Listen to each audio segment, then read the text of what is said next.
different. This is the official Wilson right here. Trust me, it's groovy, baby. This game is pedal to the metal. 10-minute game clocks, just 12-second shot clocks, and a first to 21 scoring format for the win. If a team doesn't score 21 points, all they have to do is outscore their opponent within 10 minutes. And you know we keep it street. In this game, we score by ones and twos. Anything inside the arc is worth 1. Anything outside of the arc is worth 2. Still got it. And this game is all gas, no brakes. Literally, after the opening check ball, play is continuous. Make or miss, offense turns to defense just like that. This 10-minute sprint is just getting started. We'll see you at the top.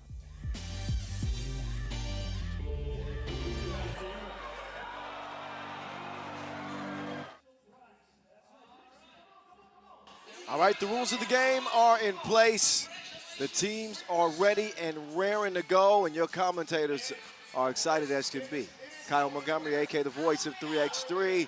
Boz Rosendahl, a.k.a. the Mountain. Hello. We have, we're almost at the top of the mountain, the mountaintop of this competition. Oh, you got jokes to start the day, Day huh? number 6, a light one. Day number 6, had a good time on our overtime post-game show yesterday. Yes. The storylines will write themselves today as we get a look at the previous winners of this esteemed event, the World Cup. It's 10th edition here in Warsaw this year. Your previous women's winners, United States with the most. Here are the women's teams that will compete this year. USA firmly in the mix. Australia, Ukraine, Netherlands, Hungary, Germany, Azerbaijan, the other matchups in this quarterfinal stage. And here are the top gunners. Well, Brianna Fraser's numbers have got to be better than that now. I think those are her group play. Well, maybe not because she had the playing games don't count. Ah, I see. Okay. Well, she was the most dominant coming out of group play. Amy Atwell has kept it cooking for the Aussies who have turned the corner. And again, we are 10 minutes spreading our way to gold. 3 spots on the podium are at stake with just 2 more days left. And over 60,000 fans have come and visited and checked out the action over the first 5 days. Man. That number's just going to keep climbing here as we get to day number 7. Netherlands had a nice little break before the action here, straight into the quarterfinals as the 1 seed. They went 4-0. Didn't start off as ideally as they would have hoped, but they certainly finished strong. Nortje Driesen with a pool play finale, big-time performance. They're going to be favored here. They are the defending champs after all. Gunning for gold again, but Hungary, man, they are becoming a battle-tested group. Coming back late yesterday and earned their way here to the quarterfinals. They're finding ways to get it done. Yes, they have found ways to get it done, right? Yesterday in that playing game, they started off pretty slow, a 5-0 deficit to start the game, and then they turned things around completely. They figured out what worked. They shifted gears defensively. So I think they come in with some rhythm. Now, historically, this has not been their best matchup. Let's be frank. Last year, these teams played at the Europe Cup and at the World Cup. Both of those resounding Dutch wins, 21-9 and 21-10. All right. That's the past is the past. Netherlands trying to keep it going, though, obviously. Yeah. It is relevant, but I do think that Hungary. No, this is a different Hungary team. I fully agree with you, right? They have a different rhythm to them. I think they've established Vida Kies is one of the more dominant scorers in the game. They've surrounded her with driving talent, and I think it's interesting. Now, the Netherlands, as we were accustomed to from them, have played through chemistry. Yeah. Most key assists out of pool play. They have not shot the 2-ball all that well. Nortje Driesen hasn't fully been awake just yet, right? 4.8 points per game, second on the team. But her 2-ball has been a little bit missing. 2 for 13 so far, but she's facilitated a lot. 10 of those 22 key assists hers. Yeah, and also Ilse Gout has really been knocking them down, so she's relieved some of that scoring responsibility off of MVP Drie. that is why the Netherlands come into this game unscathed. Hungary trying to change that, obviously, as they come in after a 17-16 come from behind play-in game win yesterday. With Paparazzi. Yeah, the playing game victory was good, and as mentioned, right, they came from behind, fought all the way to get ahead, then almost saw Latvia come back on with a couple of free throws, but hung on for a 1-point win. I think, though, in general, that game they only shot 6 twos. I think they got to surround Kish with more shooting from the outside. That's when it works. That's when they click. Yeah, who can provide that? Could it be Reka Lelik? She was 1 of 3 in the play-in game, but hasn't gotten a lot of opportunities outside. Pop knocked down 1 of 2, but they're not typically a high-volume 2-point shooting team when you got Virat Kish inside. Finon, Bor, Rondi. She's had it going here in 2026. 3 points, couple of rebounds in that critical play-in game win. As we get a look at how the stars, so a couple of the stars, match up numbers-wise, and Burundi actually right in line with Dreesen in this tournament. Yeah, she's right there. And again, you said 3 points, but those are the loudest 3 points of the game. She scored the final 3 points for Hungary, came alive late in that game, and got some crucial buckets for them. That reverse on the baseline, you know, in the final seconds. Clutch play, one that she will not soon forget. Hungary with quite the tall order in front of them. Figuratively and literally. The lengthy Orange Lions and the defending champions is who they're going to have to overcome here. It will most certainly be one of the biggest wins in Hungary's women's 3x3 program in a long, long time. We are back underway. Quarterfinals from Warsaw. Sziasztok, how y'all doing? Voice of 3x3 and the Mountain to open up day number 6, Netherlands and Hungary. Netherlands should be well rested after having a couple of days off, taking the 1 seed out of their group. Hungary have had to fight, claw, scratch to get in here for the play-in win yesterday. Burundi to Kish, to Pop. Pop inside to Vivi. Burundi, one step too many. To see her pick up that pivot foot, and that draws the whistle.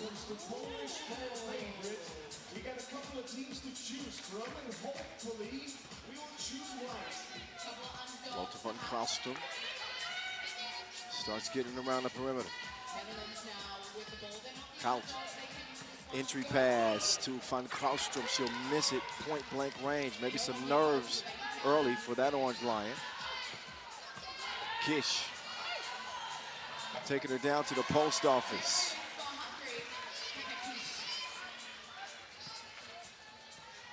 Here comes Ilse. Ilse up top. MVP Dree. Lead pass there to give Van Kralstum another opportunity, and this time she makes good.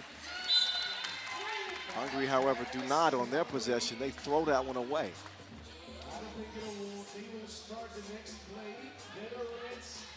So a couple of early mistakes for each team.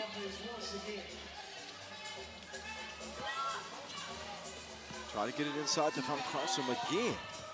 And still, nothing happened. Great defense here from Hungary. Paparazzi hit her with a cross and will draw the foul.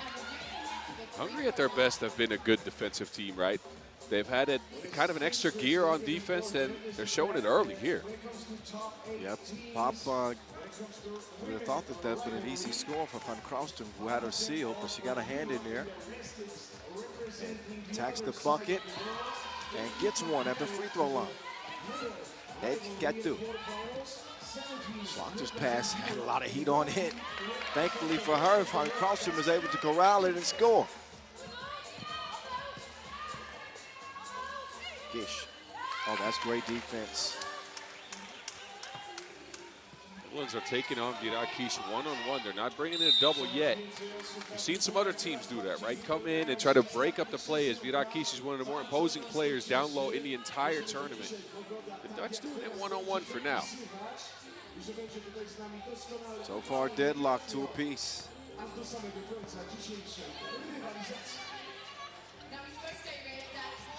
Schlachter's entry pass is broken up. Again, it's the hungry defense. The Netherlands have been so secure not turning the ball over throughout the tournament, but Hungary forcing a couple early and taking advantage on the offensive end. Yes, Paparazzi, one more again. She scored the last 2 for Hungary. She will pressure Ilsa. She lets it go, and it goes off iron. Hungary really upping the tempo in this game, and that is going to build some momentum. Paparazzi is showing some flashes. Meantime, Schlachter has woken up too.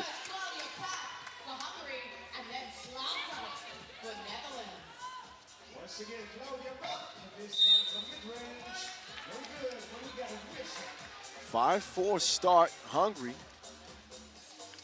I'll tell you what, that was a big response to from Schlachter after the pop. Netherlands kind of needed ball. that one. Yeah, I agree. Of course they did. That was right on time for the Netherlands. 5-4. You got to keep in mind, though, Carl, the Netherlands is usually a team that goes with a system approach, right? So you usually see them winning in the second half of games. And they get teams tired with all the screens and all the action and out of chemistry they have. But so far, Hungary have had the opening part of this game. Showing a lot of fight. It also doesn't hurt to have a 6'5" dominant force in the middle like Gish.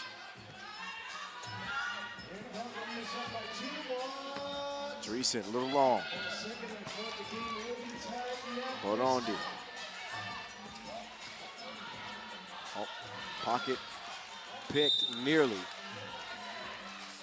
Dreesen does touch it last. It goes out of bounds. It'll be Hungary ball with 3 seconds to shoot. Nortje pressuring Kish, even on the perimeter. I think that is where you've got to pressure the taller people, right? That's what I usually experienced when I was in the game. People would pressure me because if you put the ball down, there's going to be some hands trying to get that away from you quickly. But I feel for you really tall people because when you dribble it, naturally the ball gets high. Yes. So easier for shorter players to get to. I know you're working on that strategy for the one-on-one game we're about to play at some point, but yeah, sure. Man, you know what? You must be a glutton for punishment. Oh, wow.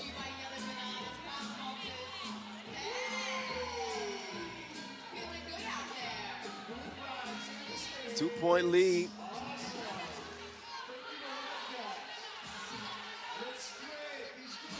Netherlands ball. I thought the Dreesen hit that out of bounds. Yeah, that's what I thought Dreesen too. hit that ball out of bounds.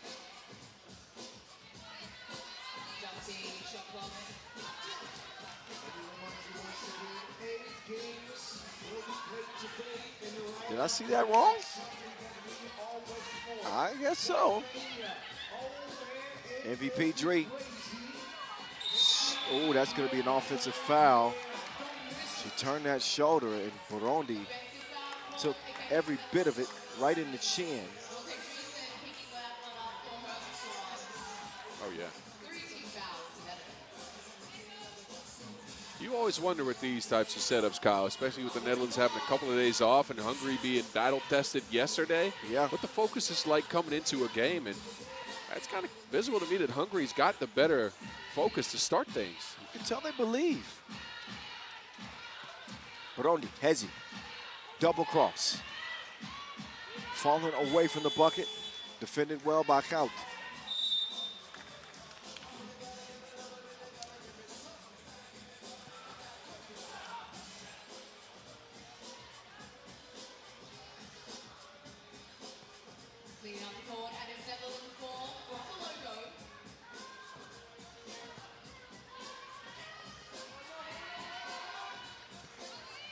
Zoe They're going to get it to a ball handler.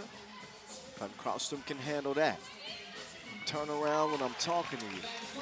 A kiss off the window. And then a steal for the Orange Lions. They get it reversed to Norcha. Slaughter didn't put enough on the layup. Hungarians clear. Pop showing that speed, but nowhere to go with it, so she'll get it to Kish. Kish gets it back. Paparazzi going left, going right. 2-ball on the way. It comes up short, but Kish will snuff out the rebound, and she will go to work on MVP Dree. Kish will miss it point blank.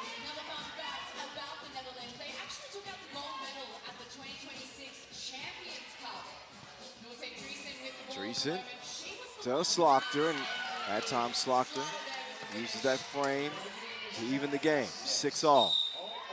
Offensive foul. Hungary's come in with a sharp game plan, though. This is an offensive foul as Kish turns her back into the screen, but they want to get the Netherlands into a switch, meaning Pop can attack. She's shot behind the screen a couple times, and that's left Kish with clear and easy offensive rebounds. Approaching the midway point. Count is yet to hit one, but right on cue.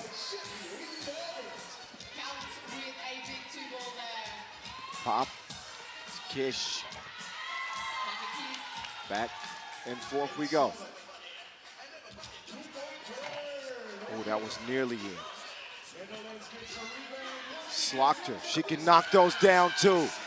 All net, all wet. 10-7 Netherlands. It's the second one of the game for her.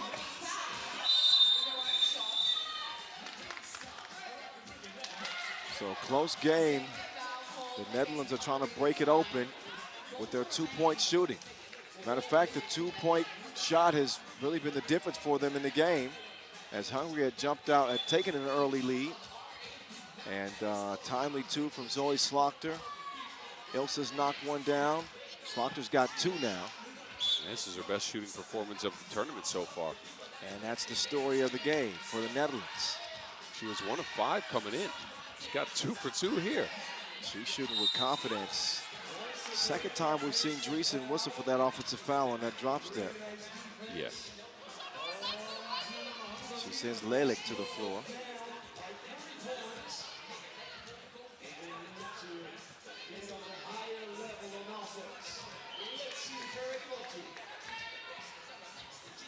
Lelik. Scoop. Missed. But we'll shoot one. That's the 5th on Netherlands. One more to give.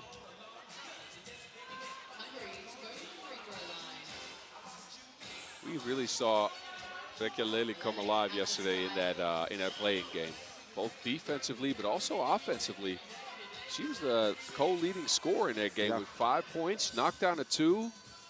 Only missed 1 shot inside the arc out of 4 taken. I really like what I saw from her there. Free throws good. Best performance of the tournament so far. MVP Dree is getting in on the 2-point shooting party.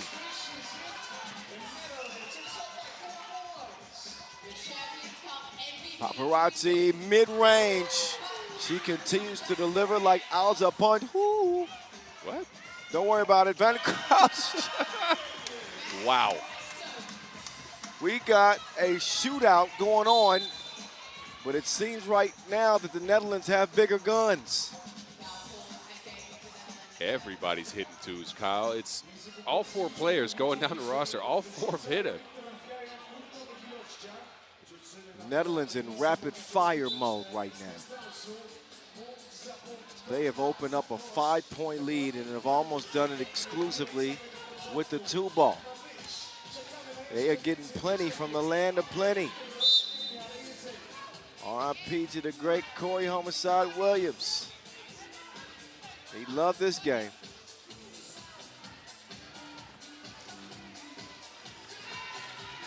Pop. Lelik lets it fly. Namyo. Hungary over the last couple of possessions have not been able to feed it into Kish at all. That is their main weapon. Got to get her some touches.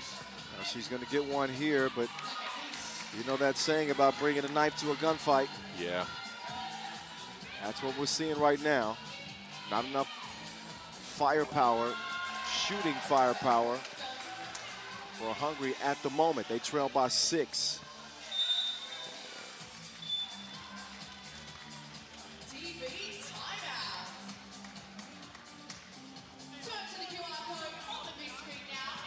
Netherlands have found ways to attack Hungary's screening defense after struggling with it early a little bit. It helps if you knock down a bunch of twos, but they've gotten those twos in rhythm, playing out those ball screens, making sure to go up on the drop coverage that Hungary's playing on some of them, and have taken full advantage.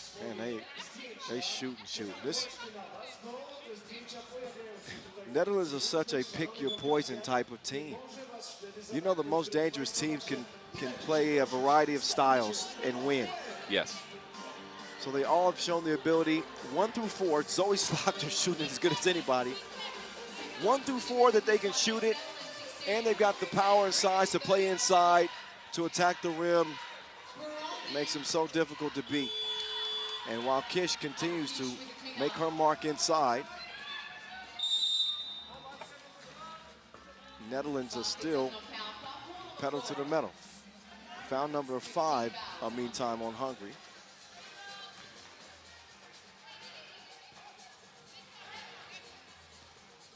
And Pop defending Dreesen. They're going to let Zoe go to work in the post over Kish. I thought that was the least advantageous matchup they had. Well, well, that shows your confidence. Well is right. Oh, she crossed her. Hallelujah. Vivi Burundi. Van Kraustrom. Euro step. No. Kish is going to draw the foul on Slaughter. That's the 7th. Yeah, that gives Hungary a little bit of an opportunity here. They can get the game back within 3 points. So there's hope.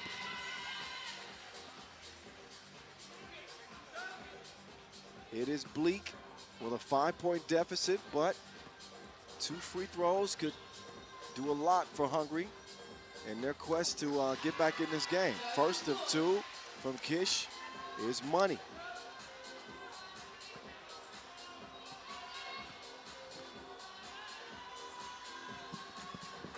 Second one good as well.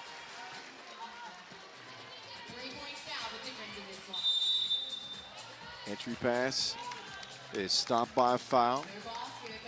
Kish with another dominant performance for the Hungarians with 7 of their 14. As for the Dutch, they've been spreading around pretty good. Zoe Slaughter with 7, Van Kraustrom with 6.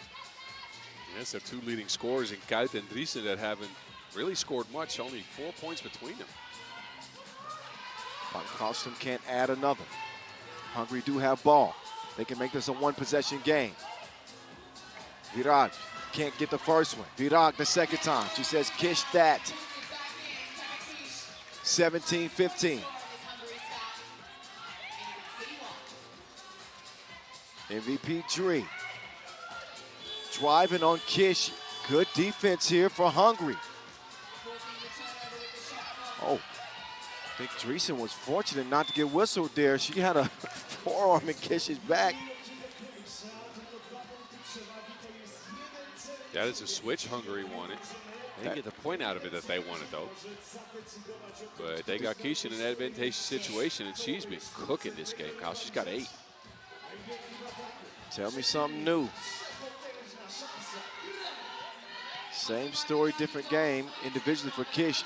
Burundi digging in her bag. The step through score off the window, and Hungary have taken a 17-12 deficit and made this a 1-point game. This is a big attempt for Van Kraustrom. What rhymes with Dutch? Clutch. 19-16. Uh-oh. Pop goes down. And Netherlands are a point away. Kish to Pop. Paparazzi, 2-ball, no. Kish gets it again. And the game is not over yet, but Hungary need a stop. And Dreesen ain't stopping for nobody.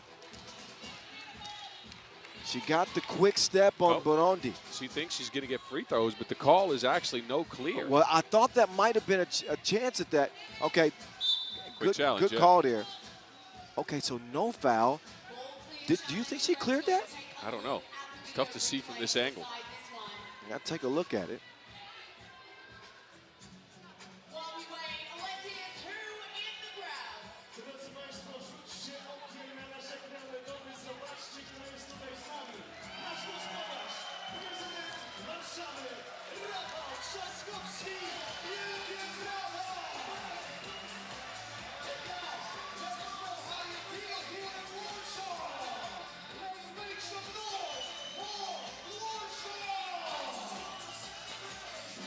All right, so a big decision. Challenge is won.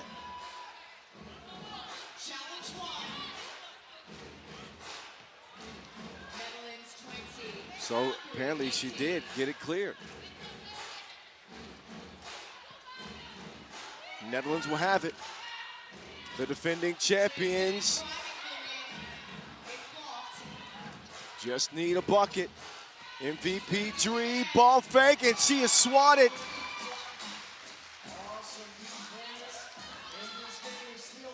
Viran Kish doing it all for the Hungarians. With her down there, Driesen has had a tough time driving this game.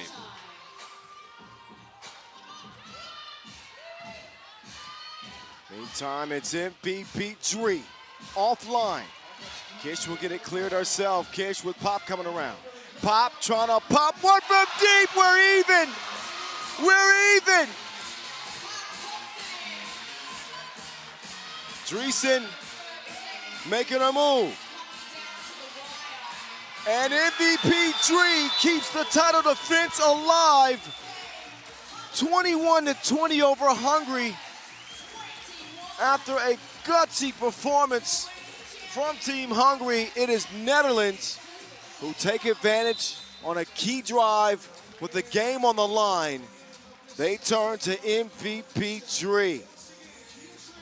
And that is it. But what a quarterfinal that was.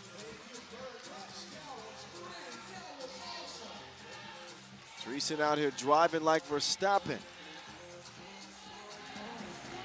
Right across the finish line. What a game. As we get it to Boz, who's out center court. And he'll get Driesen's thoughts on that game and move it on to the semifinals. Boz. Nortje, first of all, congratulations. You guys move into the top 4 and get to defend your title tomorrow. Now, I got to ask you about those last couple of possessions. You had missed a couple of shots, right? Hungary comes all the way back, and then you get the ball. What goes through your mind? Yeah, like the ones before that, I was like, okay, we need to score quick. And they came closer and closer, and there were a couple of far shots, to be honest. But the last one went in, so that was nice. All right, so you guys had a couple of days off before this game, right? How'd you use that to prepare to be this good here? I mean, it was important to stay sharp, like 2 days off, that's a long time. So I think we focused on that. Like yesterday, we played a little bit, and I think it was important for us. All right, well, congratulations. We'll see you guys tomorrow.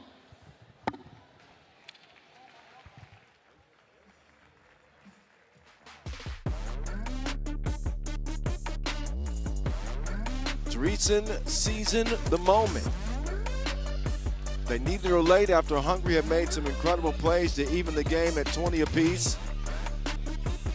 And Netherlands are able to win it by the slimmest of margins. They will play for a gold medal. Or they hope. Semifinal bound, they are. Our next quarterfinal, we'll keep it in the women's competition. The Kangaroos in Ukraine. That should be fun. Stick around.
keep it rolling today with the second quarterfinals. The Gangaroos meet up with a feisty defensive squad Ukraine has. Kyle's, getting ready.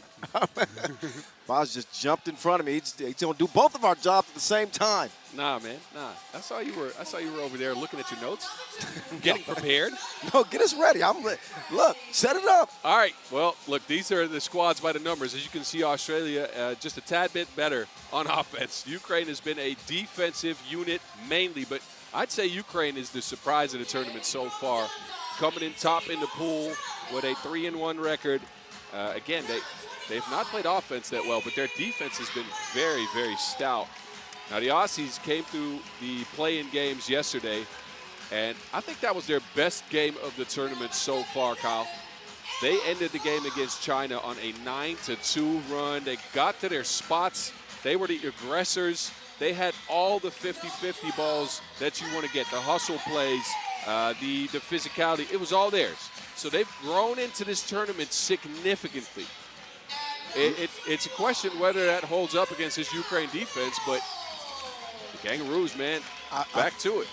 That momentum is a crazy thing. It is certainly in favor of Australia, and just depending on what theory you subscribe to when it comes to days off being a good thing or a bad thing, you choose your school of thought. 2 days off for Ukraine. They'll be rested. They aren't the most high-octane team, right? Like Boz said, everything for them has come as a byproduct of their defense. So this is a kind of a clash of styles. You're right. It's going to be interesting to see, but I think there's more volatility in the Gangaroos' approach because of Atwell shooting, and Whittle's been playing incredibly. Can they keep that up? Well, Ukraine's defense is going to be there. Oh, yeah. And Australia, we know, has, I'd say, a higher ceiling because they also play an offensive game. But they've also given up a lot of points, right? They're maybe not the best defensive squad outside of that play-in game yesterday. Yeah. Yep. Meanwhile, Ukraine want to make the game slower than molasses. They want to slow you down. That is what they do. Their only loss in group play, by the way, was to Canada. Their highest scoring game, ironically, was against Japan. Yeah, I know. It's been a weird team, man. I don't know what to make of these ladies. They turn it over 10 times per game, Kyle. The offense has been a lot of late shot clock heaves and some feeding into post. This is the surprise of the tournament for me, and this is one of the hardest games to gauge beforehand. Agreed. Ukraine with the 1 seed. No shade. No, they played well. They played well, but it is a shock to see them as a 1 seed and to be as dominant as they have on the defensive end. Marina Whittle, meantime, she is taking her game to new heights on this Gangaroo squad. She is playing with a different level of confidence. Again, her last 3 games, actually, she has been incredible for the Gangaroos. We're going to see if she can keep it going and lead them further in this tournament. Well, they already are at this point at their furthest in World Cup history. For who? For Ukraine or to Australia? For Australia. I think I read that in my notes. They got a medal in 2000. Where was that? They get a bronze. They got a bronze in 23, I think. Right. Yeah, bronze in 23. Okay, never mind. They've been here before. This is old hat to them. Yeah, but this is the stage where they lost last year, right? They lost in the quarterfinals, finished 5th. They want to get on to the final day this time around.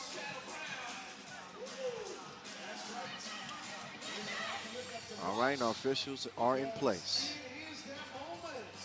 It's been a while since Ukraine medaled, by the way.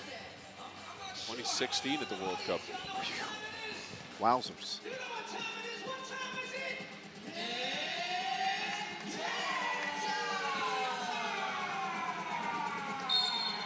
It is game time indeed. Ukraine trying to keep a magical run rolling. Filevich rolling right to the crib and opens this thing up. Whittle defended well. Filevich.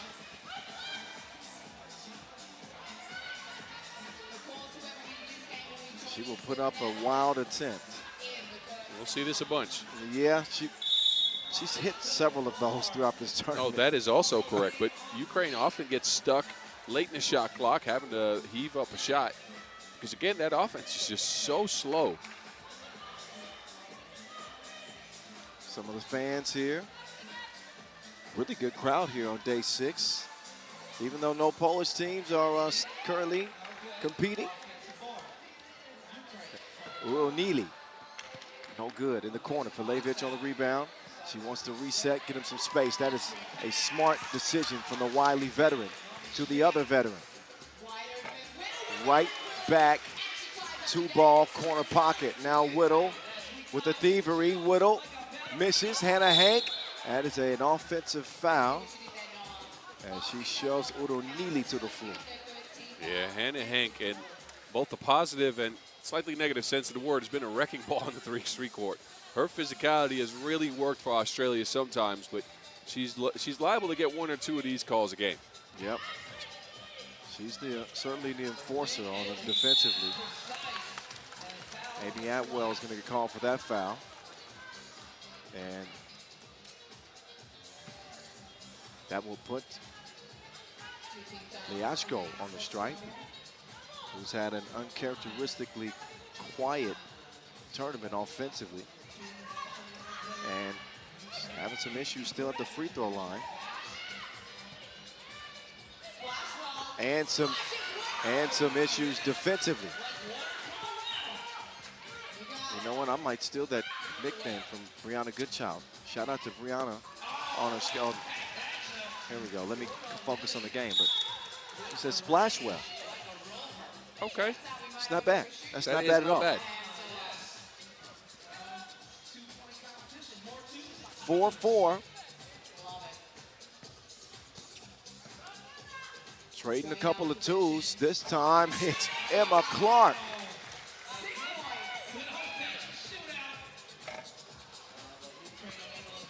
Two-point lead, Kangaroos. Yeah, and Ukraine don't want to let Australia get this open and this comfortable from 2, right? Australia is very much a momentum team, a hype team. If they get that feeling, I don't know if Ukraine's defense will hold up.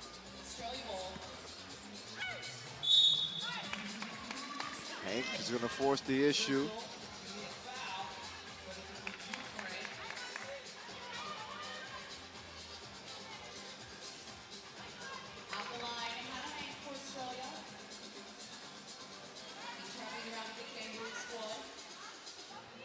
And will not add to the lead, but Whittle on the offensive glass. Whittle comes up short. Koval. Let Udo Neely make the decision. Udo Neely has it poked away. They're running short on time. Liashko well off target into the hands of Hank.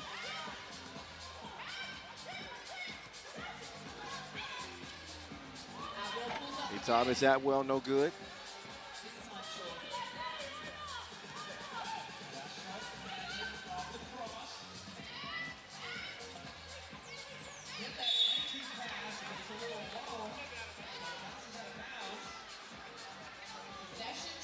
Stay 6-4, quarterfinal number 2. Winner goes on to play the defending champs, Netherlands, who just outlasted Hungary by 1. Hank, 7-4 after the power move inside. Liashko trying to shake free from Emma Clark.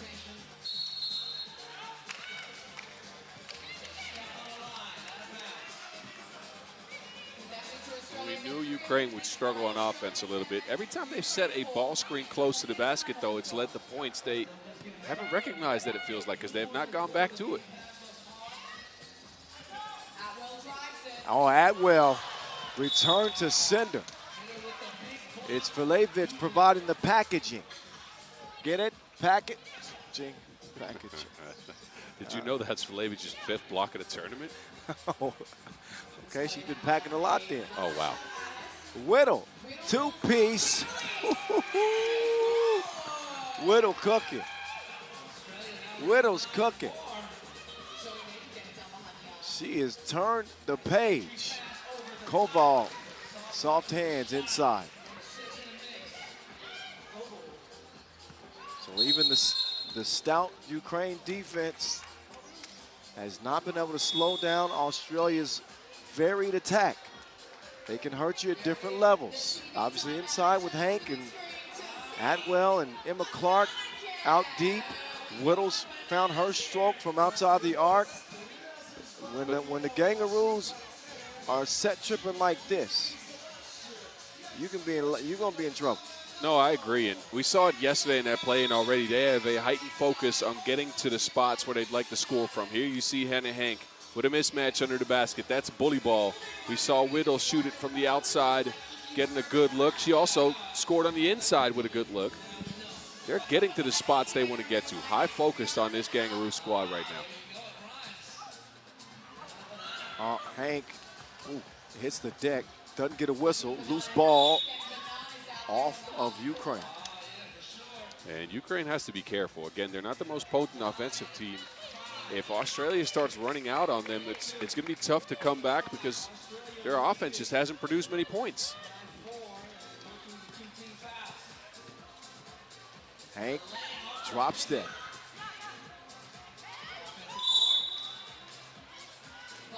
Offensive foul again on Hank.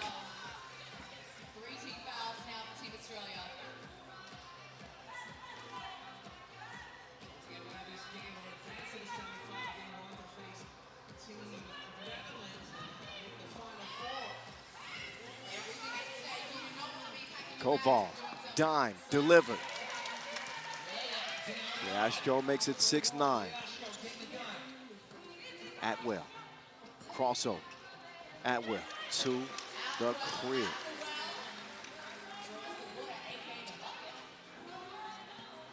Filevich, she will drive as well.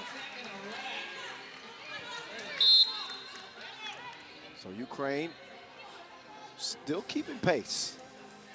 But Australia, they've dictated the tone of this game. Well, the Ukrainian defense put together some possessions with Whittle attacking. And she'll get to the line. Whittle has been so judicious in picking her spots and shots. And, not rushing, slowing the pace and forcing that contact. She's done a good job getting to the line as well. And it's been a change of pace from what we've seen in the pro circuit this year, where she's been a lot of let me cook. And she's cooking, don't get me wrong here, but she's cooking from the spots that you'd like her to cook from. Yes. Mismatches, down in the paint from the mid post. Yes. Good shot selection. Exactly. Yeah. The focus has been much sharper, and I've liked the emotional leadership that she's shown out here. Again, she's the most tenured player. She's getting her teammates riled up in a positive way. Yeah, that's another good point. That time it's a miss. Ooh, Whittle getting to the line yet again.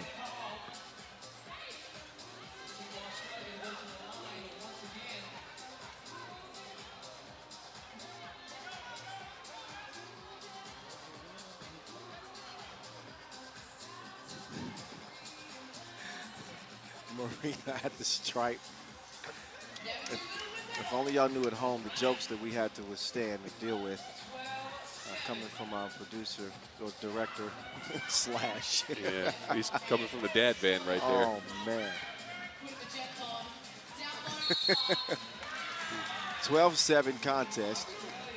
Australia pedal to the metal.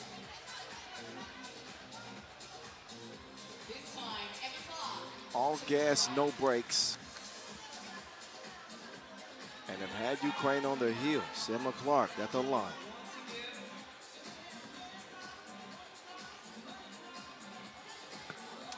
That's good.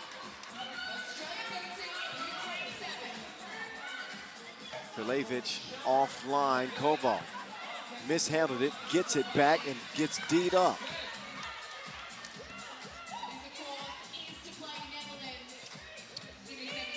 Emma Clark. Nope. Atwell swatted. Clark out to Marina. She can't hit it, but another offensive rebound for the Kangaroos. Yeah, I'm about to say Australia's really dominated the glass. They have gotten so many extra shots.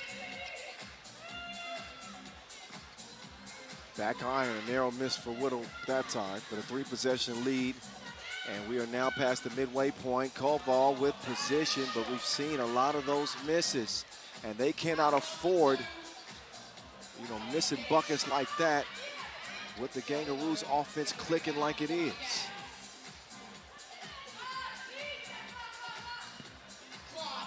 Clark left her frozen. No refresh button to be found. Quick step, and it's 14-7. Koval sets the screen. Filevich back to Koval. They will give her an opportunity, but it's a shot clock violation. Yeah, it took a little bit too long to establish. Ukraine right now really trying to get their size going, specifically Koval, who's stuck at 1 point. And the last 2 possessions, it's been a miss and a turnover. Yeah, it's been a rough go at it offensively for Ukraine. Not a shock.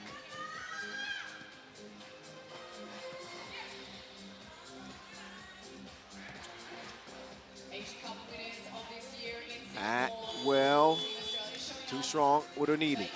Out to Filevich. Won't go. Meantime, it is Whittle. No good. Koval goes down to get that one. Quickly to Udonidi.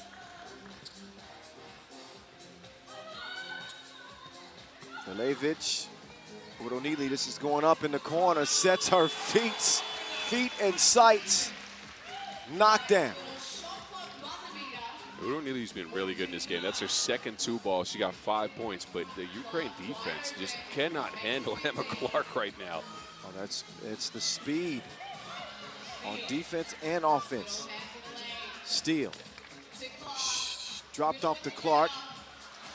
Whittle can't finish it. Marina left alone. And the Kangaroos have hit a little bit of a cold spell with their shooting, but let us not forget, this is Marina's arena. The show is hers. 17-9. 8 points for Marina Whittle. Marina is better than a super yacht. All right. See? He said, all right, see? No, but she's got 8. That is a big game from Whittle. And again, leading her team in so many categories, but mainly emotionally. Getting offensive rebounds, knocking down the shots when the momentum seems to be going a little bit towards the Ukraine, and Australia is dominant in this game. Ukraine's offense, again, not producing much. And well, even though 3 minutes on the clock is a world of time in 3x3, it's tough to see them come back because their scoring has just been so difficult for them. Yes, not going to happen. Well, Asko converts that, but the pace that the gang are playing at right now.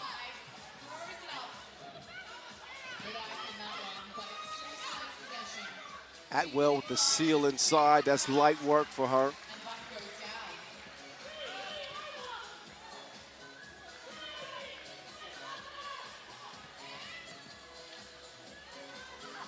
Koval, no.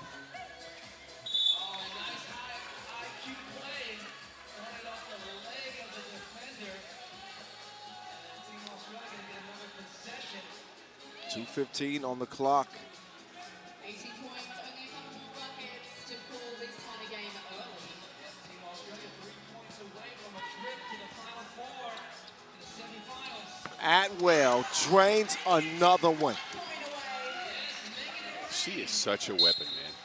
That quick release and the confidence that she's showing right now, it is going to be tough for teams to hold her down. You got gang members with itchy trigger fingers. Ain't nobody safe. Filevich offline. What a performance for Australia. The momentum for this team is just completely shifted. They went from looking like one of the weaker teams in the field to looking like maybe the strongest.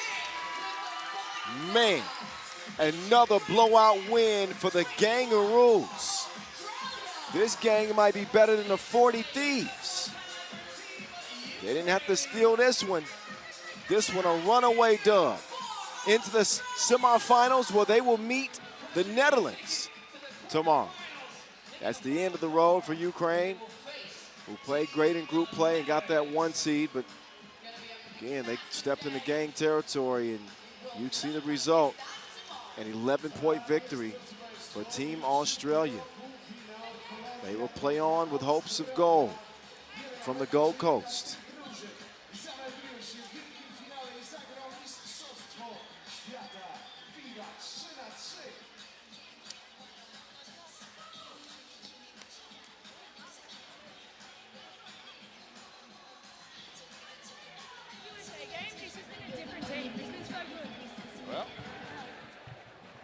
Marina, first of all, congratulations. Another big win for you guys. 2 days in a row now that you managed to pull off an offensive effort like this, and you do it against a team that have been really good defensively so far.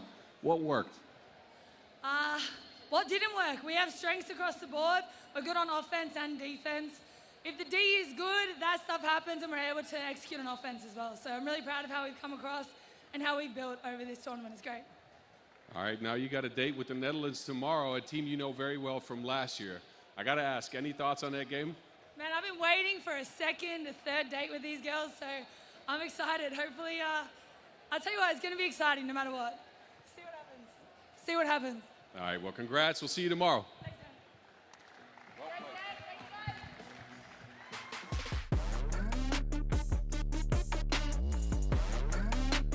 man. Asia Cup champions and defending World Cup champions in the first women's semifinal, just decided in dominant fashion by the Kangaroos' Marina Whittle with an 8-point performance to lead the way. That does it for our first 2 games, but you know we got more to come. Still got to get into the men's quarterfinal action, and we'll be doing that here in about 10 minutes time with Serbia and Netherlands scheduled to check ball at 6 o'clock local time, so about 15 minutes from now. But we will get you set here in about 10 minutes. Enjoy the highlights, and the action rolls on. It's quarterfinal Saturday from Warsaw.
Witaj w aplikacji Orlen Witaj. Witaj w świecie nowych możliwości i wyjątkowych korzyści. Zdobywaj ekstra punkty za tankowanie, ładowanie i zakupy na stacji. Korzystaj z promocji i rabatów, odbieraj kawę gratis za punkty, kupuj wygodnie w e-sklepie. Odkrywaj oferty partnerów, płać za paliwo przy dystrybutorze, opłacaj rachunki za prąd i gaz. Jedno logowanie, różne usługi w aplikacji Orlen Witaj. Orlen.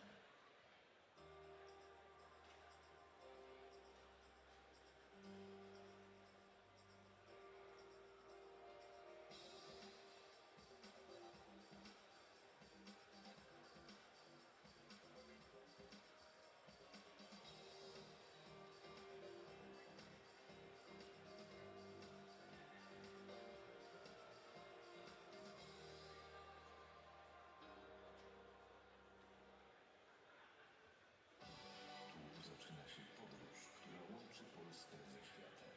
Miliony pasażerów, tysiące podróży, setki kierunków. Eksperci, którzy stawiają Polskę w czołówce lotnictwa. Tu powstają nowe miejsca pracy i perspektywy rozwoju. To infrastruktura, która napędza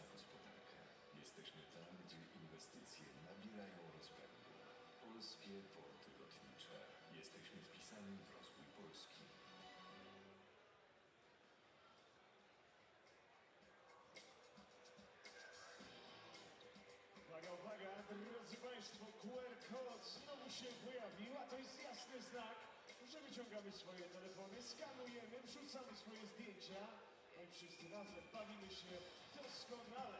Please scan the QR code and be a part of the action. Don't hesitate even a sec. Be here with us, also on LED screen.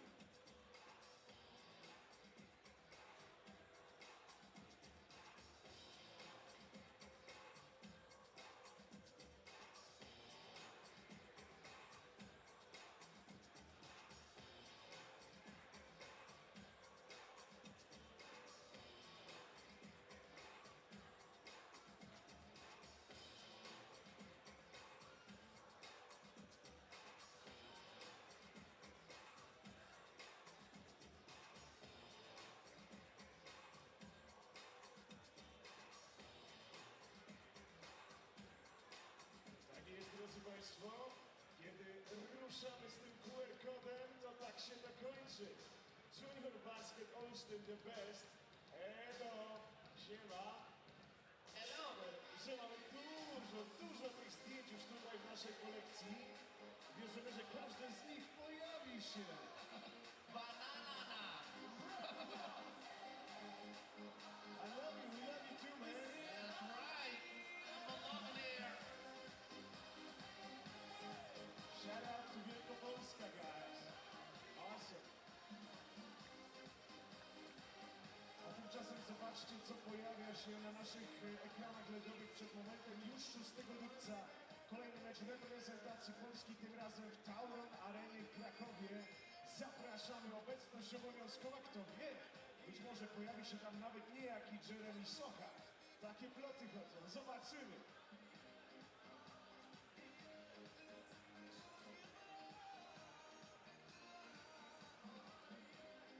Once again, check out the QR code, scan, and get into the action. Yes, post your photos, your selfies, your groupies. Let us know how you feel and let us know who you rooting for. Once again, we making history, y'all. First ever FIBA 3x3 World Cup, Warsaw 2026. Ow!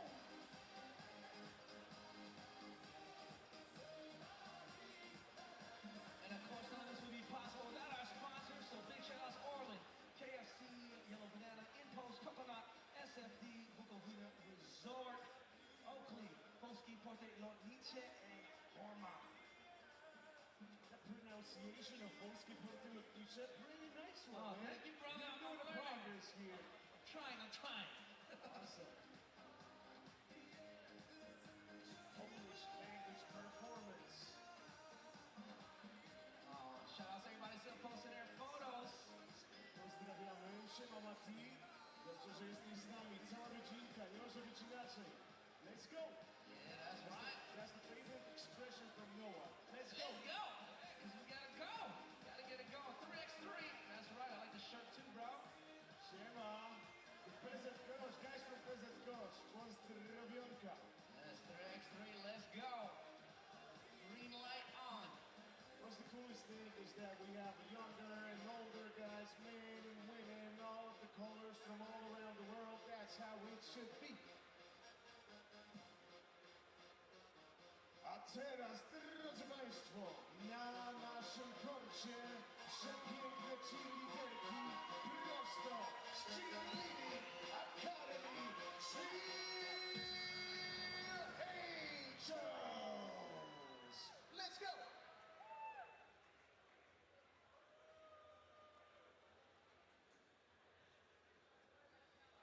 Cheer Angels Cheerleading Academy presents Sing a song for the broken hearted.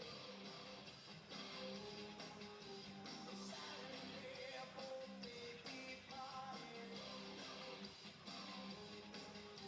And I ain't gonna be just a voice in the crowd. You're gonna hear my voice when I shout it out loud. It's mine.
This is your men's bracket, the Elite Eight.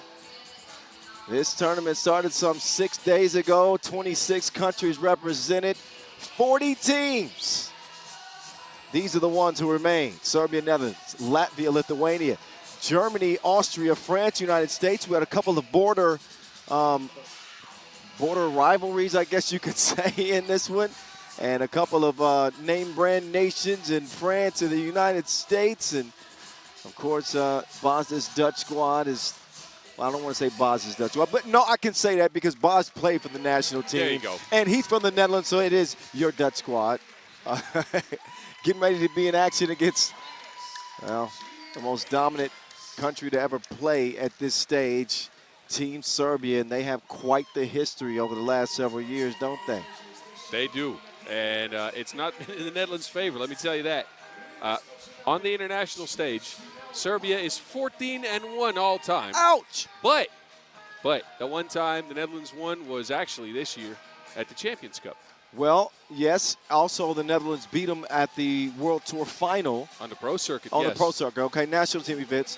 Yeah, I'm talking about history that, I mean, it's relevant, too, on the pro circuit because a lot of these same faces are there. I know that Serbia's team is a little bit different this year. Slightly. Really a lot bit. When you don't have Dejan Majstorovic on a Serbian national team for the first time in 14 years at the World Cup, Yeah. it just feels odd. And then Marko Brankovic, not on the squad this year either. Just a different looking squad, but man, different look, but they looking good. Didn't lose a game in group play, this Serbian squad, with the addition of Andrea Milutinovic, and Nenad Naranjic has been, man, just a power all by himself, really carrying this Serbian team. They're waiting for Milutinovic to come along, but credit to Nenad Naranjic, who has been so consistent from the opening check ball. Him and Barac. I got to give credit to both of those guys. So between those two, Nenad Naranjic and Nemanja Barac, they have taken 43 shots. You want to guess at how many they missed? 7? 5. I was close, but man, that's ridiculous. 91% inside the arc for Nenad, 86% inside the arc for Nemanja. This is crazy territory. I don't think we've seen this efficiency. Combine that with a bunch of offensive rebounds. Now the shooting, again, we mentioned it, shooting hasn't come around fully. They shoot it at 20% from 2. That is not great. That's where Milutinovic has to come in and improve. Yeah, it'll be a focus on him in this game, and you got to expect Serbia to have some shooting against a team like the Netherlands, who have a Brian Alberts. Be easy has been going hard for the Orange Lions. He and Andre van Tilburg and Jan Driesen and Hype Worthy represent the Netherlands. Yeah, what we saw from them yesterday in the play-in game when they took care of Czechia is the ability to read the game well, right? They started off, and their pick-and-roll offense was being guarded well by the Czechians. Then they adjusted and went to a lot of stuff featuring Adrian van Tilburg, Brian Alberts, who combined for 15 points after that. So they got it going. Expect for them to come in here with a solid game plan and, of course, some momentum after yesterday. So we'll see if they can adjust again. Also, although the Serbian defense has been supremely physical in this tournament so far, they put a lot of pressure on the ball. Yeah, you know, for the Netherlands, with Alberts shooting as well as he's been shooting it, he's been in a rhythm. Worthy is, I don't want to say he's been passive, but he hasn't been as aggressive offensively. Do you expect Hype Worthy to make it a point to attack more in a game like this, or do they utilize the luxury of just kind of filling out who has the rhythm on this Dutch team? I think they got to do the second thing, but with Worthy, you never know. He can have one of those brilliant Worthy games where he goes off completely. Recently on the Pro Tour, Amsterdam, the Dutch pro squad actually beat UB, the prime Serbian squad with 3 members here in Zadar, as you remember, and that was because Worthy scored 14. So you never know. He's one of those. He's one of them ones that can do that for you. Can have a quiet tournament, then all of a sudden explode for 14, 15 points. A rare and unique talent in the game with 3x3, and that's the reason why he's picked up so many fans globally. So this is going to be arguably the most watched game of the day. Oh, yes. This quarterfinal is what the 3x3 world is talking about. Serbia and Netherlands. Somewhat of a final in the quarterfinal, you could say. A matchup worthy of a final. Oh, okay.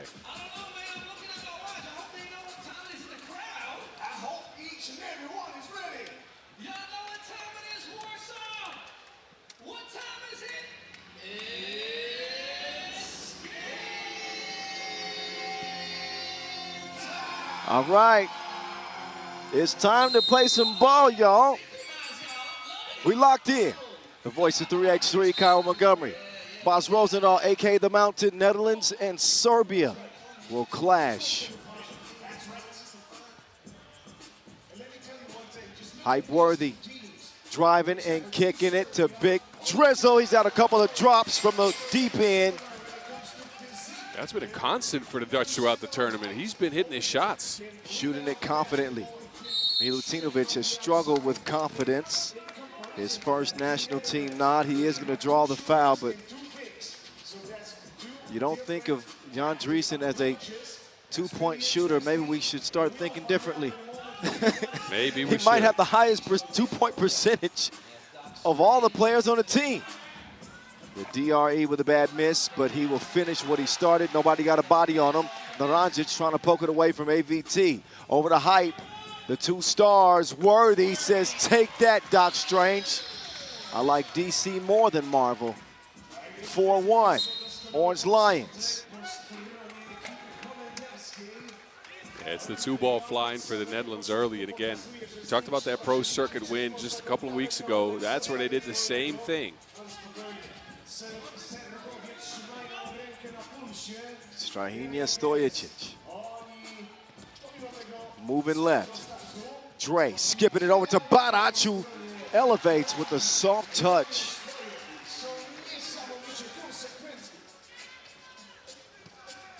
Alberts gets free.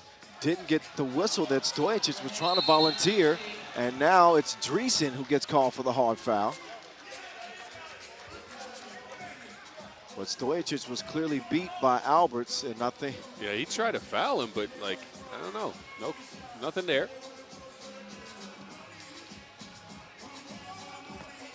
Worthy taking the assignment is Doc Strange. Going up top, the lob and the yam. 1 point game. Worthy giving it to Driesen. AVT two-piece. Netherlands leads 6-3. This has got that feel to it, doesn't it? You can tell these are rivals. Oh, yes. Yeah, you can clearly tell. You can clearly tell both teams have come in with a good game plan. So far, it is the Netherlands out front. The crafty Worthy trying to make life difficult on Barac and Dre. Milutinovic has to put that up late in the shot clock. Worthy poked it out 3 times in one possession there to disrupt the Serbian rhythm. It looks like he's come to play. De Jong to Van Tilburg. Oh, Van Tilburg. And he is stripped.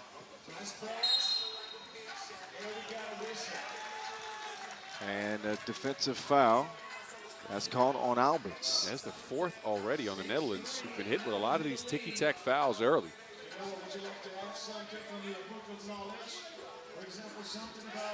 Barac to Dr. Strange. String music. That was for Dejan. Driesen. Tied up by Strahinja.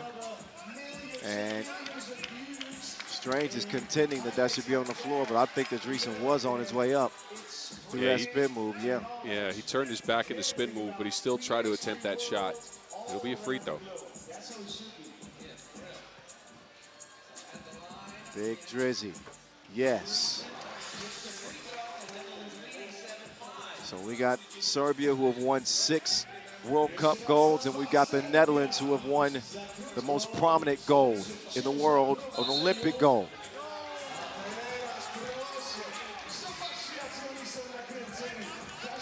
So highly decorated nations in the sport of 3x3 in a 7-5 game. Men's quarterfinal number 1, it is Strahinja. He gets that one to go. A lucky bounce. Whistle against Serbia. Yeah, they've got hit with a couple of quick ones here.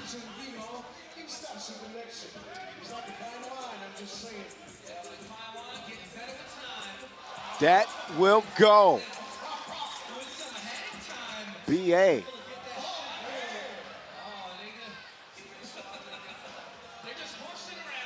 Ranjic. Yeah, too much size for Alberts to slow that down. That's been what Nenad Naranjic has delivered on all tournament long, right? He's been so consistent, finishing in the paint, being physical on his attacks on the mismatch. And he's such a crafty offensive player for his size. But look at this. Wow. Difficult shot attempt from Driesen. Oh, it was Driesen. It was out of my frame of sight. I thought it was Alberts over there. I got my curls mixed up. Well, that's usually the spot where Alberts operates. 8 up. Big Drizzy. Driesen has been frustrated in this game. He's got to maintain his composure. It's been one thing that has had a habit of biting the Netherlands. Meantime, Worthy took it to the corner. Naranjic turns the corner on Worthy. But the help defense comes just in time. Van Tilburg called for the body check foul. And Barac was shooting, so he's going to go to the line after this TV timeout and shoot a free throw. Another look. The Netherlands are trying to swarm inside to prevent Barac and Naranjic from getting any clear looks. That is a clear look for Worthy, however. Second two-piece of the game. Straight laces. Couldn't have asked for a better start offensively for the Netherlands. Defensively, however, with 5 fouls. Not exactly the position they want to be in. With nearly 7 minutes to go in the game and Barac on the line.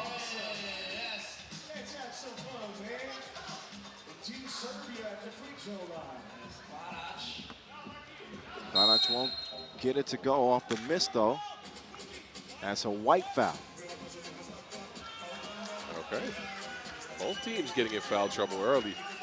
Trying to meet each other's physicality here.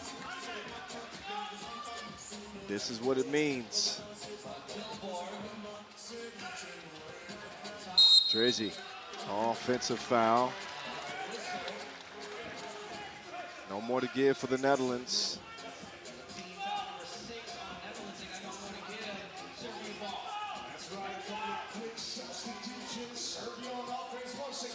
Strange to Nim Diesel. Nim Diesel can't convert it over AVT. AVT will pick up his dribble. He can shoot those, lets it fly, and it will go off the iron. Lands in Driesen's lap. Albers decides to step back a few steps and misses it.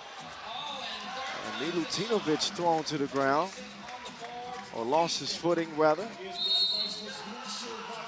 As Driesen is charged up. He almost blew a blood vessel.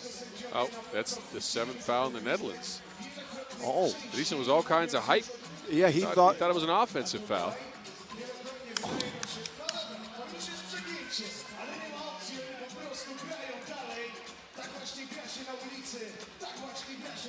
Yeah, well, he thought wrong because Barac is going to shoot 2.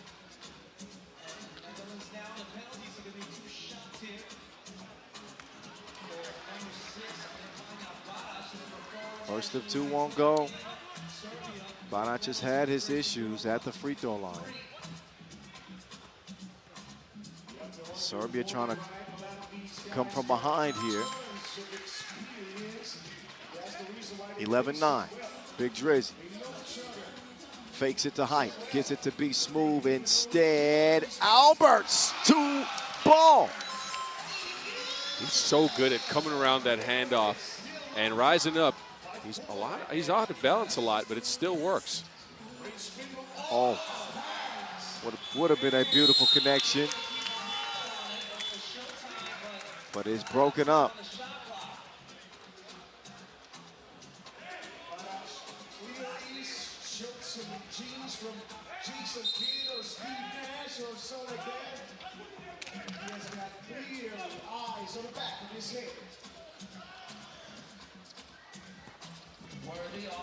Height, up fake, brings out the hook from his back, misses everything. Now he and Doc Strange go at it, and Doc Strange gives him the business. Worthy trying to give it right back. He'll miss it. Stays a 2-point game, 13-11. Heading to the midway point. This one will likely not go the limit.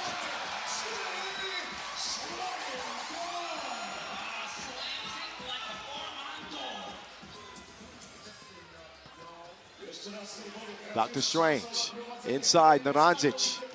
He will convert it. This is Serbia's run now. Strange with 3 two-pieces to keep his team in it. Now they find a couple of easy scores under the basket because the Netherlands cannot play physical with him anymore, while the Serbians still have a foul to give, so they can up that physicality a little bit. Serbian fan contingent on their feet. The Dutch got some people in here too. Alberts, not that time.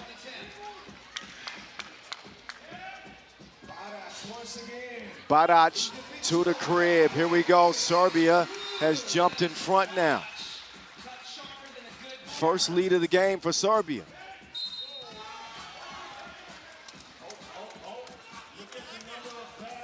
That's foul on Barac, number 6. So now Serbia has to dial back to physicality as they're at the bonus.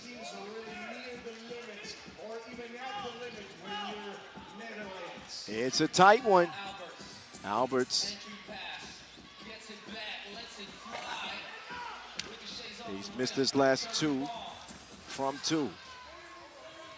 Dr. Strange and Hype, the 2 preeminent stars in the sport. Dr. Strange doesn't mind doing the dishes. Sets up Barac for point number 15 for Serbia. They lead by 2. Serbia on a big run here. Netherlands can't find a score. Meanwhile, the Serbians have railed off, I believe, 5 straight and have grabbed the lead in this game, backed by their good offense out of pick and roll, right? Strahinja turns the corner almost every single time. It's a 2-on-1. He finds either an open roller or kicks it to the wing for somebody else to go attack. It's pretty good from Serbia. I got to say, they look locked in right now. Look at that pass. Beautiful look into the anxious hands of Nim Diesel. Serbia surging. Dreesen thinking about it. They're almost trying to bait Dreesen into shooting the 2. Oh, Milutinovic gets called for a bad foul. And Strahinja is going to sub him out.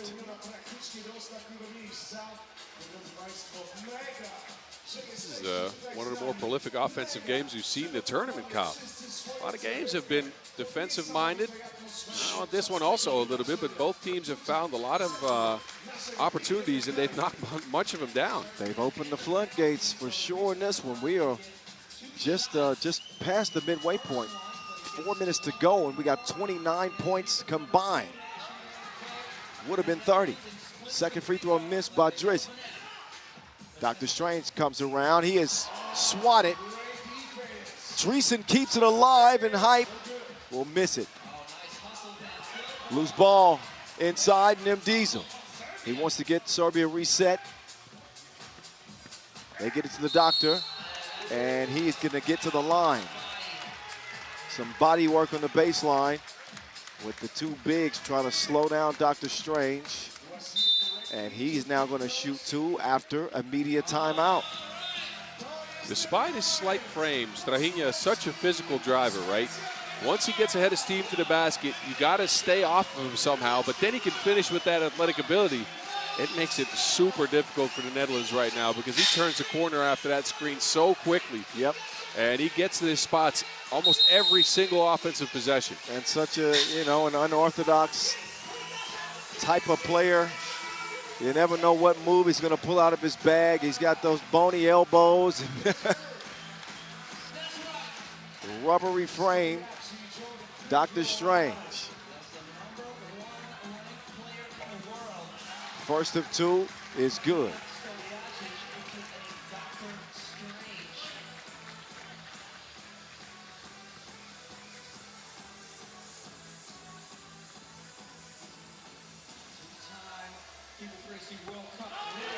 Eight points in the game for Dr. Strange. Serbia leads 17-14. And again, we're talking I want to say a 7-1 run right now for Serbia. Good look from Alberts. Extra pass made to Dreesen. And he will miss that one. A nod. Every possession at this quarterfinal stage is precious. And Serbia wastes one. Alberts now getting to the mid-range. Defended well by Milutinovic.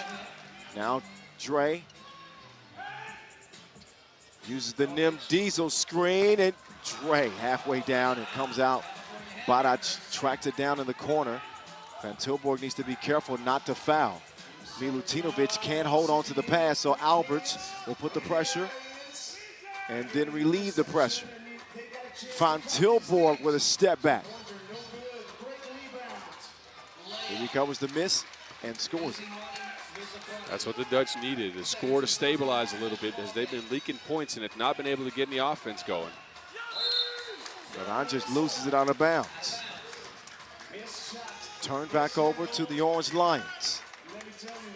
The Netherlands women have already secured their spot in the semifinals. Netherlands men have some work to do if they want to be there as well. Hype worthy. He knows the stakes. And Naranjic defends him well. Tips it.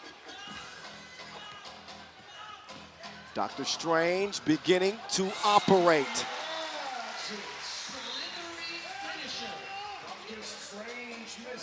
Worthy puts up a tough shot. I think he was trying to draw a whistle there. He didn't get it. Doc Strange has put him on the surgery table. Man. He sets the table for Badac. Dreesen with another miss. And Netherlands have lost the step here. I can't remember what this run is at this point now, but they have been stuck in neutral. I believe it started at 13-8 for the Netherlands. Yeah. And it's now 15-19. It's an 11-2 run for the Serbians, who have just clamped down on defense. And the Dutch, their focus on offense is almost gone. They're unsure of where to go. They're not getting the right options. And now they're taking random shots to draw fouls. And it's kind of unraveled here after a good start to the game. Still within reach for the Netherlands. Very much so, but they got to use this timeout to get their focus back, to get a couple of good possessions, and they got to play some defense. As Serbia's right there, 2 points away from a win.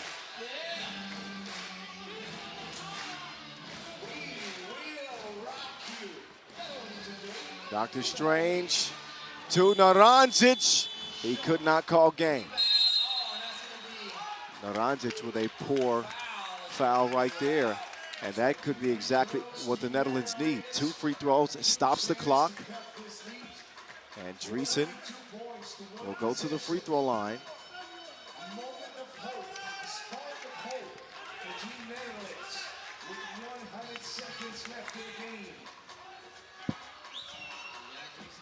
Dreesen, good on the first of 2.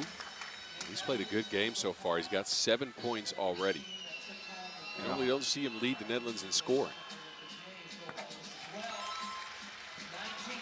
I think he led at the Olympic gold medal game final, but it is not common.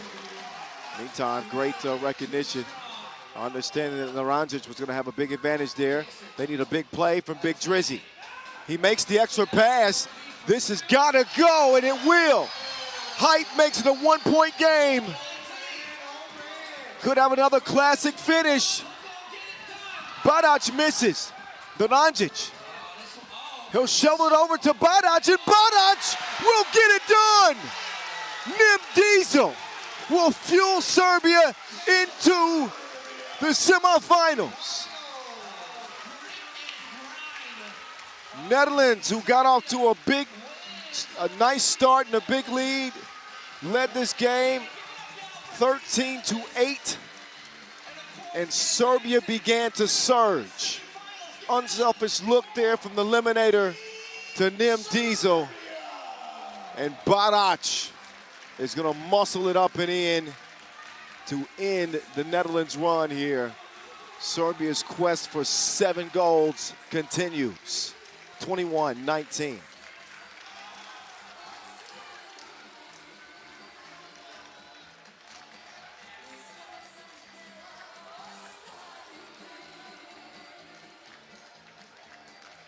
It's always a good one when those two teams lock horns, man. I gotta tell you. Let's get it over to center court where Boz is standing by with the eliminator, Nenad Donancic. Nenad, congratulations. What a tight game. The Netherlands jumped out to an early lead and hit a bunch of twos early, right? What changed the pace of this game? Because you guys went on an incredible run in the middle, shut them down defensively. What worked? First of all, hvala našim navijačima ovdje u Poljskoj. Hvala svima kod kuće, znači nam naša podrška. Yeah, we know it's going to be a tough game. Great team, great competitors. They won some pretty big matches. Like you said, they made some shots in the beginning, but yeah, we stay calm, play our game, and I think won in the end deserved. So, this team beat you guys at the Champions Cup earlier this year, and I got to ask, is that extra motivation when you come here and have to play them in this kind of environment? Yeah, definitely. Every loss, I think every athlete take a little bit personal. And like you said, I think it was some extra motivation. All right, well, that extra motivation worked. Congratulations. We'll see you tomorrow. The work continues for Serbia after putting the work in to get that one, that W. There were some concerns early in that game, but the defense for Serbia ramped up, and they were opportunistic and took advantage of the plays that they needed to storm in front. And as the frustration began to mount for the Netherlands, the momentum only continued to build for Serbia. And a couple of nice scores late for the Netherlands. A big two from Worthy gave them a chance to potentially steal this game, but they get it done underneath with the size of Donancic and Badac on the offensive glass, and that was all she wrote. Serbia into the semifinals. Our next men's semifinal coming up in a bit. Latvia and Lithuania. Uh-oh. They are going to be frenemies. A border battle coming up.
The Baltic neighbors, Latvia and Lithuania.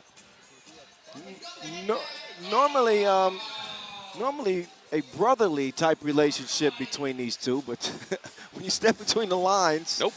Battling at the World Cup as they did in the Olympic Games, You throw all that friend stuff out the window. This will be a flat-out brawl, a Baltic brawl between Lithuania, Lietuva, and Latvia. Here's the faces that you'll see in this game.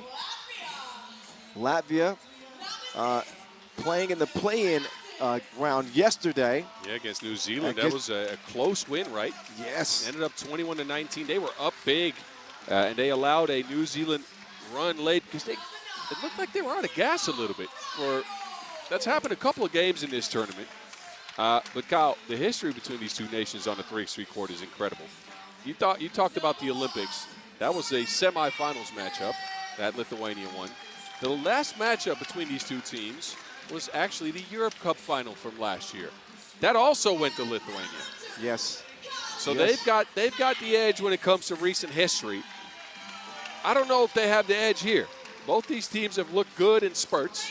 Both these teams have shown some vulnerability. I'll say with Latvia, again, that late game fatigue is an issue to me. They have let some teams come back in games they shouldn't have. And for Lithuania, it's down to one guy and one guy only to me. They have added a new piece to the squad. Oh, I thought, okay. No, I thought you were going to say somebody else. Look, I've liked this team, right? We've not seen the best out of Ignas Vaitkus, I'll tell you that. He's been more of a facilitator this time around, the Europe Cup MVP. Instead of a scorer, his two ball has not been there, 0 for 8. But this kid right here, Rokas Josis, when he plays well, this team goes. And I think this team is one of the heavy favorites to actually make a lot of noise tomorrow.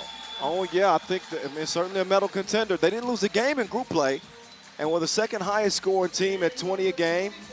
36% as a group from beyond the two-point arc, and that's without Vaitkus getting it going. I'm about to say Vaitkus is not added to that. He's detracting from that. Now, the one thing to worry about with them is the fact that they've turned it over a lot. Yep. 6.3 per game is way too much for a top-level 3x3 team. You can't have that. Also averaging 7.5 fouls a game. Yeah, that's also not great. It has not cost them a loss. Again, 4-0 in group play and had a day of rest to get refocused for what this game will bring, a quarterfinal that will see the winner go on to face Serbia in the semis. So no matter which way you slice it, the rest of the way in this competition, we are going to see some incredible matchups. Oh, yes. On into the gold medal games. That's just the way it is. These are the best of the best. Lithuania, who took a bronze medal at the 2024 Olympics over Latvia. Latvia, who won gold at the Tokyo Games. Didn't have to worry about Lithuania much then. No. They certainly got to worry about them now. There's the Lithuanian women and staff looking on, the big Latvian fan section as well, right next to each other.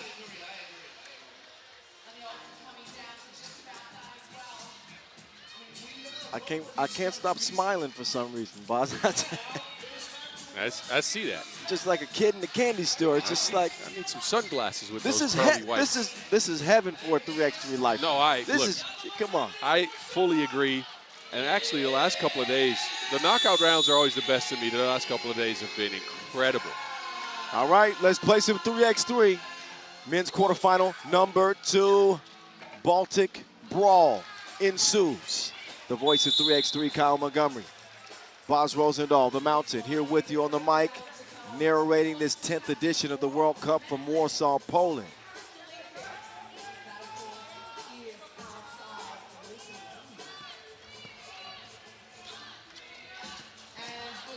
The Northern Europe neighbors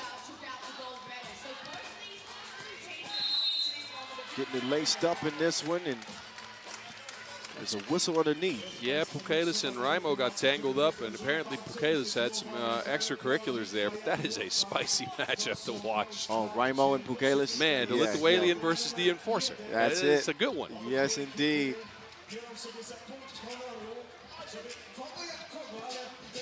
That man has turned back the clock.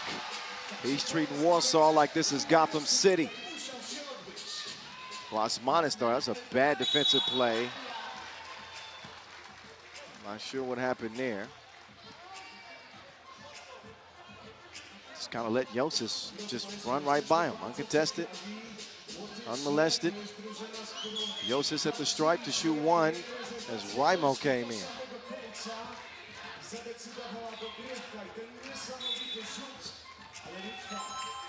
That'll count.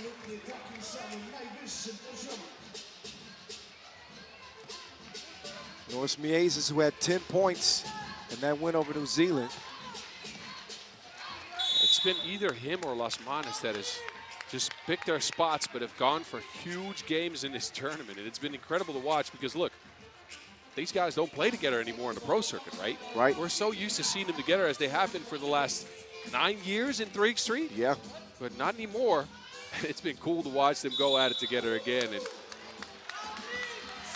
And again, like, pick their spots, right? It's Miezes with 10 for one game. And then Lasmanis, the end pool player, I believe, had 12. That was He had a 12-point outburst. Lasmanis over his last 3 games is averaging 8.5 points per. Oh, my goodness. Uh-oh. Miezes lost a pass partner. And Ivo Penivo is going to make him pay double penalty. 2 ball from the corner. A lot of bodies hitting the floor. Miezes and Lasmanis had been on the doorstep of a World Cup gold in 2019, but they lost to Team USA and got their only silver.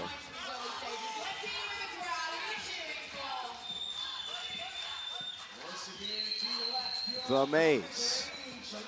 Absolutely not. Airmailed out of bounds.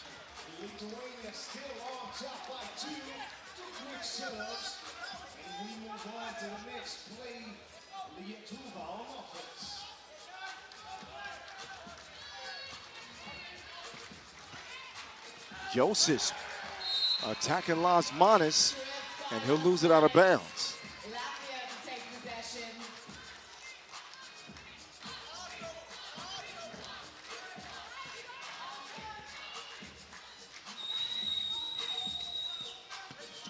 The Maze pulls up, shot off. Lotsis denied by Vatkus.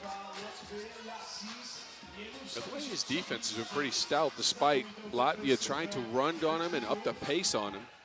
This is a squad that wants to slow you down a bit, and it's working early. That's a good look from Lotsis. Lasmanis, he's fouled by Vatkus. That is number 5 on Lithuania. They're expending a lot of these fouls early. They're doing it to stop scoring and stop action, but you got to be careful not to get into too heavy of foul trouble.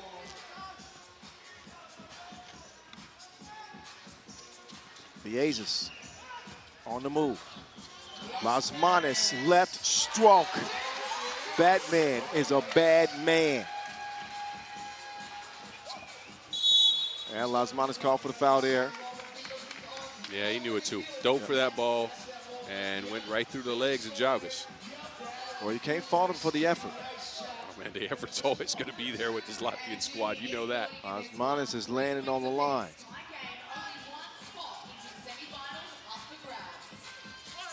Vatkus gets a whistle. And he needs a confidence builder right now. He's had a tough tourney so far, putting the ball in the bucket. He's been more of a facilitator, but again, we saw him at the Europe Cup last year take over certain games, and you'd like to see some more of that. Europe Cup MVP, Ignas Vatkus, off the mark at the line. You can see the wheels turning.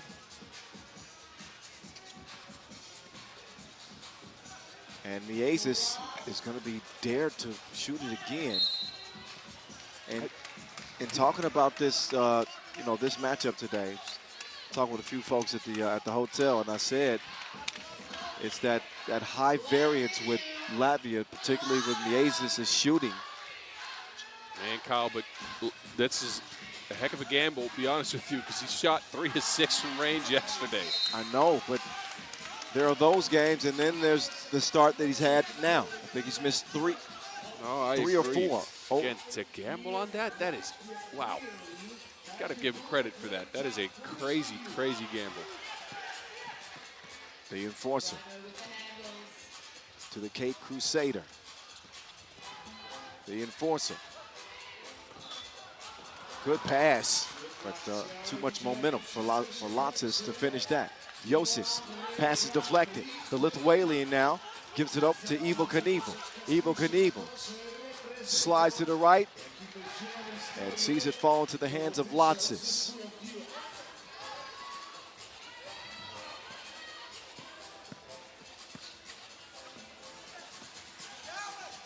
Latsas with a couple of tough attempts. That one late in the shot clock, nothing happening. Jalgiz wants to give it up. Josis down low. Good defense from Raimo Michaelis. That is the best you can do against the Lithuanian. Just give him physicality and put your hands up. And Josis with good defense on the other end. Man, Kyle, we saw a shootout between Serbia and the Netherlands in the last game. Now we're seeing a defensive-minded matchup with a ton of physicality, a lot of quick hands. I think Lithuania have really scouted out the fact that Latvia wants to cut off ball, specifically Francis, who's been really good this tournament, almost 6 points per game off of these cuts late in the shot clock, and they've been with him every single step of the way.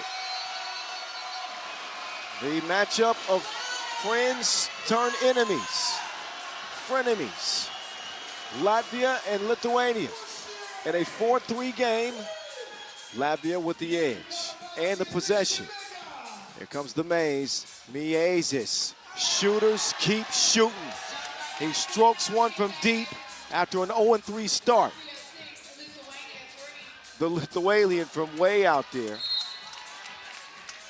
So Miezis gets 3 open looks. He doesn't hit him. And that's what he hits? Yes, from the logo.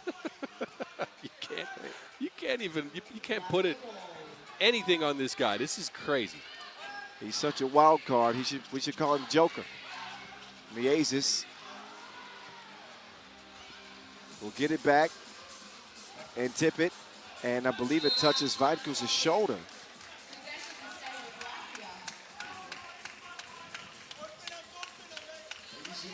Ball back over to Latvia.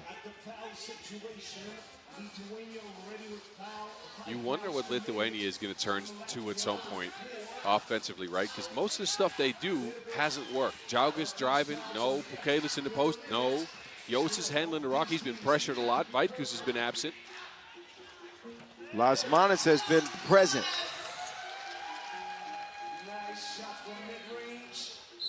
And making his presence felt in a 7-3 advantage for Latvia. Credit to them, man. Early they have matched up super well with Lithuania. Sigmars can't get to it. Plasmanis and Miezis game planning. Trying to put a stop to this possession with Lithuania in control. And Bukelis heading it off to Jalgiz. Jalgiz, no.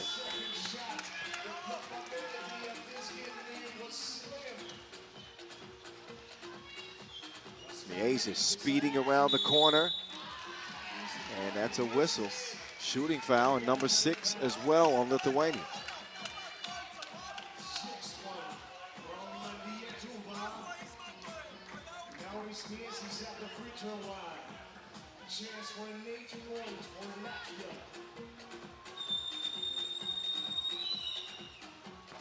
Miezis offline. Score stays put. Never mind, Vaitkus making a quick step. Now Latsas will try to answer back. Miezis from the logo again. He is representing himself and 3x3.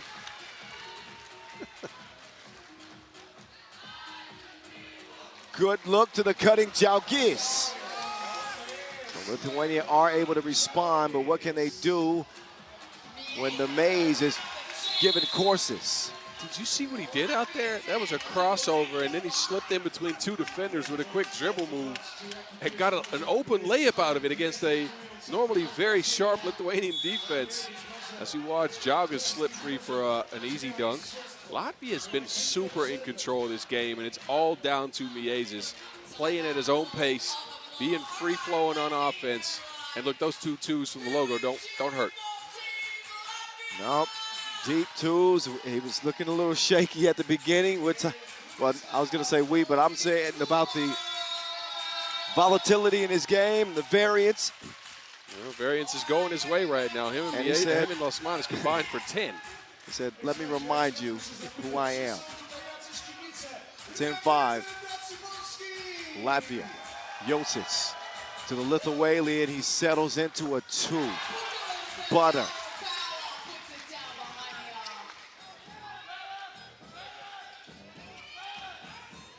Raimo, runner, won't go, and he will throw it away anyway.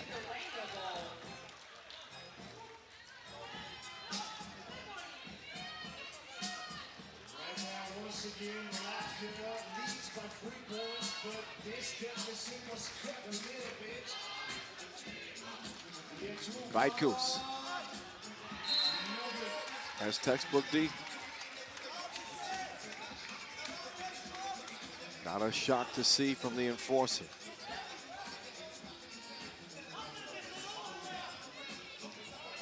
Raimo continuing that aggression defensively while not getting as much foul trouble. Džiaugas twirling his way to the bucket. He misses, but Bukelis will get the score.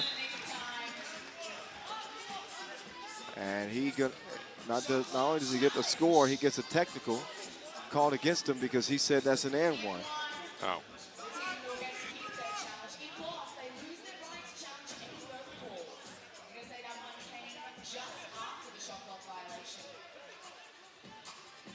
So shot clock challenge here too, apparently. So he might not have even gotten the score that he thought he deserved an and one for. Uh-oh. If the shot clock challenge works against him. Can't see it from this angle, that's Definitely for sure. can't. And again, if the video is not conclusive, then the call on the floor is going to stand. That's if that is the case. Challenge lost, yep. Challenge lost, so bucket goes.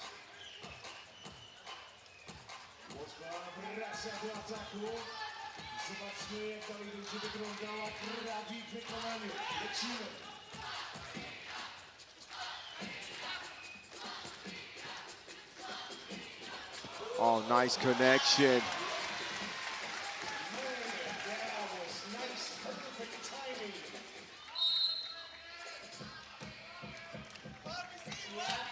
11-8 game. And table set perfectly for the cutting Zigmars Raimo.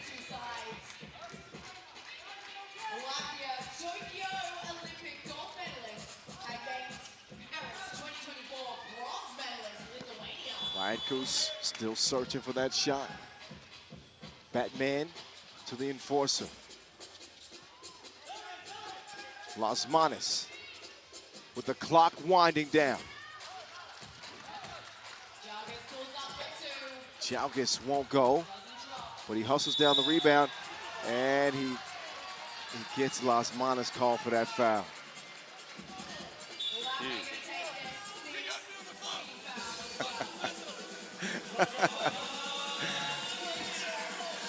I don't think we should repeat what he said there, but he said he got me on the flop. Yep. Minus a few other words. Yes, there you go. As you can tell, Lasmanis is fired up. This is Lithuania's push, though. Middle of the game, they've come back a little bit. That was a beautiful play, by the way. But they were down 10-5. They mini run here, 3-1 to climb back into things. Question for Latvia is, can they withstand it?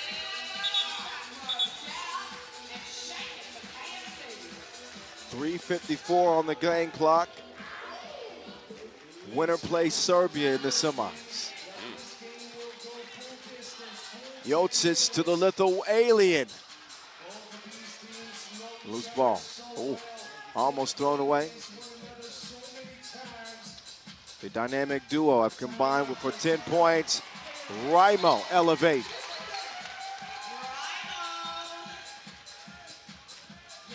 Jocic. Oh. He is put in a straitjacket by Sigmar's Raimo.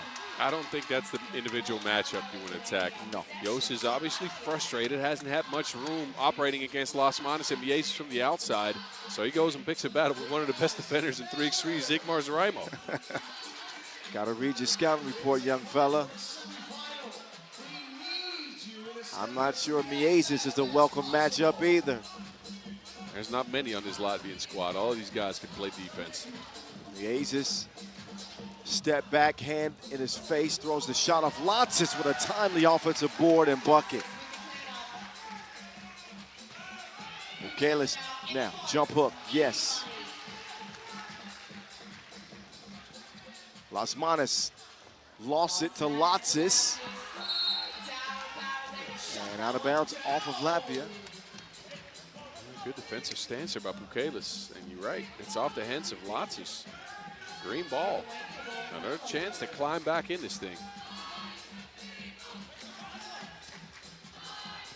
Jalgis, Vaitkus, Jalgis. What a pass from Evel Knievel. If Bukelis can hit it, it would have been beautiful. Did you see the defensive rotation on Raimo on that one? That's why Jalgis had to make that crazy pass. Way to rotate in off the weak side. Batman has turned into a villain. He is killing people. 15-9. Bukelis is held down on the baseline. I think that is going to be, is that number 7? It is. It is, yeah. 2 free throws coming up for Lithuanian. Lotsis here reaching in underneath the arm. Lithuania have not been able to contain Las Manas and Mieses shooting from the outside. I think 4 twos between them. Still, there's life for Lithuania. That Bukelis free throw pulls them within 5, 2:21 left to go in the game.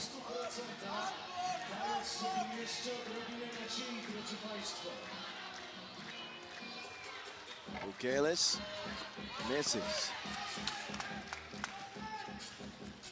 Raimo splits the defense.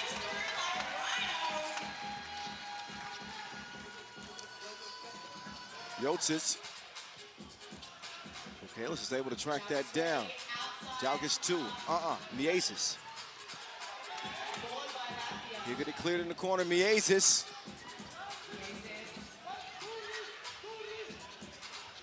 Oh my goodness. He took him on an incredible journey. The maze with an unbelievable play. That is incredible. He got all his steps for the day. Oh, I think he's going to get some more. He but got all his steps you are in. absolutely right. He went around the paint, out around the screen, and then had the dexterity to knock that down. The maze might not be done yet. He ain't.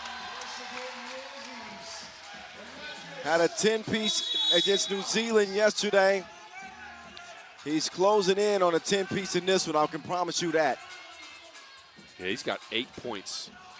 Him and Las Manas combined for 15 out of 19. And they are absolutely destroying Lithuania right now. Oh, and Vaitkus misses the free throw. It is not looking good for Lithuania.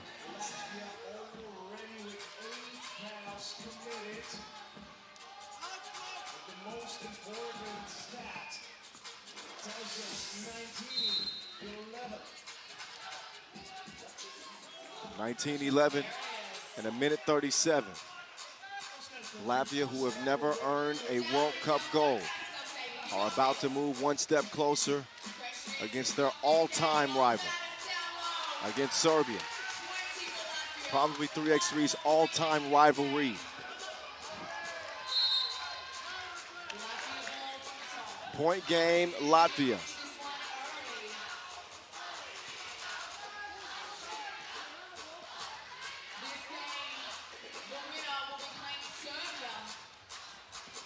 Miezis, maybe the only mistake he's made in the game since early.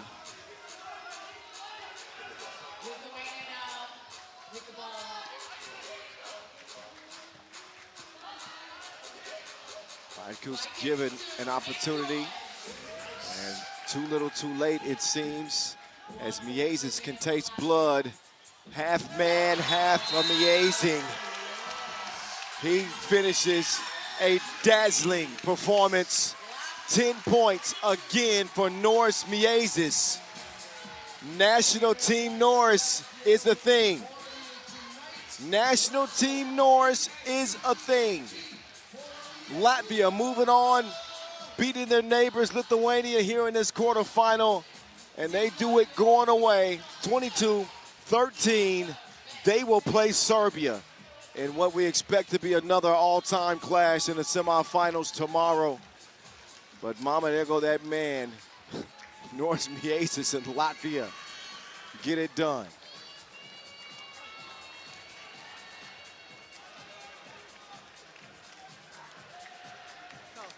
Bas Rosendahl, center court, where they gassed Norris Miezis. Semifinal bound to play Serbia. Bas. Notice, first of all, congratulations. What a victory over this Lithuania who hadn't lost a game this tournament. How does it feel beating them after losing the Europe Cup to them last year? Is this a revenge game? This is a rival for all the time against Lithuanians. Not even 3x3, but also 5-on-5. But I'm happy that we won. But most important, we get revenge for Lithuania because they beat us in a soccer yesterday. Good job, Latvians. I didn't know that. I didn't pay attention to the soccer games. Okay, so you personally have not won the World Cup. That's the only prize missing from your prize cabinet. You're playing an incredible tournament. You were hitting some crazy shots out there today. Is that some extra motivation? Like, you guys came out here really focused. Yeah, this is what I want. I want this gold. And this is what I miss. And we need just play it the same way like we played last 3 games. And I hope we can get the gold. All right, last quick question. You guys have a lot of fans in the crowd. You want to get some words for them? Thank you very much, and thank you all the fans. Good job. Congrats.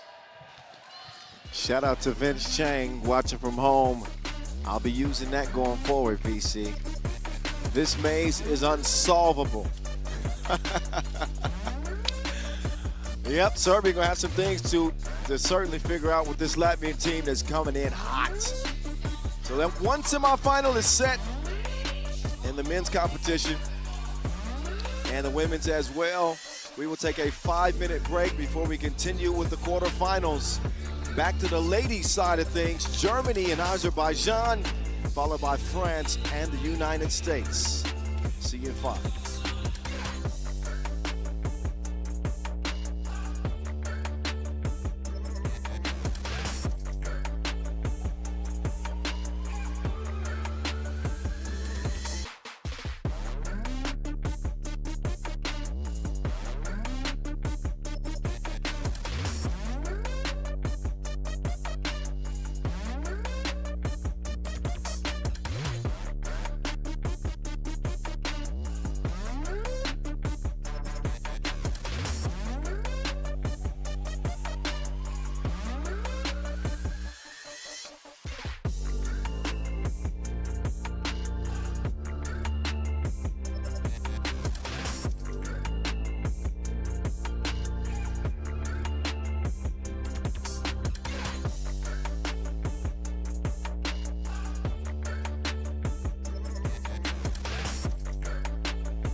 Cheer Angels Cheerleading Academy presents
The 2026 World Cup from Warsaw, Poland.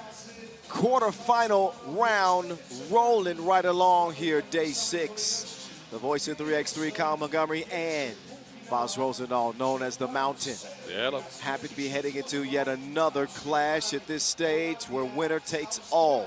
And by all, I mean a spot in the semifinals. Take your pick. Undefeated Germany, or maybe it's a, I think we can't call it a surprise run by Azerbaijan, although You're right. Their play-in-win heroics with Erica Carter nailing the game-winning shot yesterday. It was improbable. Yes. So I guess a little bit of a dream run. I guess so too, but they're going to have to deal with a lot of size and defense for this German team. Okay, you mentioned 4-0 in the pool. They did what they had to do. But I got to say, I saw two versions of the German team. Okay. First day, they looked really sharp, firing on all cylinders. The offense was easy. They went looking for option. Degbion exploded at over 8 points a game. Day 2 for them, their second day of pool play with 2 games, the offense was a struggle. It was slower. Degbion only 4 points per game there. Still leads the team, co-leads the team in scoring with Laura Zolper, both right around 6 points per game. But they had to find kind of a different approach than leaning on Ama Degbion. I'm curious to see which version of the Germans we're going to see here. Defense is always there, right? So you can keep that in mind. Offensively is what I wonder about. Yeah, none of the members of the, well, one of the members of the Olympic gold medal team for the Germans in Paris, and that is Marie Reichert. She and Ama Degbion make a formidable defensive force. As for Azerbaijan, they got some force within this squad as well. Dina Ulyanova. She will help try to lock down the paint and play her role on this squad.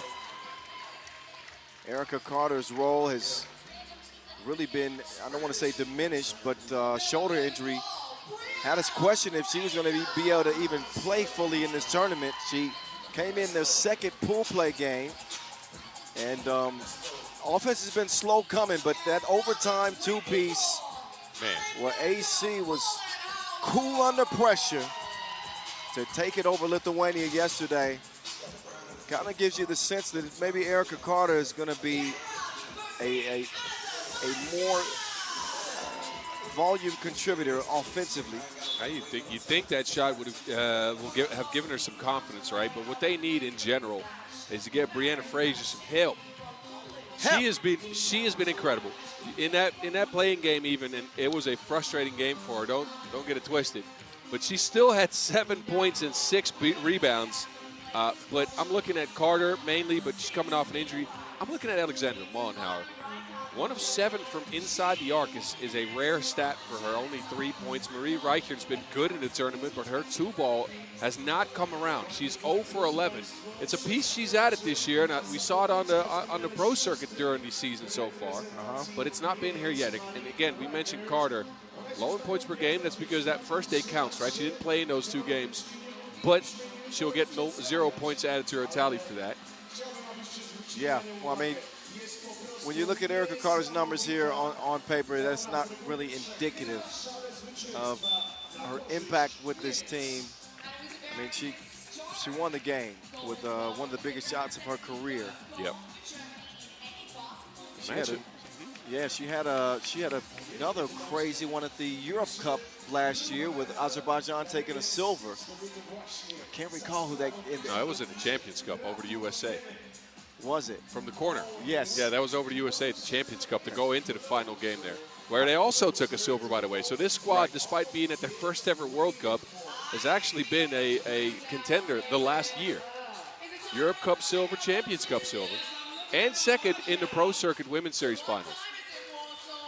Well, the only thing they haven't done recently is take gold. They got to go through the undefeated Germans if they want to keep hope alive for that. Women's quarterfinal action is here. Manek Manashevsky officiating in his own city with Brigitte Chabay-Koshkatu. Alexandra Mollenhauer, nice positioning on the inside. Reichert will set the ball screen. Daub will lob it inside. Reichert, turnaround jumper, that'll go with the foul.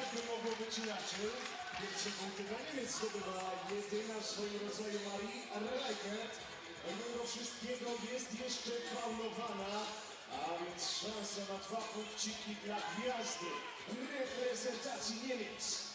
There she is, Olympic golden girl, Mary Reichert. Reichert can't get it to go. Able to get one on the board and draw the foul. Doesn't pop it off the free throw. Marika Carter on the drive. Oh. Frazier comes down with that. She's just too strong. That's a force down there, man. Kept her balance and then converted the score. Frazier, who really struggled in the play-in game against Lithuania, that defense really frustrated her. And you say struggled. She still had 7 points, 6 rebounds, and shot 6 for 11 inside the paint. But I would that's say not that's like the her. That's the hardest Yes. 7 points she's ever gotten in 3x. No, I have to agree with you. You are absolutely right. Zaś nie są faworytkami w meczu z Niemkami, ale jak na razie na prowadzeniu dobry start Azerbejdżanu.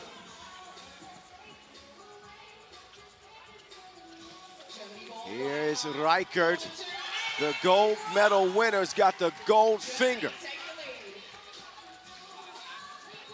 That's her first 2 of the tournament. Puts Germany up 1. Uh-oh, AC, she likes that spot. Just hit a game winner from there yesterday. That one goes amiss. It's Laura Zolper. Will fire it up top to Ama.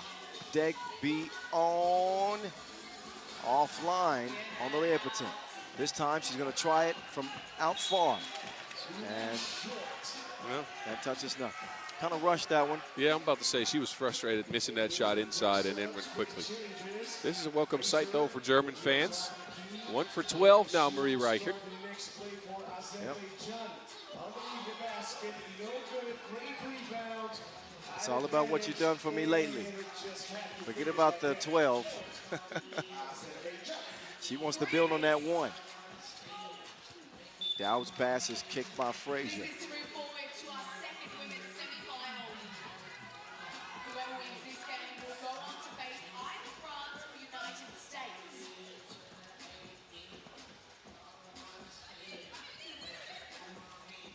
Zolper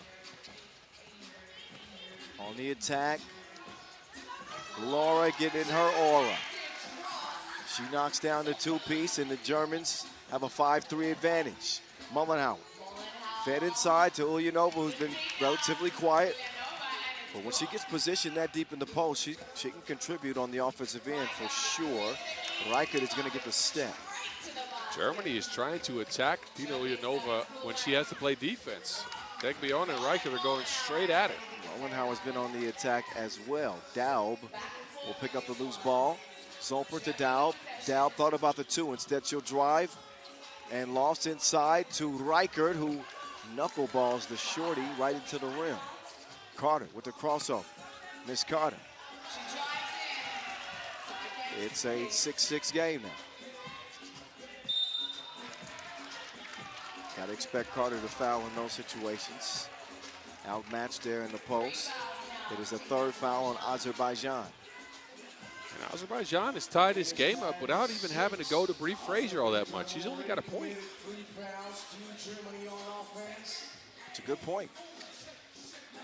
Nice passing game from Degbion. He's 1 of 2 in this game.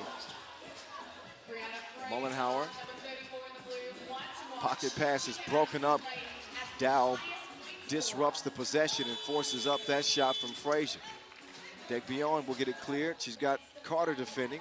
Reichert likes that matchup inside, and Carter's going to be called again.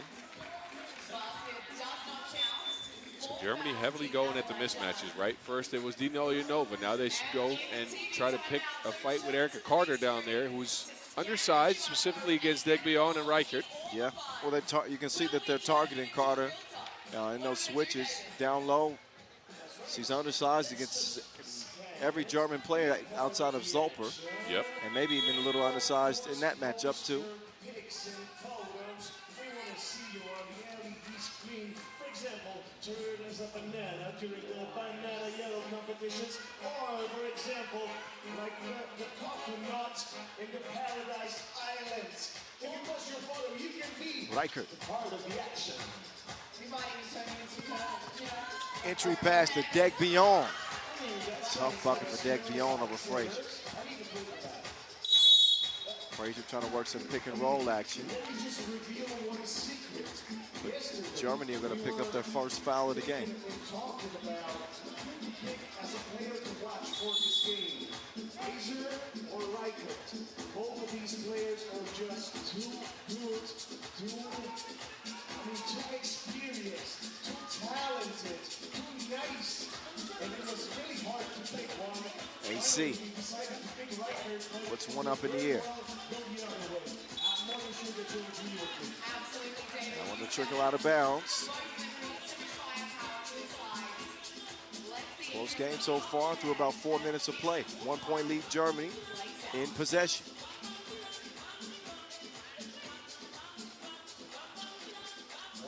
Soper looking for another deuce. Big shot. Awesome. Germany has got a lead right now. Frazier, power move. Frazier is built different. She is built different. You cannot do anything with that. That is just, man. You couldn't have played defense any better. I think Reichert even got a hand on the ball. And it still went in. How? Sometimes you just gotta laugh, man. She's a different level talent.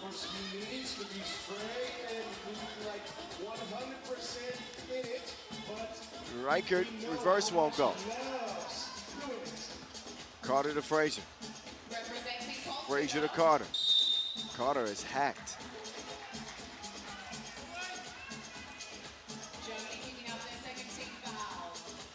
Foul up high around the neck region.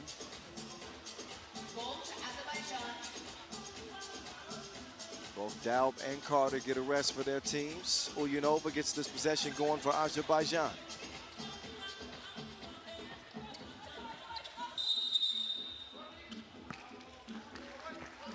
Another foul on Germany, number 3. 13 foul against Deutschland.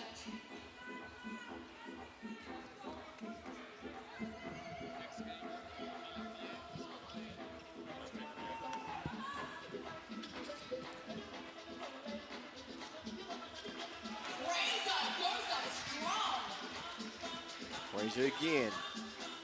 Soper put her back into it.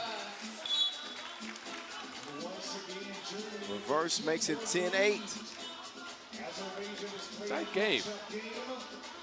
Teams have gotten to their spots. I'd say Azerbaijan would love a 2 at some point. I think they've gotten that. Frazier trying to distribute this time. Good defense by Daub. That rub screen is really tough to defend. But Daub using her speed to stick with Mollenhauer. It looked like she was going to get some position in the paint there. Instead, Azerbaijan will have 2 seconds to get a shot up. It'll be up to Erica Carter. That's enough time for her to get to the rim.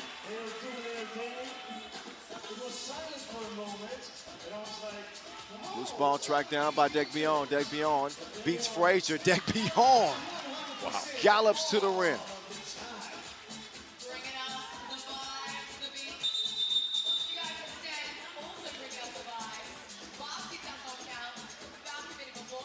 Fourth foul on Germany. Daub just trying to hold off Frazier.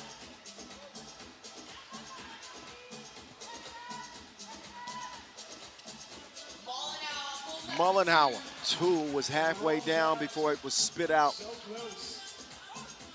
Zolper, cross, inside, Reichert. Big advantage for Reichert, who takes a shove in the back from Carter. A shooting foul. That will send the Olympic champion to the line. If you're a German 3x3 fan, you'll remember Marie Reichert and Sonny G, Sonja Kleinerer, Svenja Brunkhorst, and Alyssa Mavius on that historic first German goal for the women. Shout out to all of them. Former head coach Samir Suleiman as well. Samir coaching China now, I believe. Yeah, he's coaching China now. Yeah. And Germany beginning a new era of women's 3x3. Degbion right at the heart of that. She'll make it a 13-9 game. AC from deep, deep. Won't go.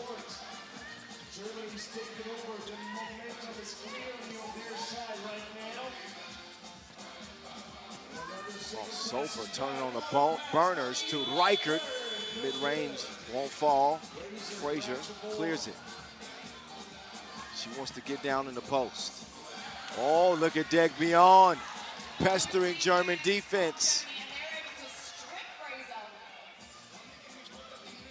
Reichert eyeing a 2-ball, won't go. Olyanova with a risky pass, stays with blue. They haven't got it cleared yet, now they do. AC making a move. AC with the cross. Long rebound, can't be tracked down by Frazier. And another missed two by Azerbaijan, who just haven't had any scoring on the outside. Mullenhauer has done her damage in the paint. Carter, two, and Frazier, of course, sets up shop there.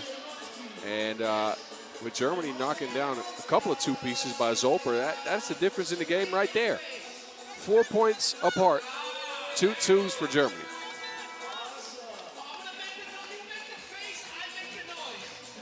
What's Bree Frazier at now? 3. 3 points.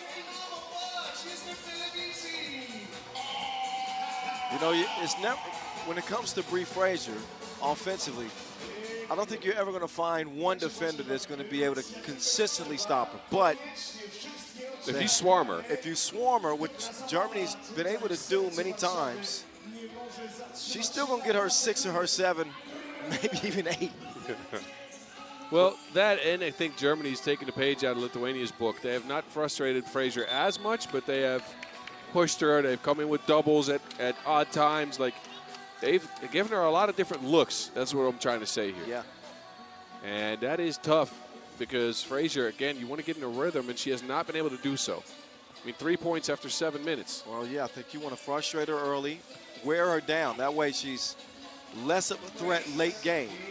As we say that, Frazier, of course, goes and gets another bucket. Sure. Marie Reichert will blow that one, and Frazier will get the whistle that time. Even in the foul category. That's one you got to have, though. That is a wide open layup. And again, 2:40 on the clock. That is an eternity in 3x3 basketball. In a three-point game, you're never out of the woods. No. Oh, inverse pick and roll. Beautiful play there. Carter came. Uh-oh. Frazier is now super frustrated.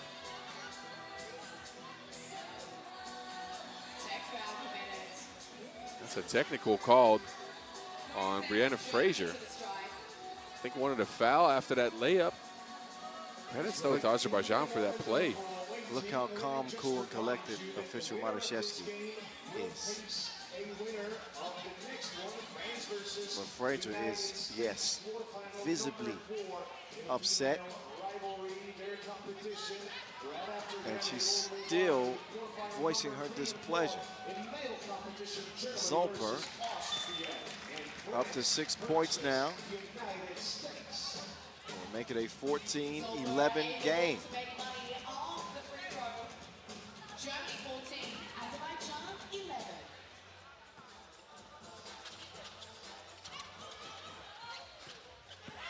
Zolper getting to the baseline. No score to speak of. AC gets it to Frazier. Frazier will hand it out to AC. AC pulls up mid-range. Nope. Frazier snags the rebound and then attacks Degbion. Degbion holding her ground, though. I'm not so sure about holding her ground. She got moved out the way. Well, but Frazier missed the shot. Off the miss, off the miss. Off the miss, I mean. Oh, no, that was, yeah. I think Ahmed Degbion's got to lift some more weights to be able to stick with Brianna Frazier like that.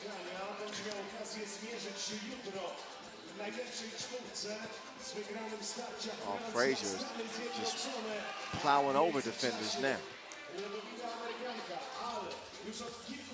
Riker makes the right decision.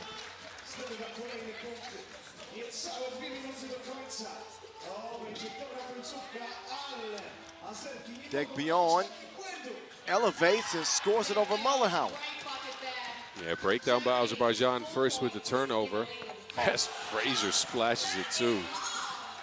But they had a turnover and then stared at each other so Germany could score. Travel guard on Degbion.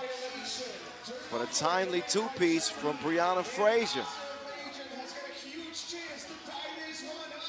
It's a one-possession game, and this right here will be more than crucial. Crunch time is officially on. 1 minute 30. Ray Flacco.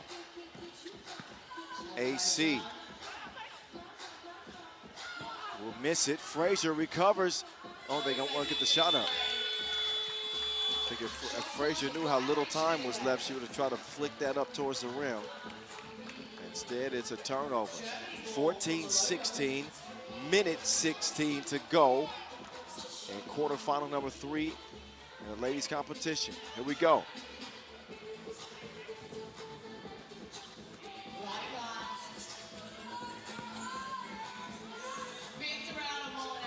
Mullenhauer defending Riker well there. Azerbaijan can tie the game with a Mullenhauer splash. And we even Steven now. 16 all.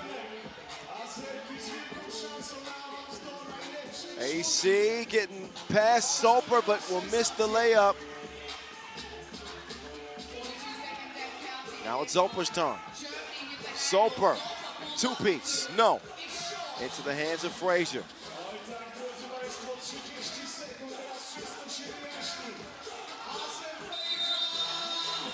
And that is a shooting foul on Germany.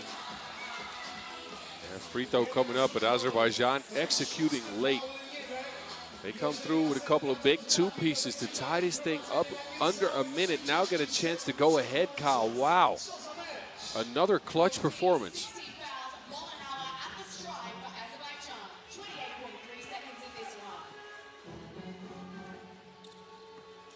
Mullenhauer, yes.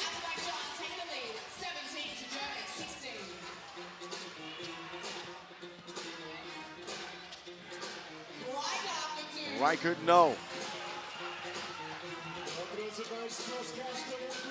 Mullenhauer inside, guess who? Brie Flacca. Azerbaijan have come from behind. They were down 4. Now they lead by 2 with the final horn sounding. Azerbaijan find another way to win. Previously undefeated Germany are out here in the quarterfinals. The dream run for Azerbaijan continues. 9 points for Brianna Frazier. She might be hitting harder than Joe.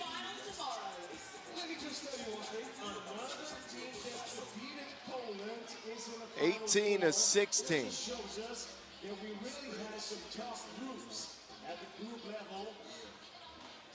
Another look at the go-ahead bucket. Brianna Frazier, an unstoppable force, game in and game out. Azerbaijan into the semifinals. We head center court, Bas Rosendahl with Miss Mullenhauer. Alexander, congratulations. Check. I don't think I have a mic. Alexander, congratulations. After a clutch performance yesterday, you guys get it done again here today in the last minute. You're down 4. What goes through your mind? Yeah, I mean, we knew coming into it was going to be a tough game. Germany's a gold medal team for a reason. So we knew it was going to be a fight. I think down 4, we just stuck to what we know we can do well, and we executed. All right, so now your team has had a good run at the Europe Cup, a good run at the Women's Series final on the Pro Circuit last year, a good run at the Champions Cup, and now you're top 4 at your first ever World Cup. What makes this team so tough? Yeah, I think we're getting more time together, which is huge in 3x3. It's really important. And I think grittiness, we're getting there and learning 3x3 a little bit more. So I think just fighting and enjoying it with one another. Well, it's showing out on the court. Congratulations. We'll see you tomorrow.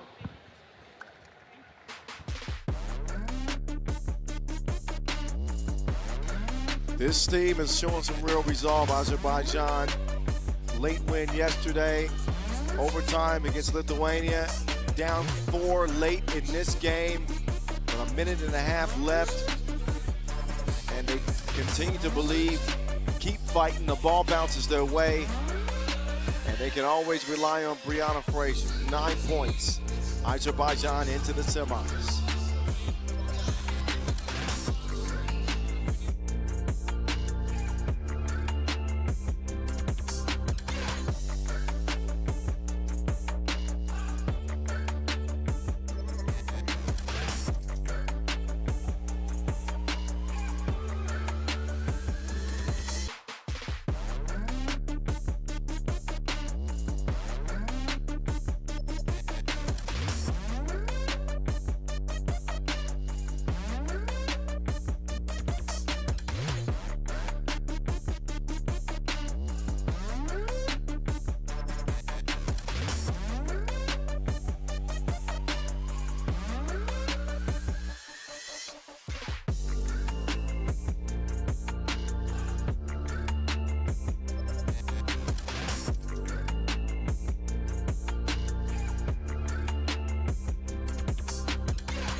Here's a classic clash of powerhouses and former World Cup winners. United States women, France women. In our last women's quarterfinal. Who wants a date with Azerbaijan and Brianna Frazier? We are going to soon find out. The United States has been an unstoppable force. Undefeated out of group play. They get the 1 seed and some time off. France's journey has been a lot different, and unfortunately for them, they will not have Marie Milapi, who suffered a head injury in their play-in game win yesterday. So France will have to play on with 3. That's bad news. First off, for her, for Milapi and her health. Yes. And also for the team as a whole to try to continue to advance with no substitute. Yeah, and look, no substitute is already a very hard thing to do in 3x3. Add to that the fact that France has struggled to score the basketball throughout the entire tournament. They have not put together many good offensive games. Add to that the fact that they have to play the most athletic team in the field by a mile in the United States. It is looking a little bleak for LeBlanc. I see what you did there. Yes, it is. But they still believe, and they got a shot. Who knows? Mane could have the game of her life.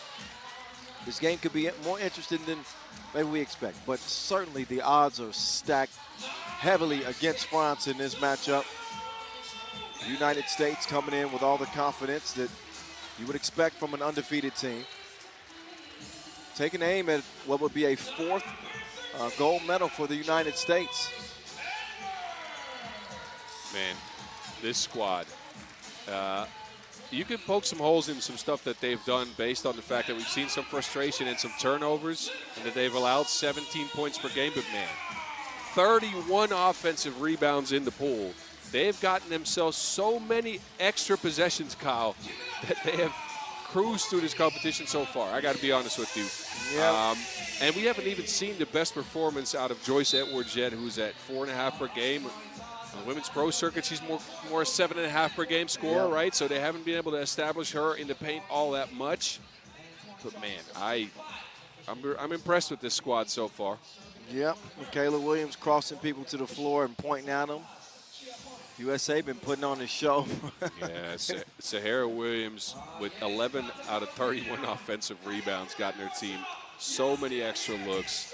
She's the physicality, and I think imposing for other teams to go up against. As Michaela Williams averages 6.3 per for the United States. Trying to make easy work of an undermanned France team. And look at some of the players to keep an eye on in this one. Hortense Limonson, the speedy guard for Le Bleu. He's actually put together a pretty good shooting performance in terms of her two-point shooting percentage, 36%, not bad at all.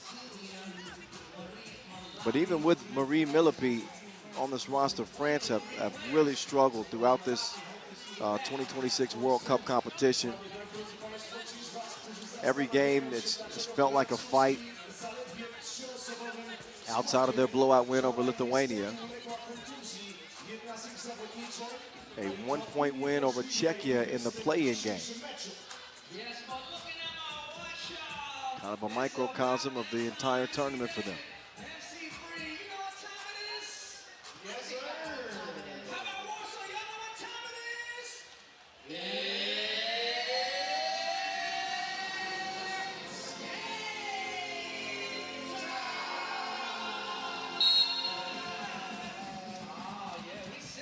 All right, let's go then. France, USA. Last ladies quarterfinal. Edwards can't convert the jump hook. It's into Leticia Guapo's hands. Limonson quickly finds Mari Mane. We missed on her driving a lot in yesterday's play-in game, and now she gets it going right away. All right. Yeah, she settled for a lot of twos. Michaela Williams is going to get what she wants. She opens the scoring for the United States. Limonson blows the crib.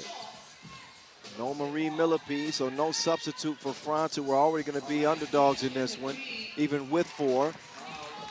And Joyce Edwards and company trying to make easy work of Le Bleu. 45 seconds in, 1-point lead USA. Guapo attacking the basket and then getting a steal.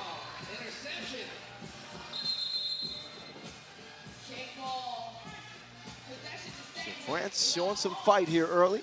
Yeah, if it's one thing France has over the USA, it's experience, right? They have ran this system for years. They have all the experience in the world. USA is quite newly put together. So this French system might do some damage here early. All the cutting, all the screening and slipping those screens, that might be a struggle for the USA to keep up with if France can keep running. It's the physical attrition that you worry about with France as the game progresses. I was going to get to that after my point. Yeah, if they're going to need some oxygen at some point, and they won't get any. 2 media timeouts, and each team with 1 timeout they can call. And eventually the United States are going to start, being more physical defensively. Got to expect those easy drives that France have opened the game with to be shut off. Or maybe not. We'll see. As long as you have hope playing with 3, you can do a lot of things.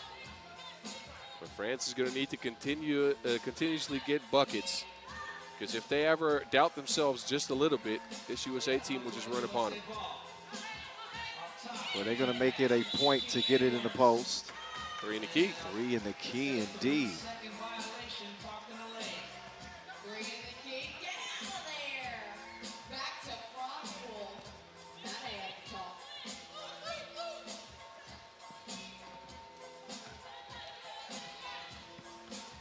Guapo, and this is the layup. Margin for error for France is so slim. That pass is broken up, stolen. Edwards clears it herself. Nearly lost it. Now she's got great position on Guapo. And no choice but La Guapo to foul. Edwards really wanted that bucket. You saw it as soon as she cleared it. Put her head down, got to the paint, made sure to get position, turned into a foul, get a free throw out of it. But you can see she really wants to get in rhythm here. France have no size to match up with her. Millipede was their size.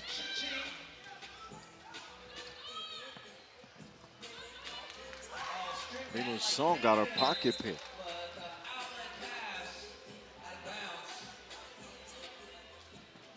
Sahara Williams now comes in for the United States.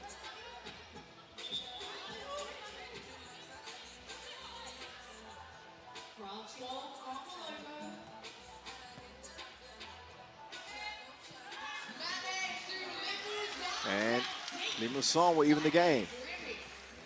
United States looking to win their first World Cup gold since 2023. So just a few years removed.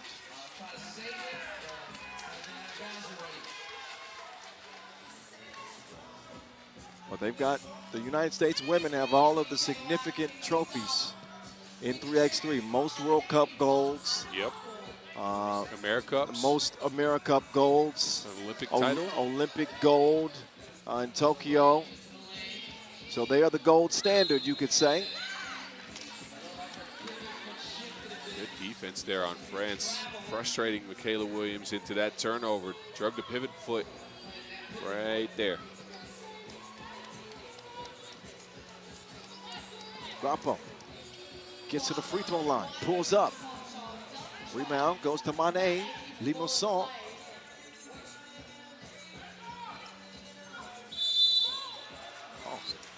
Guapo gets the foul called there. I gotta say, this is France's best game yet, so far. Yeah. They played really focused here early, Kyle. I gotta say, No, defensively, they've stuck with the USA. Offensively, they've picked the spots to attack. Yeah, no, you're right. Now, again, the question remains, how long will they be able to hold on without a substitute while getting tired? Just 2.5 minutes in, and active hands from Guapo.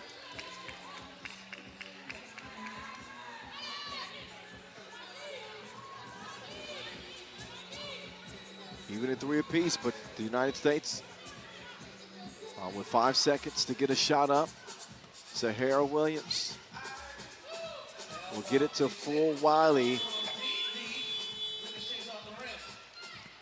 Oh, Limousin. Too fast, too furious. Oh, Mané with the active hands. And another steal for France. Mané is going to pull the trigger.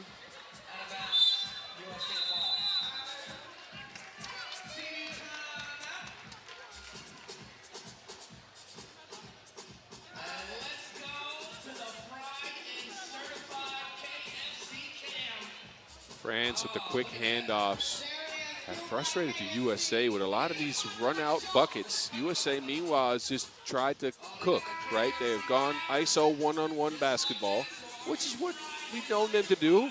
They don't run much of a system. They have so much talent that they can usually attack one-on-one. I think if they move the ball a little bit more, they get some more rotations going, they can get to their spots a little bit easier because the athleticism for France is staying with them right now. Indeed it is. Right now they enjoy a 1-point lead. Kayla Williams, drive-by shooting. Side step, stroke from the top of the key.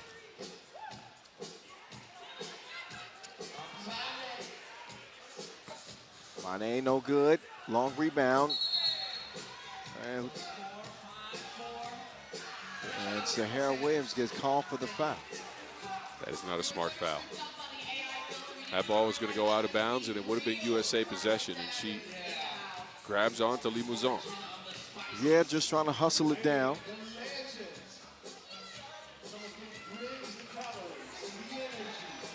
Look at that, another backdoor cut on France. Playing great so far, Le Bleu.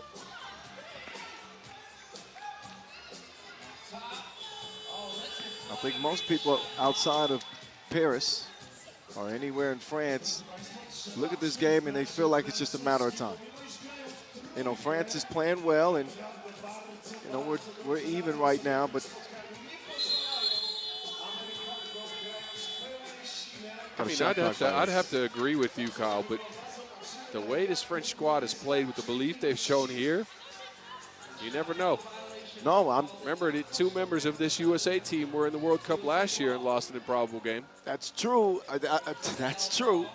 I'm just speaking through the lens of the consensus. No, Yeah. I fully agree. Fully agree. But it's 3x3 and it's the World Cup. I have come to expect all the craziness. Am I going to see you with the French flag after this game? Absolutely not. 55. Uh-oh.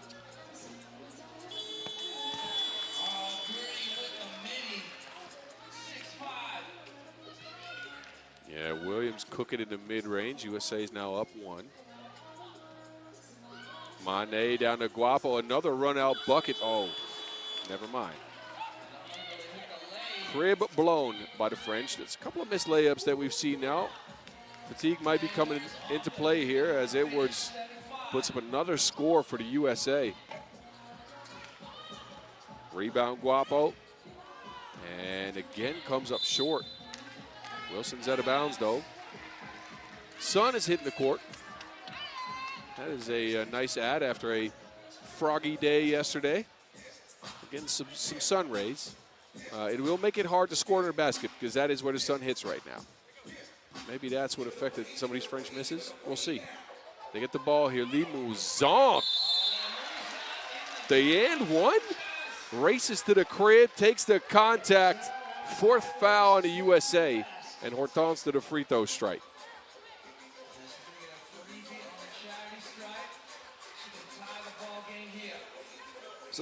So you're saying France believe? I'm not saying, I'm seeing. Saying and seeing. Limousin sees that one go through.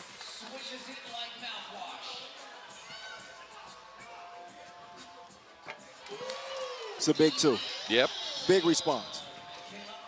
Yeah, and that's the second bucket Michaela's had in a row. That mid-range jumper, and now the 2, and an offensive foul on Marie Manet, swinging her off arm through.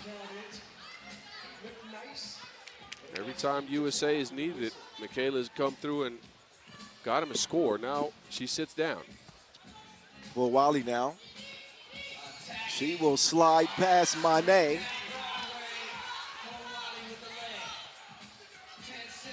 And now Limousin, who's had a great start to this game, gets the ball moving. Guapo driving. Uh-oh, traveling. Yeah, a couple of disjointed possessions now on France. You wonder again if they're out of gas as they've missed some layups. They've turned the ball over. They also have a lot of fouls to give. You can expect them to use those to stop some scores, but oh, they get a steal right here. France defense has been impressive. Oh, very much so. 3 on the shot clock. Limousin stepping back.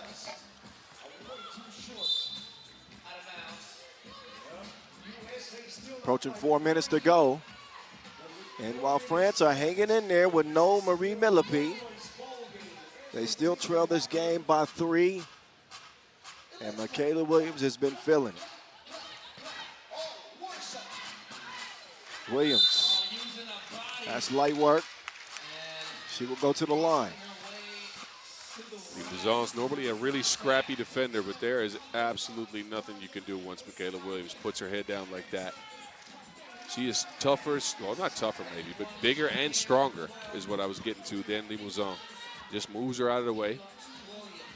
3rd French foul.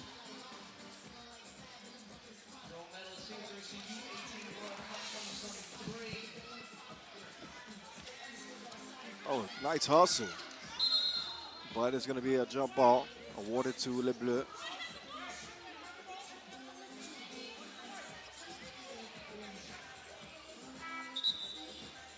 Sahara Williams thought that they were going to retain possession. Otherwise, she would have tried to pass that ball, but she didn't. Man, I'll be frank with you, Kyle, this is a closer game than I expected it to be at this point. When we heard France was playing with 3, I didn't know what to expect outside of the USA trying to run upon them, but it was France that got things started. And they ran upon the USA. Now, their scoring, as it has been all tournament, has left something to be desired. A couple of missed layups and some struggles on that end. Credit to their defense. Question now becomes, can they get the scoring going? Because they're going to need to. They're down 4. 11-7, we play on.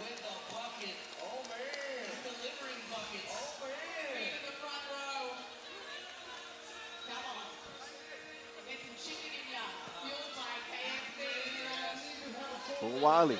Oh, Edwards was not ready for the pass. For Wiley and Lemos Song getting tangled up. Looks like For Wiley is called for the foul. This is what we saw from the USA a couple of days ago in the pool, right? They can get frustrated. They can start getting into these yapping matches with the referees. You don't want that. Yeah, they got to stay firmly focused on France. Although France lose some focus on that possession, throw it away. I'm about to say, France better stop turning the ball over. They have thrown the ball away on their last 4 possessions.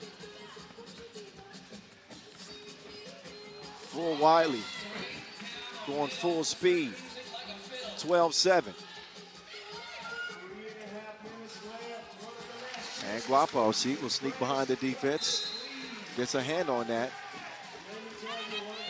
I expected to see more of that in the middle part of the game as we see For Wiley get to the rack here, but France made things work early with that off-ball screen and slip. Haven't used it for a couple of minutes here, but they're getting back to it.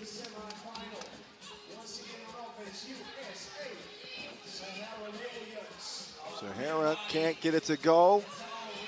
She gets a rebound and also a whistle.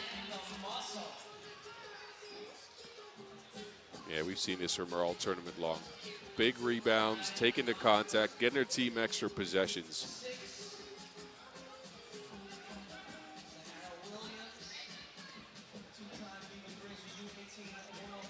They're routinely giving that effort on the glass. Free throw into France's possession now. It's Mané. On the kick out, Edwards called for number 6 on the USA. Yeah, USA better be careful. 7th means you sent France to the free throw stripe for a couple of easy looks and a stop of the clock. In this situation, when you're up 4, you just want to give them a layup every now and then instead of fouling. Still a little bit of a learning curve. Sahara couldn't squeeze it. Ball Le Bleu. 12-9. USA have not been able to get rid of the French yet. France has done this with Marie Mané scoring a single point.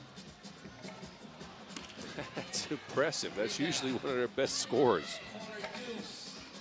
Yeah, an odd game in that way. She's had to be more of a screener. I get that. Limassol didn't even use the screen. That's the shot you want, not the result. Edwards, 13-9.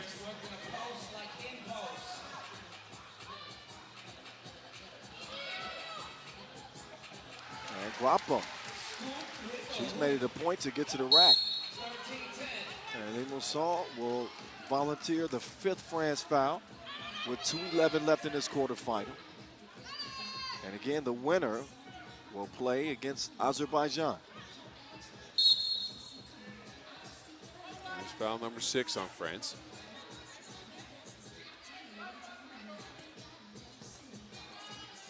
No more to give. Williams, precise pass to Edwards. She's got to finish that, and she does eventually with a foul. And 2 more free throws to potentially add to it.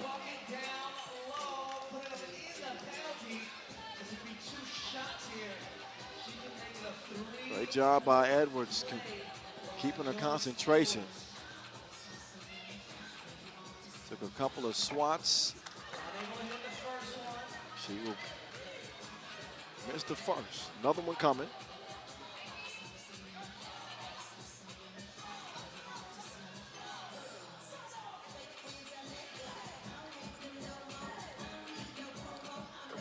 Knocks down the other.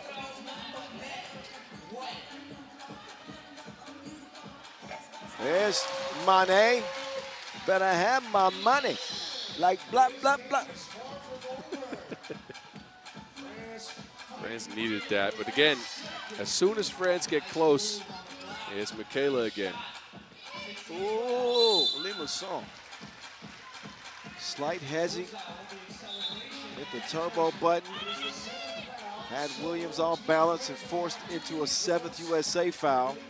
This game is not over with Limousin shooting 2 free throws. Wow. I wish I had words for you, Kyle, but I think this France team, win or loss, deserves a lot of credit with the way they've approached this game mentally. Oh, that is without a question.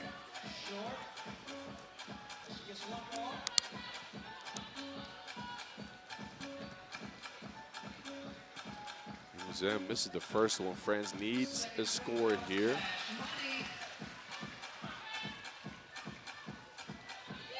Minute 30 left. For Wiley, off target. Who touched it last?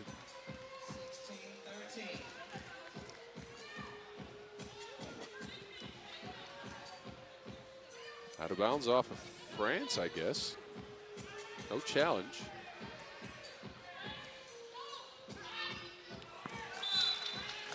Entry pass is wasted. See, the foul situation adds to the intrigue with a game that has 90 seconds left, separated by 3 points. USA need to play some clean defense to maintain this lead, as Mané will miss the 15-footer. Edwards will do the ball handling, but France nearly stole it. Look at Mané.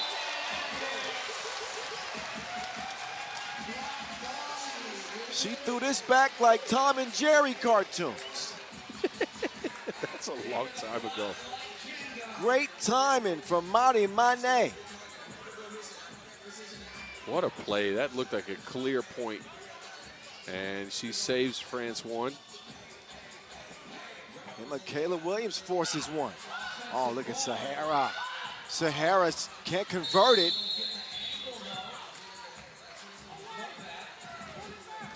Foul White, see, yep.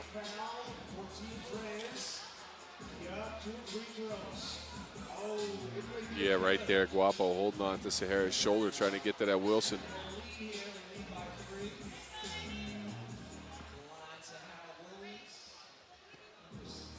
Big free throws for Sahara at the line now.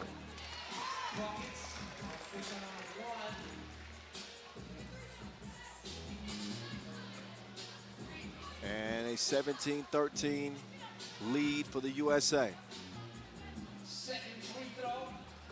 Sahara can't connect on the second. Oh, Limousin loses the handle. Yeah, a couple of thinking errors on the French. She knew it was coming. Maybe it's fatigue, maybe, well, you've seen a couple of these now. I think I just saw some tears flowing underneath DJ Lass's glasses up there. Well, those get underneath them fast. That's a small pair of glasses that man has on. DJ Lass hailing from Paris. And likely seeing the French women fall in this quarterfinal. You want to talk about threading the needle. She bought her sewing kit as Full Wiley handles it and advances USA's lead to 5. 45 ticks left. And despite a valiant fight from France, it looks very much like, oh, yeah, this was going to be a done deal. They stayed in this game for such a long time, Kyle, but it's the turnovers that is costing them. They have thrown the ball away too many times. And think about it, they've missed about 3 kind of open layups. That's a difference in the game. USA just had so many more possessions with those turnovers, and of course, Sahara Williams' offensive rebound.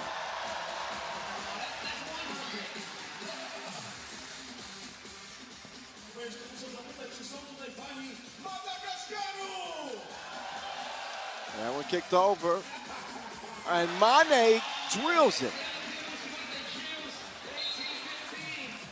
Limousin almost had that too. France still have belief.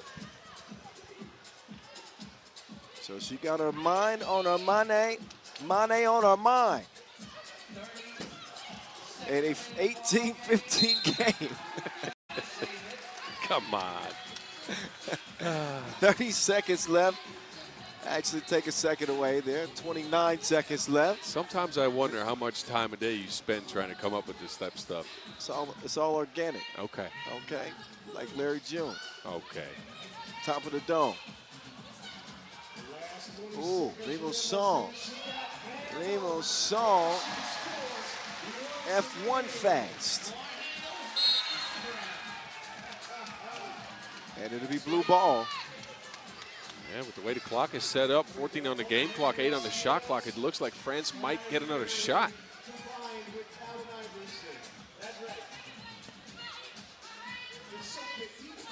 For Wiley. Offensive foul.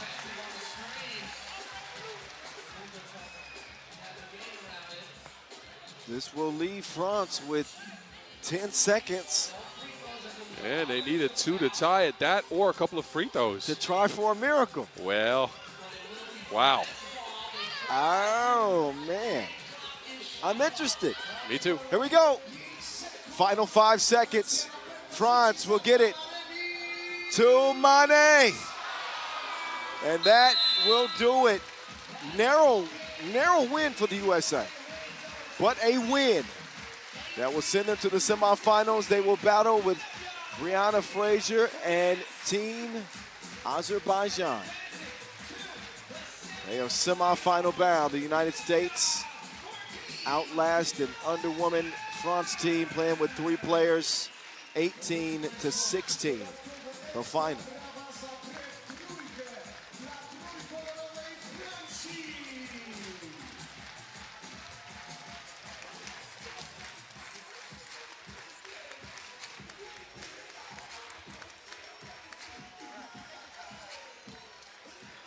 Miles Rosendahl is center court, and he's with Michaela Williams. Let's get her thoughts. Michaela, congratulations. Big win for the USA here to move into tomorrow's medal rounds. France gave you a lot of work in this one, right? They kept pouring on buckets, but it felt like you were the stabilizer. Every time they went up, you came up and picked up a big score. Can you talk us through your mindset in situations like that? I think my mindset as a competitor is just wanting to win, doing whatever I have to do to win. And shout out to my teammates for trusting in me and giving me the ball to do what I do. So. All right, so now you guys have a game coming tomorrow with Azerbaijan. A lot of force in the paint they have. What can we expect? A good game. I mean, we're coming out here to compete and play basketball and have this 3x3 atmosphere, so we're coming to have fun. All right, well, have fun. Congratulations. We'll see you tomorrow.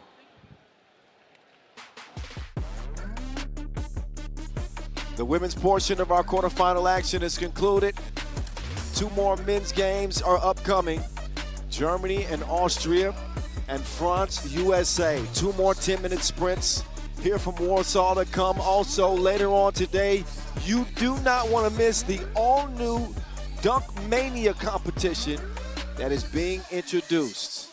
That is for later, but we will have a 5-minute break before we get back to the action again. We restart with Germany and Austria coming up.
Właśnie na tym ekranie skanujcie kod QR i bądźcie częścią naszego turnieju.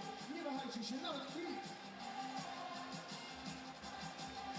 All right, here we go. Another border battle. Germany and Austria. Yeah. Here's how they look by the numbers head to head. Germany with a couple of days of rest is one of those teams that looked outstanding in group play as they went 4-0 with a balanced effort and a new squad. Nicholas Kropp, Kevin Bryant on the national team this year. And it has obviously provided some pretty good results for this German team. You know, I've been heaping praise on them throughout the week, and deservingly so. Maybe nobody more than that dude right there. Denzel Ajiman has turned into a sharpshooter, seemingly overnight, but he's put in the work over the last couple of years. He's averaging 7 points a game, and he has knocked down a blazing 58% of his two-point shots, which is ridiculous. And he leads this German team into this quarterfinal. Fabian Giesmann alongside the future. Still working on a nickname for Kevin Bryant. He needs one. Yeah, he does need one. And you know what's so special about this German team? Because you talked about their offense. They have allowed only 12.5 points per game. They've only turned it over 3 times, and they have kept teams to 20% from 2. This is a elite defensive unit. First team all defense. But here's another team that can lock up too. That is Team Austria, who they've had an up and down tournament and some frustrating times at times, right? But they did go 3-1 in group play, and then in the playing game yesterday, they just ran away from Belgium. Got another big-time offensive output from Tony Blazon, a.k.a. Tony Blaze. He drops 10 in that 21-13 playing game win over Belgium. And that is how Austria arrived in this border battle.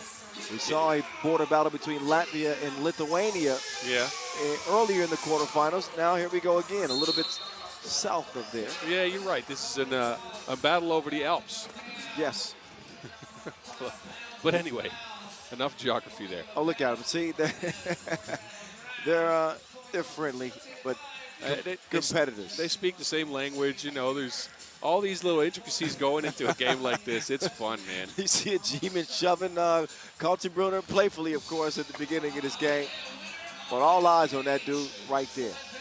Oh, yeah. Look, the Germans have a special fan in the stands as well, as their star, Leon Verteeg, injured star, I might say, has made it out here to support his fellow. Surprised them yesterday in the hotel.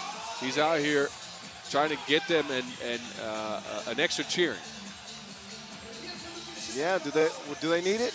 No, I don't think they do. Nico Kaltenbrunner, a solid 5 points a game in the tournament. I'd say, you know, a couple of years ago, Austria win a Europe Cup title. In a matchup against Germany, they would have been clear favorites. I think the tables have turned now. Germany considered the favorite in this matchup here in 2026. Fabian Giesmann at 8.3 per game. 77% of his ones are good. And not as sharp from beyond the arc in this one, but when you dominate inside the way he does, you can shoot 23% from long range. Yes, you are absolutely right. And man, 23 is a little light for him even if you think about it. 10 dunks for him. He has really been a man-child in the paint, just getting every score that they want. He's been the most consistent scoring option, just his one-on-one. But this German team has some more stuff, though. The ball screen options they've worked out with Nicholas Kropp, Kevin Bryant as well, who's not had the greatest of offensive tournaments, but they've gotten him involved a little bit. Kropp, by the way, 10 key assists, setting up a lot of the action.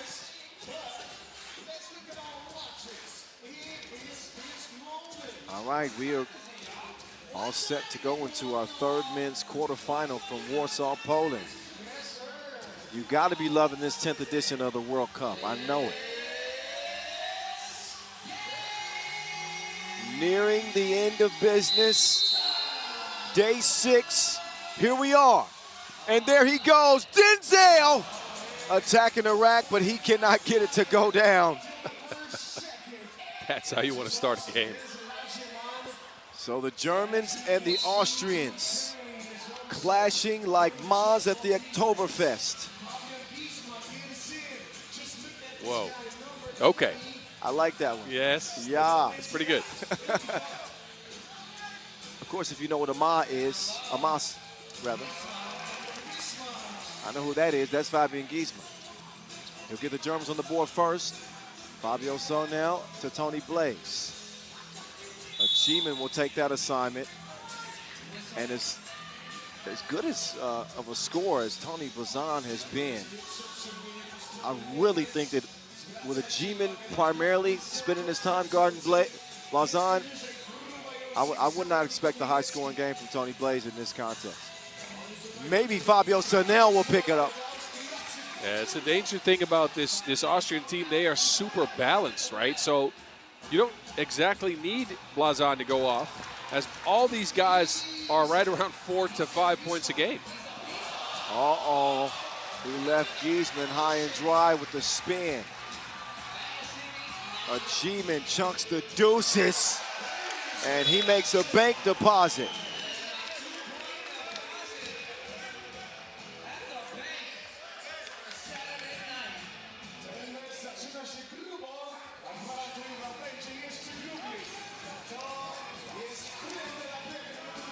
Nick Kropp, too strong. Carlton Brunner, nobody home, leave a message at the beat. Denzel Ajiman, not that time. The man again has shot at 60% from 2-point range. How much more does he have to prove for teams to consistently get a hand up on him? KB. Kropp. He will set up Giesman. And a whistle underneath. Bryant and Diggs getting tied up.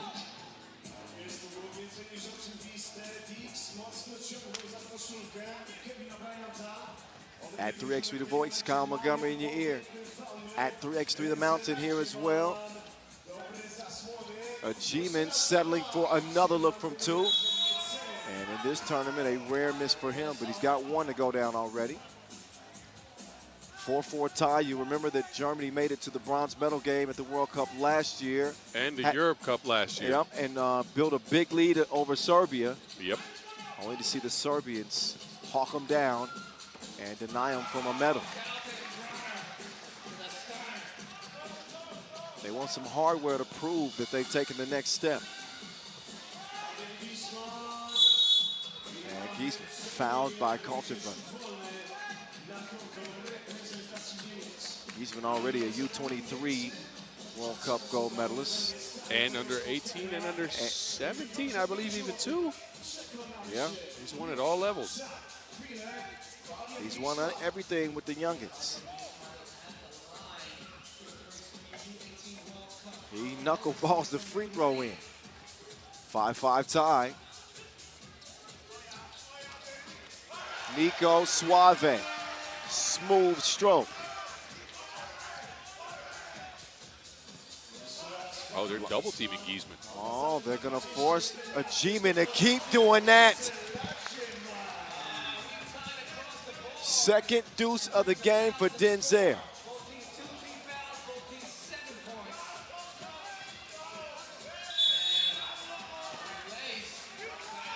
That's a mismatch that Blazan will love to attack. More sizable than Bryant, who was forced to foul there. And here's another look at Denzel Ajiman, shooting like the Equalizer trilogy. Blazan, free throw, yes. Pass from Ajiman. Got to reach. Not just the shooting of Ajiman, but starting to see more leadership out of him too. mean, you can imagine that. These guys are still very, very young, right? They're growing up right in front of our eyes. Think back to yourself when you were 22 years of age. Like, I don't know how mature you were. I can tell you from my perspective, I wasn't. Well, I thought I I would. was. Yeah. I made some very bad decisions at that age, let me tell you. 1 point lead, Austria make that 2. Here comes the G-man. Denzel off that time.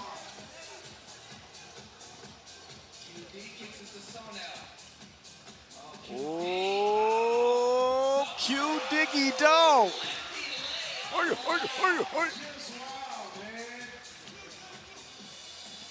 10-7. You didn't say nothing about my bark that time.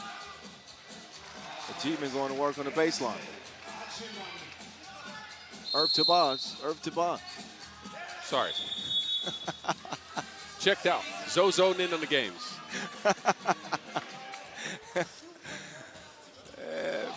I heard you barking. Is that what you wanted me to react to? No. Or was that weird bark again?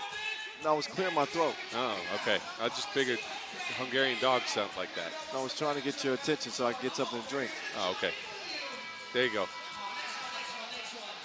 Here's some of the action so far. Quincy Diggs freaking him. No diggy.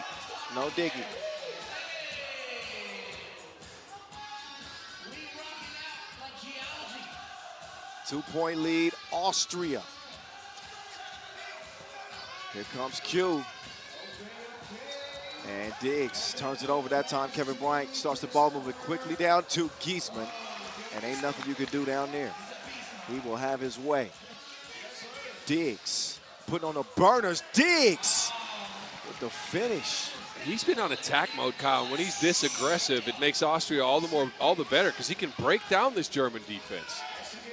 Here is a G-man. The man is on fire. He's Creasy Bear. 11-11. Creasy Bear? You've never seen the movie Man on Fire? Well, parts.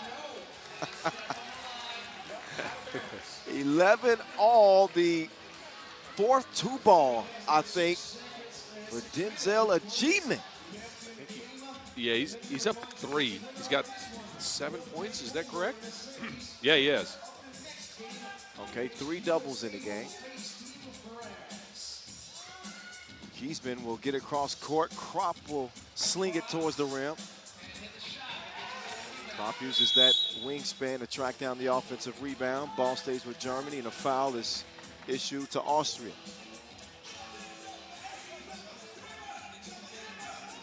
Austria has played a good game so far. They've checked the German defense on their screening, and they've taken advantage of the gaps that they leave them. That's one of those. That's a gap on the Austrian defense. Well, we see the Skyliners run that action all the time. And they connect here. Tony Blazon, who had 10 points and the play-in win yesterday, has been held to just a single bucket in this one.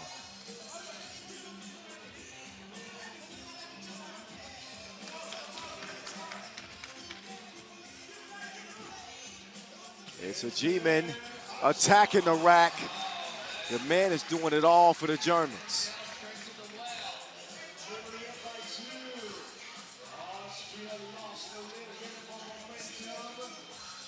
Oh, get that up out of here. Giesman was not having it. I think Colton Bruner realized what was about to happen as soon as he entered the paint and saw Giesman right in front of him. Here's a look at Denzel's last takeoff, and Giesman scores it. Diggs' pass is almost stolen. But if you're Austria, what do you think that their game plan was coming into the game? I think you look at Germany's way of guarding your ball screens, right? And I think they're late switching it a lot of the time, where they go over and then they switch it afterwards. And you want to try to attack that and then kick it to an open shooter, as Germany is liable to be drawn in a little bit to contest stuff at the rim. That or shoot from behind the screen. That works. Diggs is in his bag like he lost something. He's got Austria within 1. KB, a creative attempt there, but it won't go. Double foul. Guess Giesman and Sonell are getting tied up. Yep. Oh, yeah. Sonell ain't shying away from that physical fight. You know that.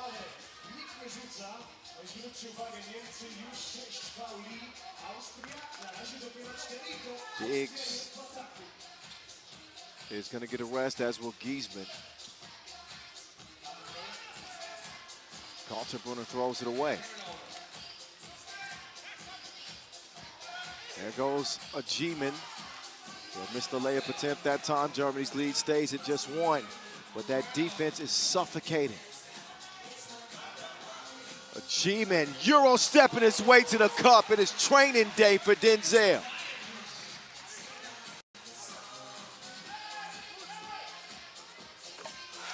Nico Suave with another smooth stroke from the other side. Wow.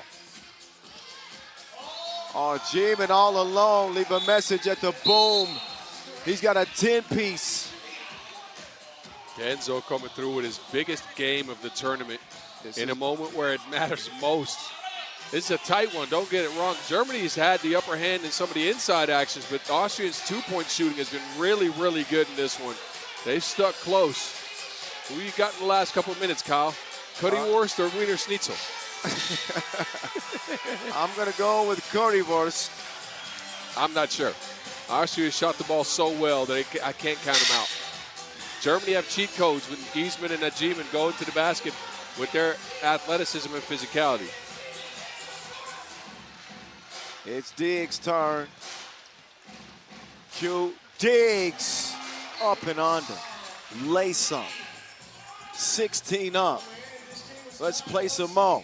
Crop up top. Kevin Bryant. Not that time.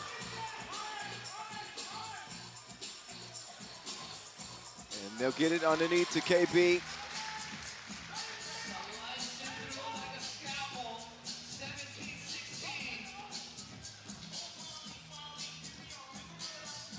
Tony Blaze. So Tony Blazon finally has something to say offensively in this one. The double team comes from Fight Night. So now we'll get it to Q.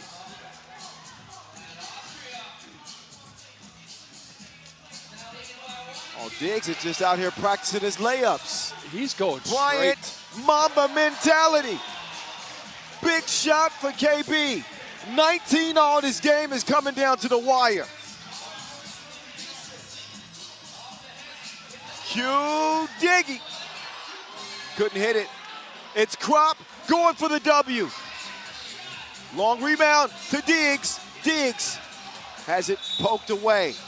Oh my goodness. What a game. They're about to make us change the overtime format. This game is off the meters. Yes, let's keep it going. We'll go to 25. Yeah, man, this is is such a good game, Kyle. Again, two different styles. The Germans going with the athleticism of a G-man, 10 points, and Giesman, who has 5. The shooting from Diggs. Blazon has chipped in some. Kaltenbrunner has 7 points. This might be the best game in the tournament so far. It's certainly up there. 19-19. Germany, Austria.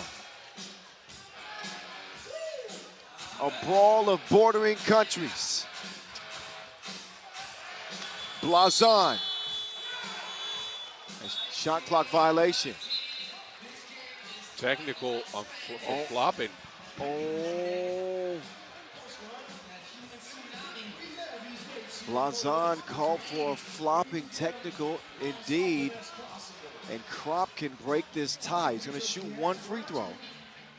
And he will knock it down. That'll give Germany a slight advantage. And they get possession here as well. Yes. And Austria have a foul to give. So that works in their favor.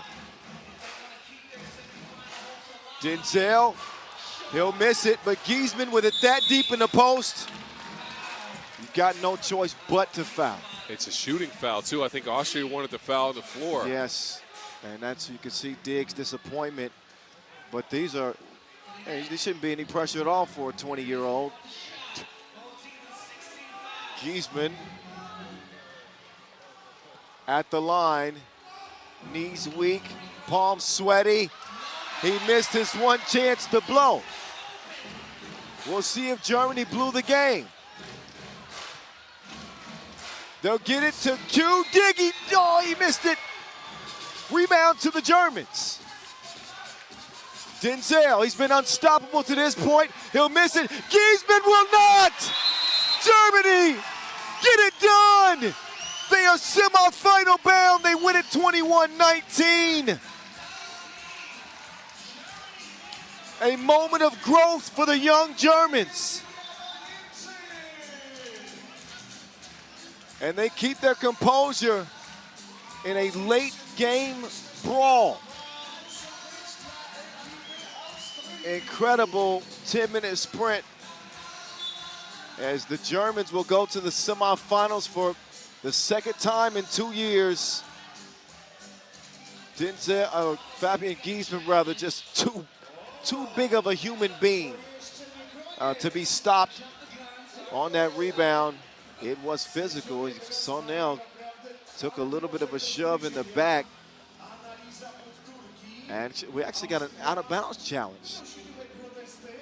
I'm not sure what, yeah, that's going to count. And that's it. That is it. That is all. Winner, winner. Bratwurst dinner. Germany over Austria. Whoa. Denzel Achievement continues to prove that he is a star.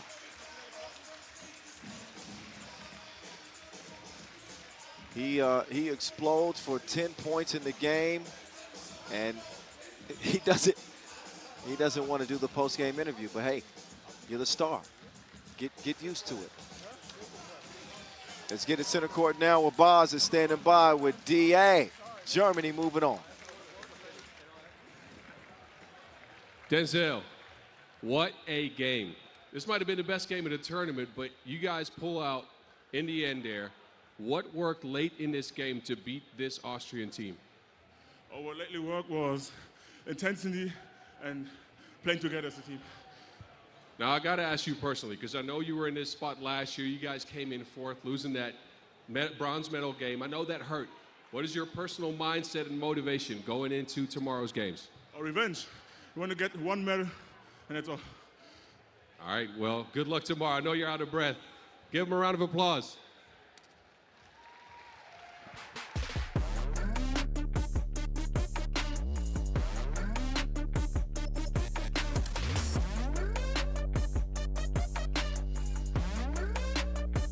Highlights for you to enjoy. And that was the game of the day right there. My goodness. Austria played a hell of a game too. Shout out Quincy Diggs, man. But it was not meant. That is I was going to say a man-child, but that's a fully grown man. He ain't no child no more. He's like a baby Shaq. Saddest thing about that game is that it ended. Oh, yes. We still got one more, and it's going to be fun, too. Team France and United States to close the quarterfinals, and we'll find out who the opponent of Germany will be in our last 10-minute sprint of the day coming up next.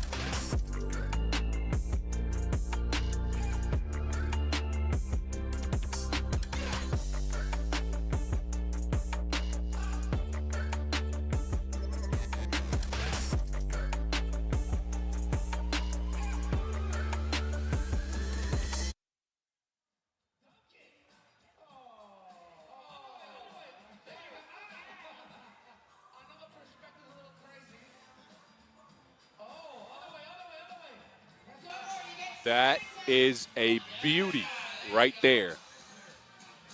Warsaw, if you thought that was AI, you're mistaken. This has been our home for this entire week here in the center of Warsaw. You can see the beautiful venue down there as well as we handle business here in the quarterfinals. Last one of the day coming up between France and the United States. You can see the numbers right there on your screen. Pretty similar, I'd say. France with an extra game. They came through the play-in game yesterday. And I think their best defensive effort of the tournament so far. They're looking to continue that, of course, against the USA as we look at all the faces on the court. Friendly faces. Yeah, for now. But a couple of killers out there. I want to see a air collision between James Parrott and Emmanuel Monceau. Oh, come on. Come on. That dunk that Monceau had yesterday was emphatic, to say the least, on Madagascar. That is a man not to be messed with. He's joined by Alex Vierare on a French team that, again, looked pretty solid in group play. Come out with Jules Rambeau, their Europe Cup roster from a year ago. And last but not least, he's the smallest dude on the team, but he is the boss man. Hugo Suhard, Le Bleu, Team France, carrying the flags themselves because the women were eliminated today. So if France are going to be represented in the semifinals, then this is going to be the team that does it. Yeah, and look, they already played a winner-go-home style situation, a winner-go-home game yesterday against Madagascar in the play-ins. And what stuck out to me was their defense, right? Offense still left something to be desired, but France limiting Madagascar to only 18 shots while taking 38 themselves. Wow. That is crazy. James Parrott averaging 7 a game to lead the Americans in this tournament. Big City is here. Big City energy. Mitch Hines. And you know he's the real deal. No joke. Dylan Travis, the Olympian, Captain America himself, and the ultimate wingman, Henry the Caruso. USA, France. 10 minutes to the semis. Who wants it more? Oh, look at that shot, boss. Yeah, it is. Wow. It's pretty. That is an incredible shot. As the sun starts to set here in Warsaw, we set our sights on this next matchup. Alex Talasainen and Rhiannon De La Torre to officiate this last quarterfinal. To close day 6, Jules Rambeau, impressive 5 points per game. It's the rebounding that has always been the concern for this French team, and that's where they're going to need him to pick it up some more. Rebounding not an issue for Henry Caruso. He's over 5 a game, also with 5 points. He's a walking double 5 in this game of 3x3 and a valued asset on this USA team. Here's how Caruso and Rambeau look by the numbers.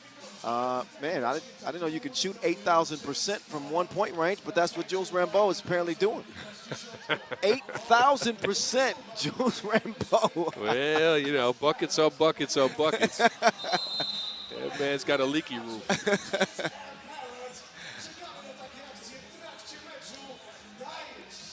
Here we go. Come on the heels of that Austria-Germany game, which was crazy. Oh, yeah. I think that this one's going to, it can go, I think, one of two ways. Do tell. I think either a USA blowout victory, okay, or France gets scrappy and turn this into, you know, a late game fight. And in that scenario, I think France have been built for those type of late game scenarios. I think they give themselves a good chance, but I still think USA are the favorite in this one, considered to be the favorite. We find out. It's on once again, last quarterfinal from Warsaw, Poland. The voice of 3x3 in your ear with Boz Rosendahl, the Mountain. That is Alex Vierare, but the stroke was broke. It lands in the Real Deal's hands. Big Cinny hands it over to the Real Deal. Nowhere to go but up, and it doesn't go down. Rebound goes to Rambo.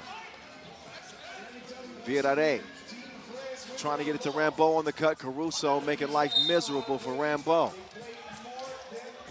Yeah, this normally is France's bread and butter, right? The pick and roll with Jules Rambo good to the basket. You mentioned it, shooting 8,000% from one.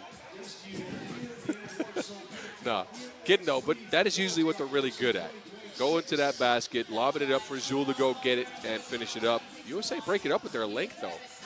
It's Suhar driving fearlessly, but coming away with nothing. Caruso will start the perimeter ball movement for the USA. Sharp pass over to Caruso. He will put one up in the face of Monceau. Take that with you. Two-piece. Caruso shot the two ball at over 50% in the tournament, Kyle, and he continues that. Caruso's the ultimate X factor. Parrott trying to share it with Dillon. Ball is broken up, but it still finds its way to Caruso. Tapped out, and it's going to be White. I thought I heard official Tyler saying it say White, but maybe you say an off of White ball. I think so. Oh, no, it's White. It's White ball. Well, there we go. No debate about the two best athletes on the floor. They're at the top of the key right now. That's James Parrott and Emmanuel Monceau.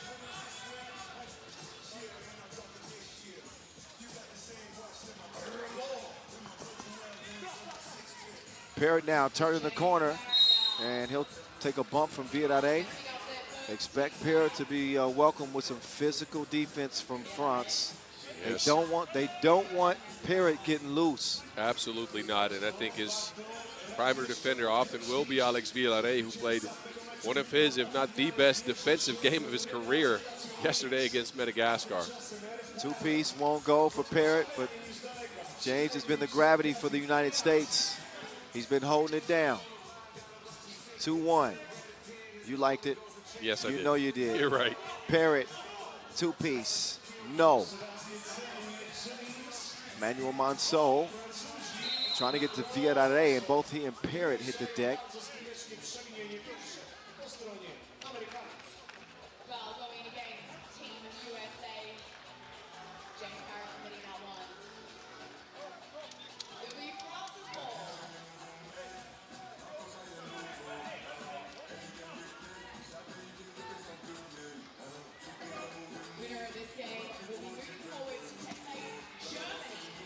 Rambo and Suhar. Suhar. Two and wide open Rambo. He yams it with two hands. That pick and roll is so lethal. So tough to guard. Mitch Hahn pulls the trigger. It drills his first two ball.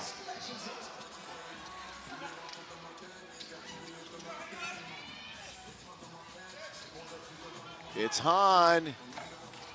That time Mitch will misfire. Rambo has been active for France early. They trail by one. Dylan Travis taking the scenic route. He's hammered by Rambo. Yeah, that is a take foul. Travis is going to get free for a layup there. But you mentioned it, Jules Rambo in that pick and roll. All 3 points for France early. Not a bad start indeed. I guess that shooting percentage might be accurate after all. France trying to stop the USA charge here and now. Henry to Big Cinny. Big Cinny got his pocket picked. The culprit, Villarreal, with the rocket hand. He'll make the move. Villarreal with nowhere to go. Got it to the rim, but it doesn't fall, obviously. Parrott with the crossover. Oh, why he did that. Why he did that. Parrott throwing it in reverse, going forward. Shifts the gear after the crossover. Yeah, Rambo wasn't going to challenge that. Parrott wouldn't be a bad entry into the new Dunk Mania competition we got. Oh, come on, don't make me excited. That'd be nice. Little rehearsal with the reversal. And a 5-2 USA lead.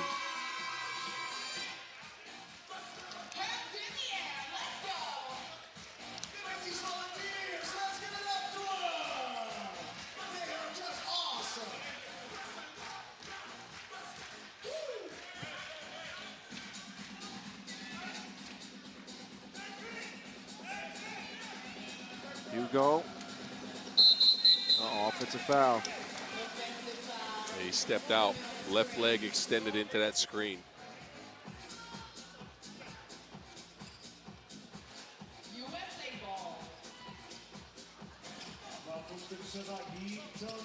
Hahn.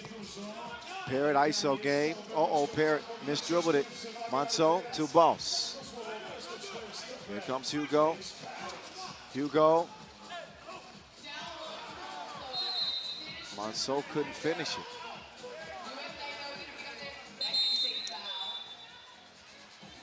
Yeah, that's the long arms of James Parrott right there, patrolling the paint. He is such a high leaper, and that wingspan makes him able to get to a lot of these shots. Monceau thought he had a free look. Nuh-uh.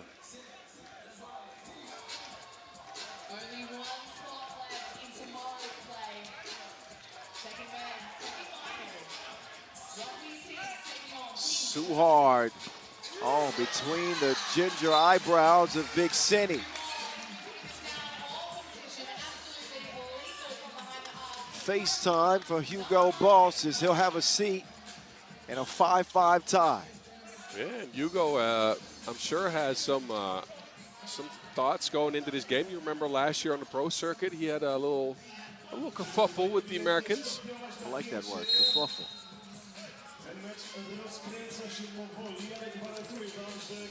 Yeah, I think it was Andrew Kelly. Yeah, it was on in Marseille. Yeah, it was on Team Miami with a lot of the guys now representing on Team USA. Yep.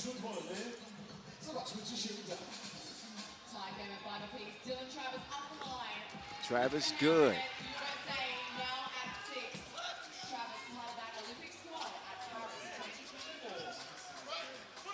Virare, high arc on the 2-ball. It's no good. Great defense from Caruso. He's swarming. Dylan Travis sprinting. Finds an open layup. France get it cleared. Just over 4 minutes eclipsed in this last quarterfinal. Hugo getting to the corner. He will elevate. What a score over Parrott. Wow. He knew Parrott was coming and jumped sideways. That was magnifique. Parrott being ridden all the way to the bucket by Rambeau. He'll give it up. Ball hit the rim, so a new shot clock. The real deal. Not that time.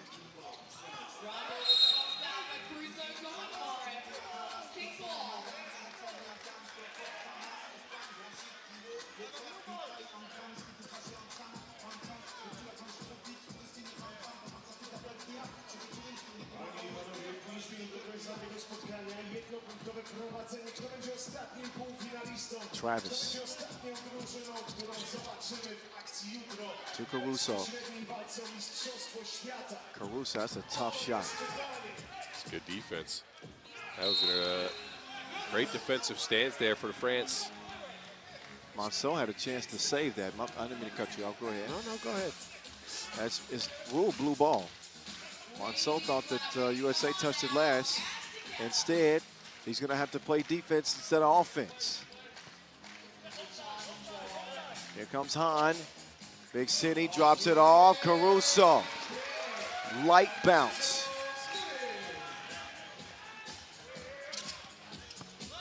Now Parrott is pestering the boss man.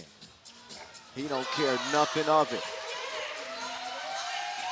Boss evens the game up 8 apiece. Hahn. Ooh. Poke down off of France. There's the last connection between Hahn and Caruso. Head coach Kareem Soshu. Pretty dang good basketball player in his day. Hahn, late in the shot clock, apparently didn't touch any rim.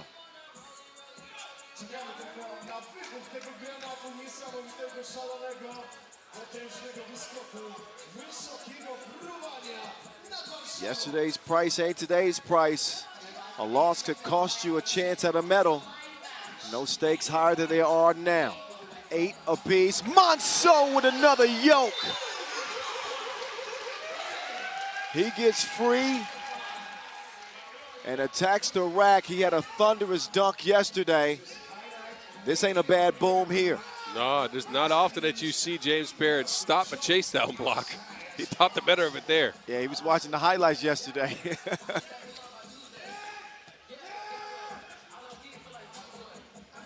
Dylan Travis can't get the friendly bounce. They'll let Monceau go to work. Villarreal behind Monceau. With 1 to shoot, Monceau will get it up.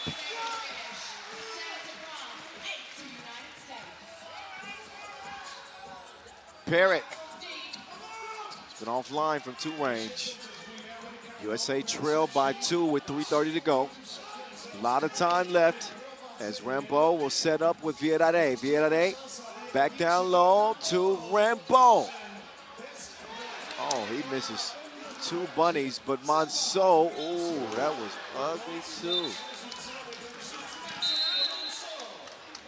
Suhard is not happy with the missed opportunities. Yeah, that's a couple of easy layups missed. That 2 you can forgive Monceau. He's not known as a prolific shooter. Look at this leadership from Hugo Suhard in this France huddle. Yeah, wow. Look. Yeah, I know. That got me fired up, and I can't understand a word he said. Yeah, it all sounded like, yeah, you're right. No, but you wonder what type of game this would be. And it is a tight one. France has drugged the USA in a close contest. The French defense has come through, and they've kept James Parrott, the leading scorer of the USA, to 1 point. Yes, it is playing in the favor of France at the moment. But this USA team can catch fire at any moment, especially with Big Cinny. He will miss the stroke right there. Hugo inside. Rambo won't attack the smaller Dylan Travis. Instead, he'll turn it over to him.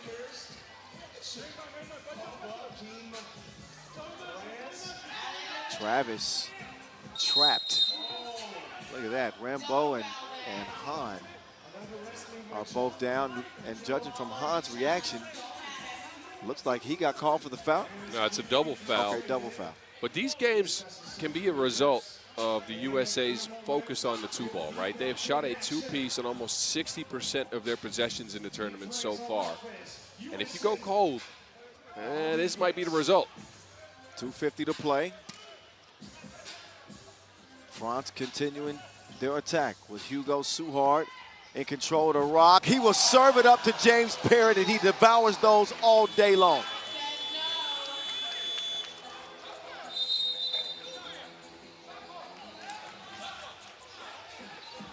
That ball didn't touch rim for sure. That ball is never safe with James Parrott patrolling the rim.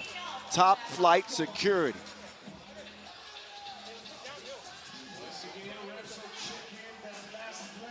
Yeah, they didn't touch the rim. No, that should have been a shot clock violation. Yeah, that is a clean block.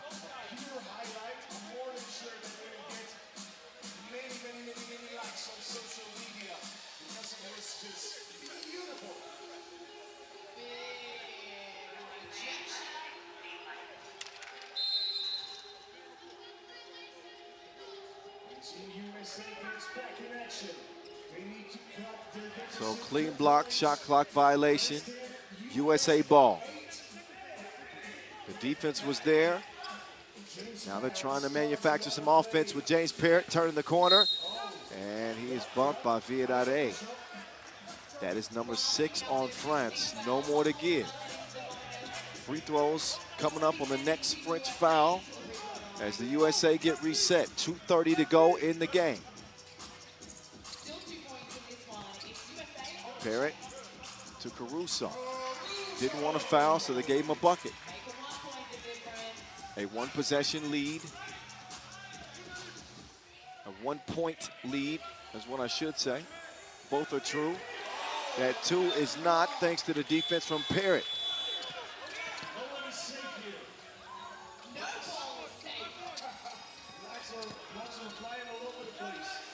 Ball deflected, stolen. Yeah, this is quite a flat performance from the USA, man. Yeah, the resolve is going to be tested. I think this game comes down to one it all, and Hugo Boss is out here getting buckets. Another deuce for the Boss man, and a steal for Hugo too. I think we're approaching a critical point in the game now for the USA. They trail by 3, and France are applying pressure. Suhard lays it in. He's got 8 in the game. Oh, and another steal from Hugo.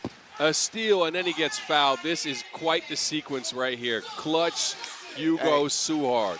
He goes so hard. Hugo Suhard. A little glimpse of the offense he's delivered for France. Then back-to-back steals. 8 points in the game and 1:26 left, and France on front. USA got 9 points in this game.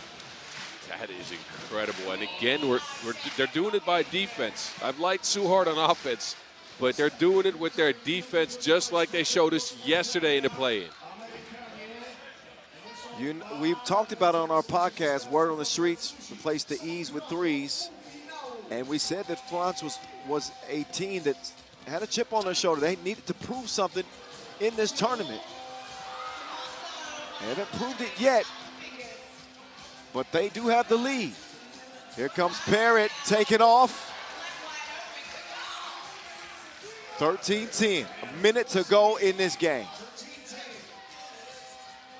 Rambeau will come down with it, and USA have some fouls to give. They got, that's the 5th, so they only have 1 more foul to give.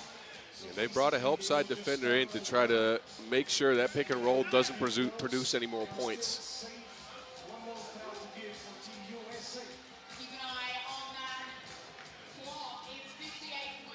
Here we go. 3-point lead for France. It's what they're trying to protect. And he's the most dangerous man on the court. Suhard will miss it. Every possession is precious now for the United States. It's at a premium. Dylan Travis will misfire that one. France want to use some clock. Monceau has a seal underneath, but Hugo decides to hold on to the ball. He's made some big decisions. And the Americans are going to foul again. But just think about that play. And Hugo's leadership. Monceau wanted the ball on the inside. He had Parrott pretty well sealed. Yeah. Instead, he used up almost all of the shot clock and waited for Monceau to cut instead, gave him the ball, he draws a foul. Those are game-winning type of plays and decisions from Hugo Boss's leadership and decision-making. Fully agreed. And look, that Monceau on Parrott matchup has not produced many points going Monceau's way, right? Especially with Parrott's leaping ability in the paint. So Hugo thought the better of it. Had him come up for what has worked, the ball screen. And then they get another foul out of it. It means 12 new seconds on the clock. Never mind, it means a Monceau free throw. I thought the foul was on the floor. Wow. Says James Parrott, I dream of your T-shirt. Well, we'll see if Parrott will still need it in the next 23 seconds.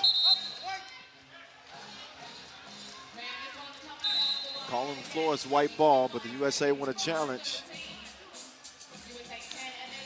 Not to toot our own horns, but beat. And let me preface what I'm about to say by saying this. Completely impartial, unbiased. Yes. Want to see the best team win every time. But coming into this game, we were diagnosing how we thought it might play out, and I said that this was either going to be a blowout victory for the United States or that France was going to make it a dogfight and a close game late. And I thought that a situation like that boded better for France than it did for the United States. Yes. And again, and you knew with the USA, this was at risk of happening with the way they approached the game, that high variance approach focused on the two ball a lot. But they're a flow and momentum team. And I want to give credit to France. Again, we talked a lot about their defense. They have broken up USA's flow. They have switched out super hard. They have not given their shooters any clean looks from two.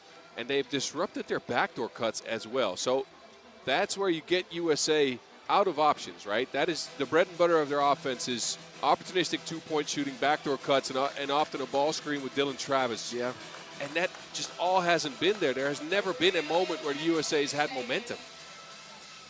Wow. I'm shocked, honestly. USA is looking so good. Like last World Cup, too. They were 4-0 at a group play, playing outstanding. And ran into Germany in the quarterfinals. I believe was at the playing game. No, it had to be the quarterfinals. Yeah. And they fell flat in a similar fashion. The offense wasn't flowing. And yeah, and again, this team is so dependent on that offensive flow, on that momentum.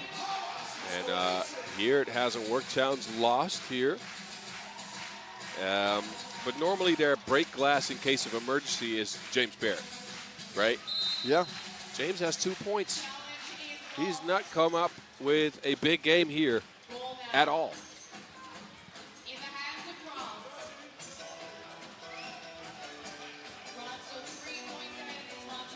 Well, here we go in the final 20 seconds.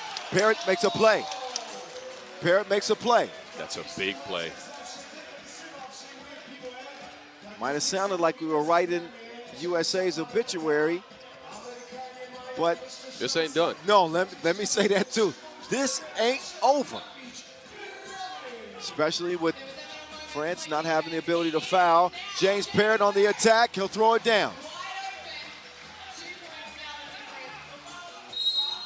And they're going to have to do something with the clock, I think.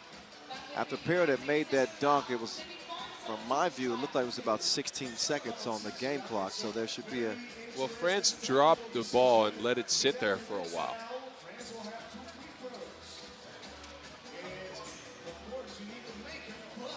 Okay, so yes, shot clock is off.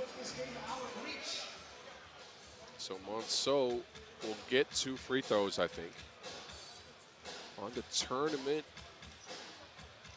let's see. So yeah, they're going to 6 for 8 on the tournament is Emmanuel Monceau. They are going to add 1 second to the game clock. 0.3 separate the shot clock and the game clock. But with 1 free throw from Monceau, that would put the nail in the coffin, the proverbial nail in the coffin. Monceau feeling the pressure.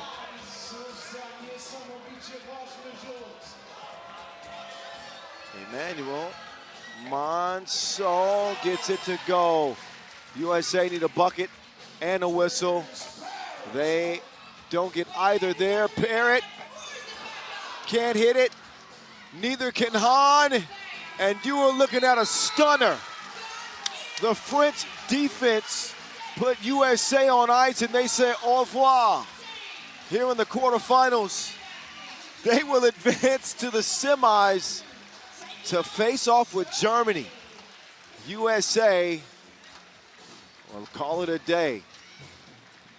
As a matter of fact, we all will here pretty soon because that's the last quarterfinal. I can't believe it. That's it. But we do have some things upcoming. Obviously, highlights of this game. Dunk Mania that you would be silly to miss. So that's coming up next. And then, of course, we'll have our post-game show, 3x3 Overtime, with me and Boz talking about the top storylines and headlines of the day. Let's get it to Boz, center court. He's standing by with the boss, Hugo. Hugo, catch your breath first, man. I got to congratulate you. What a great game, specifically defensively from your French squad. I mean, talk about the defensive end of the ball. How did you approach this game against USA, and how did you manage to keep a pretty good offensive squad this low in points? I mean, it's our identity. We have to play defense if we want to win games. We know Team USA, they go on a really high rhythm, and the key for us that was to slowing down. We may be a small team, but we play slow as well in offense, so that's why we had to keep the rhythm in our control. Now, in this game, I saw a lot of leadership from you. On a critical possession late, you had a guy sealing on the baseline. You said, no, come up here for a ball screen. I saw you yell at your guys in a good way in the timeout. Is that your role on the team? Are you like the leader of these guys? And how are you approaching games like this from that perspective? I mean, I don't like to force it. It's when I feel it, when I feel the guys needed it, I go for it. And I know they will do the same. If I need sometimes, I'm a little bit down, they're going to yell at me in a good way. Well, it worked in this game. Congratulations. We'll see you tomorrow.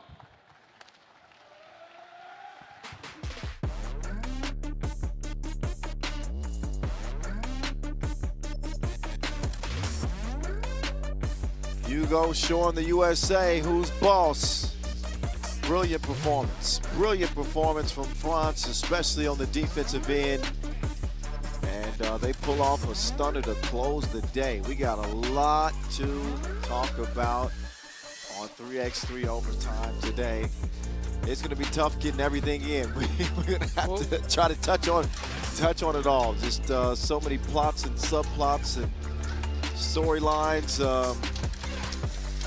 to get into. Of course, Dunk Mania is coming up as it makes its debut, an all-new dunk competition. We will show you the semifinalists as we are down to the final four in each group. And we'll keep the action rolling. Stick around.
All right, here is your men's bracket. Serbia over the Netherlands in their quarterfinal win. Latvia over their brothers, and they advance for a classic clash with the Serbians. The young Germans keep it rolling against their border buddies, you could say.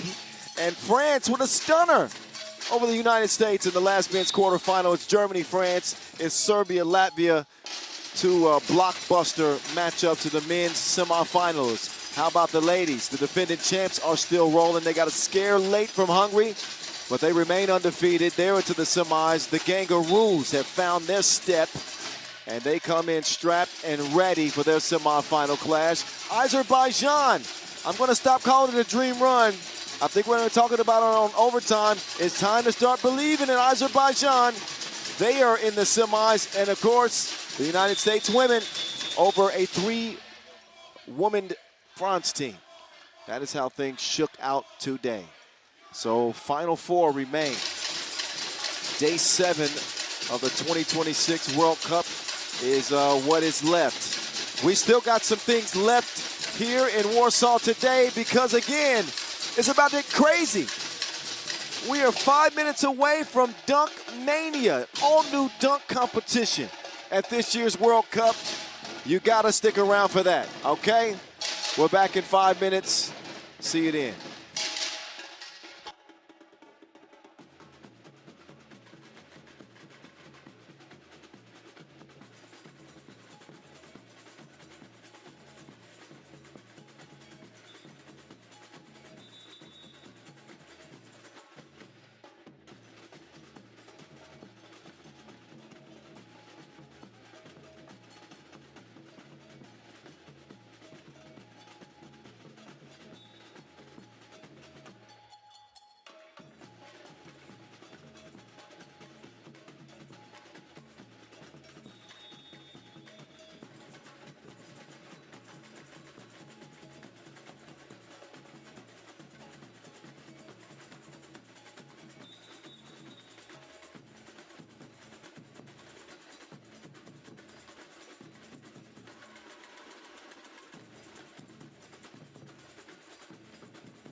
All right, the action continues. Although the quarterfinals are done, we are introducing an all-new format. The dunk competition has been reimagined this year, introducing Dunk Mania for the very first time. This is the event within the event here in Warsaw this weekend. There's been a lot of anticipation for this new slam dunk competition. I know you wonder, like, what is so new about it? Well, here pretty soon we're going to show you the rules of this Dunk Mania format. It's absolutely incredible. In fact, take a look at it now. FIBA Free World Cup in Warsaw. It's called Dunk Mania, and this one's totally different. For the first time, it's team against team. We pick the teams, and they bring the show. To recap, 2 teams, 3 dunkers, 3 rounds, 18 dunks in total. and of course, only 1 winner. Kyle, over to you. Okay, so you heard them. 2 teams, 18 dunks, and a whole new way to crown a winner. Here's how Dunk Mania works. Every dunk comes with 3 attempts and a time limit. The judges will score difficulty, creativity, style, storytelling, and game plan. The first round starts with a twist. The head-to-heads are selected randomly, right there on the spot, so dunkers have no preparation advantage. There's no perfect plan, just pressure, instinct, and a live battle to set the tone for the event. Round 2 is where things get creative. The dunkers will use place props or objects on the court to show their ultimate skill. This one's about risk, timing, personality, and finding that perfect idea that gets the crowd out of their seats. Every choice becomes a part of the dunk. Now, the third and final round is what makes this contest truly special. Each team performs 3 choreographed dunks. Every dunker gets their moment in the air, but nothing works unless the whole team is locked in sequence. The setup has to be right. The timing has to be perfection. The movement has to connect. And you know the finish has got to deliver. This is what makes Dunk Mania different. Trust me, this flight you cannot miss.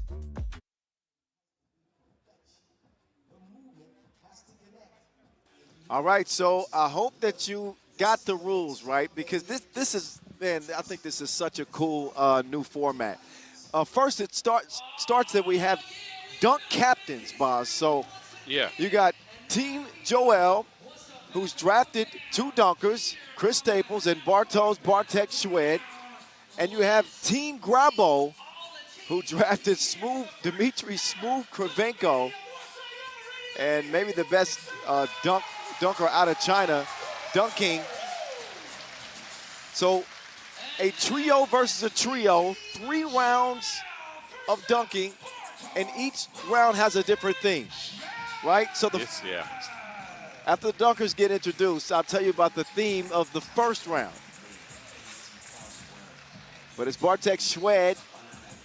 You can see his signature dunks. Seen him on tour for the past several years. He's representing.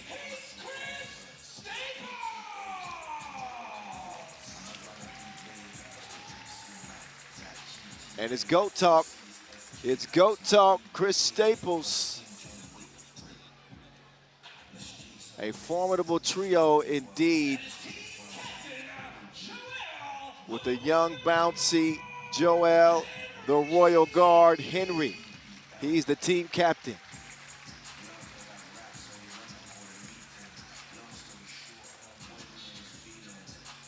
So in the first round, it's going to be a mystery on who the competitor will be for each dunker.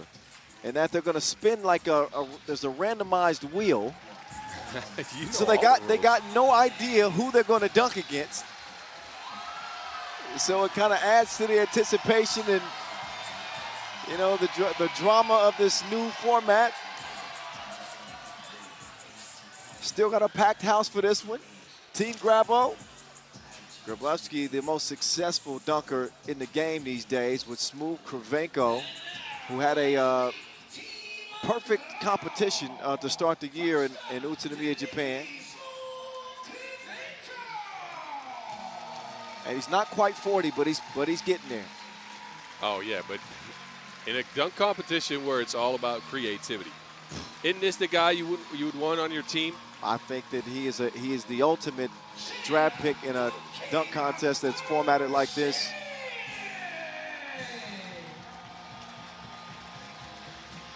And the dunk king, Dae-Shing Chin. This dude has provided some of the most filthy yams over the last year or two. He's quickly becoming one of my very favorites.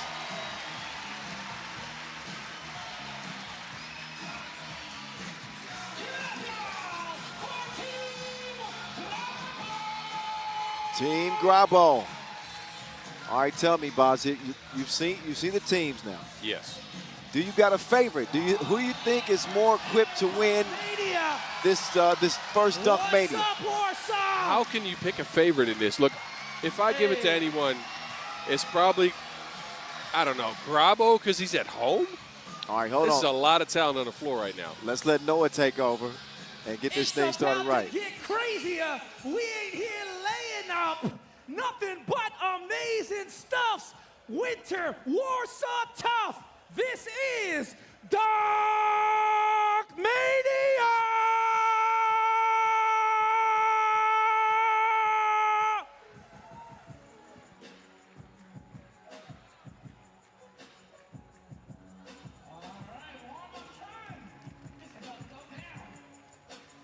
Hey, shout out to Noah Lazarus. That was a hell of an intro, Noah.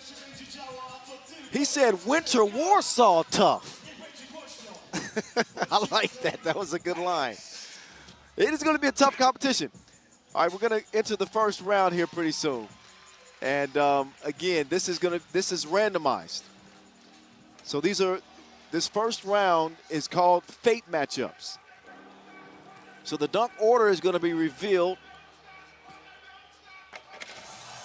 And it's got that element of surprise. They'll get warmed up for a little bit first, but I can't wait to see who it's going to be. It'll be news to us all.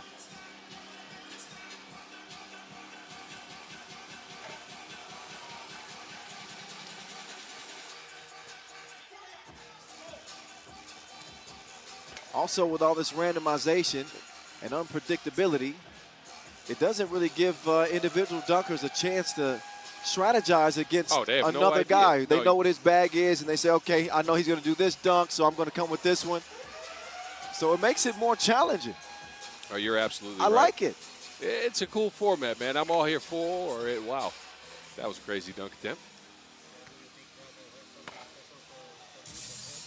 You think Grabo's got something special up his sleeve here at home in Poland? Of course. Is there any doubt? Probably a lot more pressure on Grabo, but then never mind. Grabo's a machine. He don't feel pressure. The man don't even sweat in a sauna. Oh. Okay. You know you liked it. You know you did. Yeah, you're smooth right. with the, okay. The round that I'm really looking forward to is the third round. It's called the Holy Trinity. That's where all three dunkers have to synchronize a dunk together. Never seen before, never done before at a FIBA 3x3 competition. So to have all three of them, working in synchronicity, or is it synchronicity? Synchronicity? Synchronicity. Is that a word? Of course it is. I have a very vast vocabulary. There you go. Trust Got in the whole voice. thesaurus memorized, huh? That's right, most of it. That's round 3. Round 2 is being entitled Air Raid. That's where they have to use a prop of some sort. And of course, round 1 is the fate matchups where the dunk competitors will be randomized.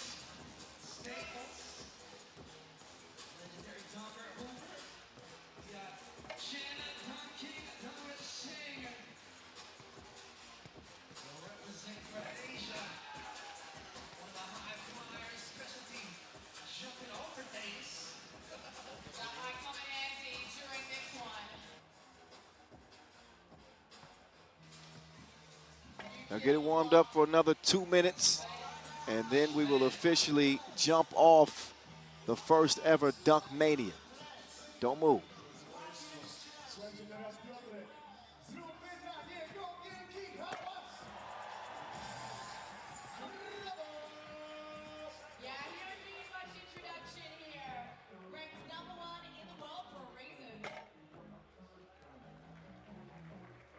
Sobie mocno, naprawdę ciekawą ekipę.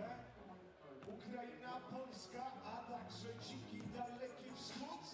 Zobaczymy, czy te decyzje taktyczne przełożą się na zwycięstwo. 1 minute left in warm-up for all our dunkers out on the court. Tak jest, ostatnia minuta rozgrzewki. Mam nadzieję, że wszyscy już są odpowiednio rozciągani i gotowi na prawdziwe koszykarskie szaleństwo, na prawdziwą manię wsadów.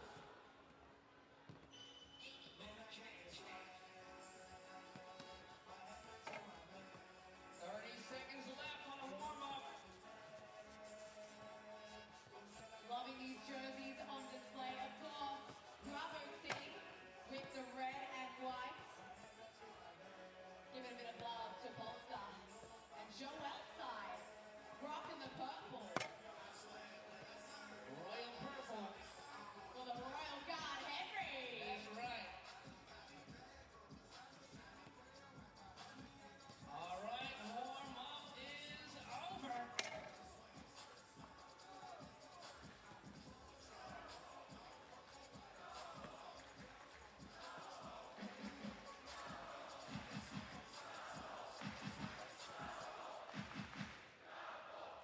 Let's welcome to the court our judges.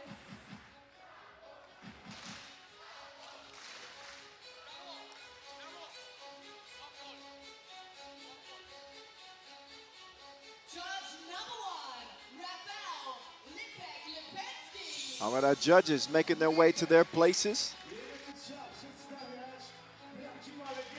The great Rafael Lipek-Lipetsky, also out of Poland, one of the most influential dunkers of his generation.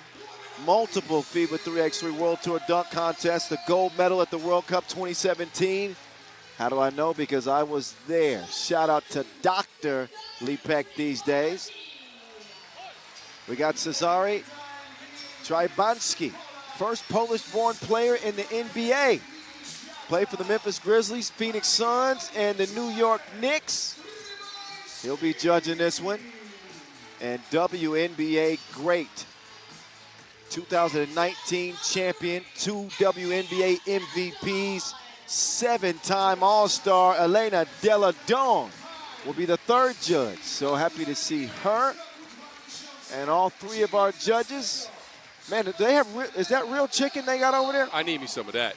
Hold on, man. They got. Can we get some real chicken over here? I want to be a judge. Got the KFC buckets. Of course, Dunk Mania presented by KFC. And round 1, the Fate matchups. Man, that sounds so suspenseful. I need some music. Dun, dun, dun, dun. The Fate matchups. Randomized.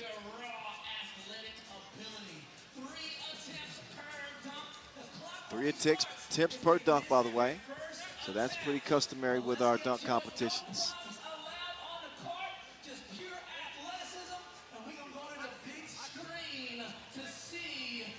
No props here in the opening round. That'll be for round number 2. And look it up.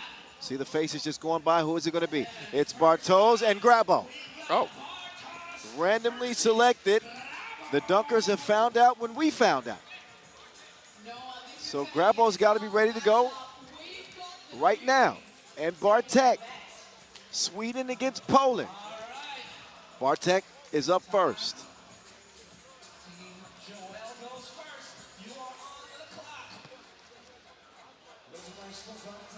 Team Grabo and Team Joel. Grabo representing for his own team is the captain, and Bartek for Team Joel. Aby było tutaj zadość formalności, ale my wiemy, że oni wszystko za pierwszym razem będą wsadzać. Nie może być inaczej. The dunkers look a little bit tight, man. I can This tell is that this is a completely big, new, yeah. Yeah, this is a big deal.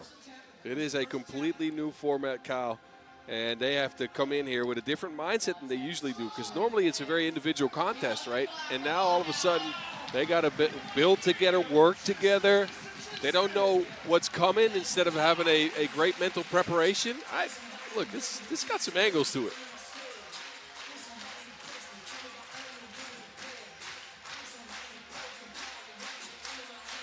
Okay, Bartek. Bartek turning up.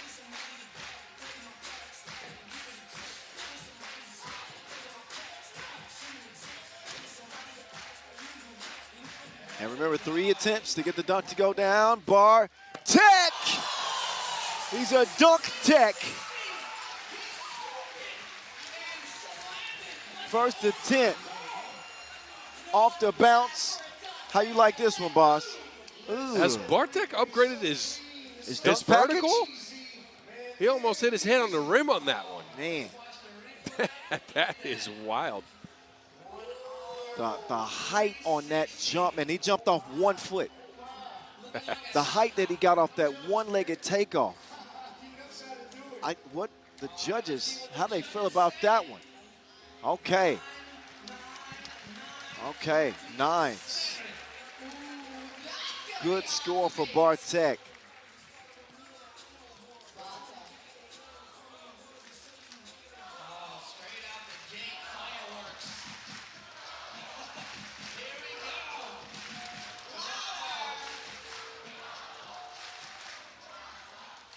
Now, Grabo.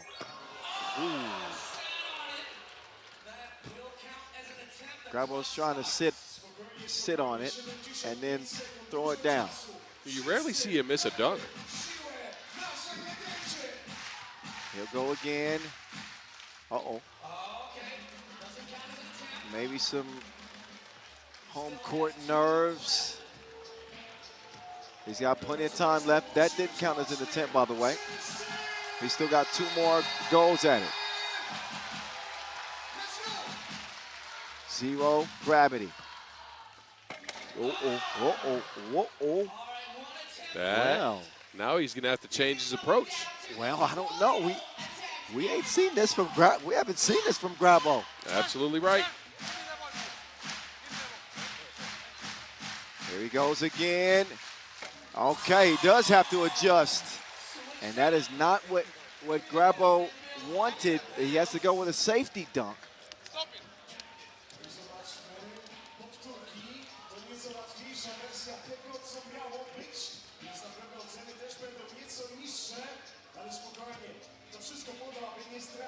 So Grabo's first dunk, he wanted to go underneath both legs. We've seen him complete that dunk pretty routinely, but he had a couple of hiccups here. The team captain of Team Grabo with a couple of 7s and an 8. Bartek outdoes him. I think he's lucky to get away with 7s and 8s. He attempted a crazy dunk, and he goes back to a sort of small windmill after that. Yeah. I don't know about 7s and 8 for that one. We know what Grabo can do.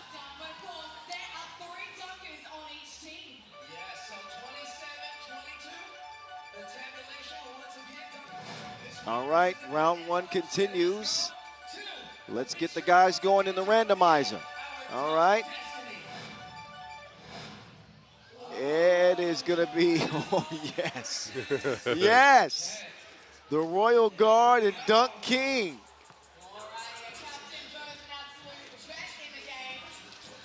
All right.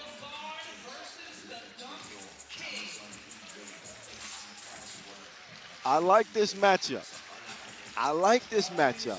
Oh, and so and you know what that means for the next matchup? It's gonna be the OGs. Yep. It'll be Chris Staples and Smooth. Exactly.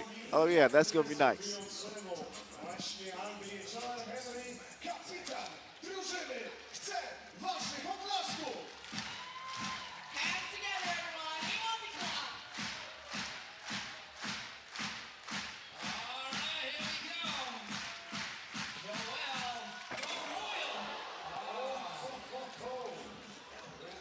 These guys sure are getting up on these dunks, but even Joel can't get the first attempt down.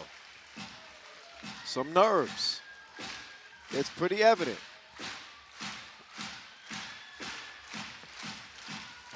Uh-oh.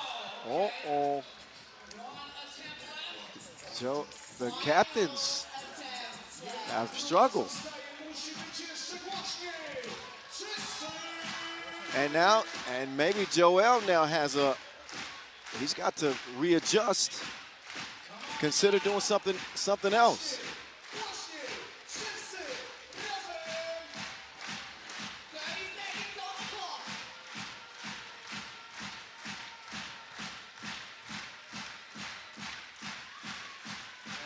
Joel off the bell. Does that count as an attempt? No, he didn't extend it to the rim. I don't think so, but it touched the rim because it bounced up. Oh, don't. Smooth is saying by the rule. They're still discussing. If I was Joel, I'd just go and try to do the dunk. I'd just go and try to do it. Okay, so it's a technicality. Well,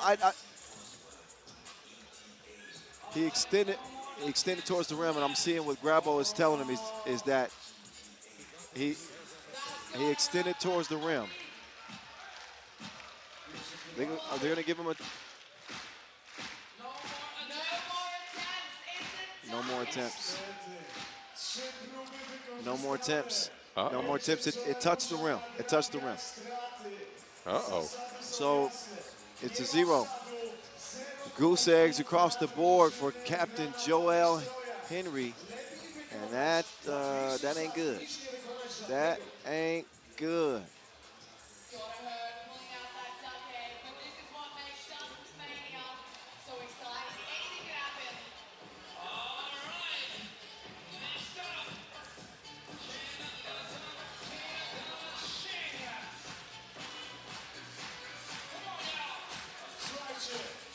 All right, it's Deng Ching, Dunk King. It won't be hard to beat Joel's score, I'll tell you that.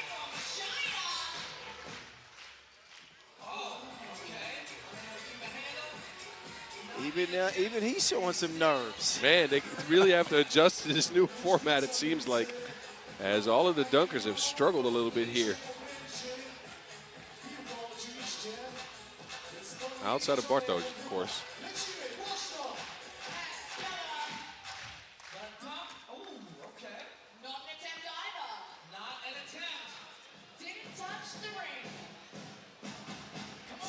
So neither one of those were attempts, just so you know.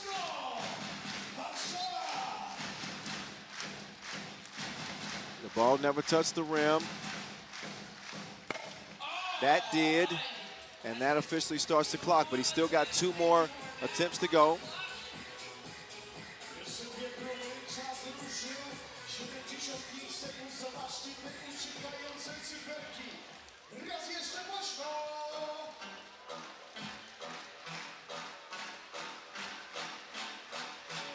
Here he goes again. Yes. One-handed, light windmilly scoop. Played it safe because Joel Henry had got a 0. So Team Grabo are in front with that dunk there. And the OGs get to go at it to cap off this first round. Chris Staples and Dmitry Smooth Kravenko.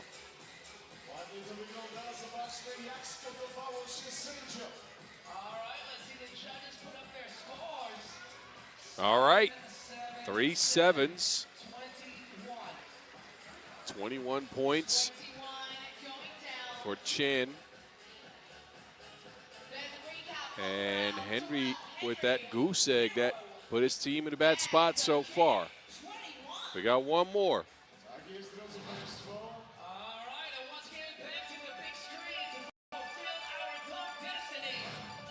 Well, we know what this one's going to be. Chris Staples and Smooth, the OGs, out here dunking against each other. It will be Staples up first.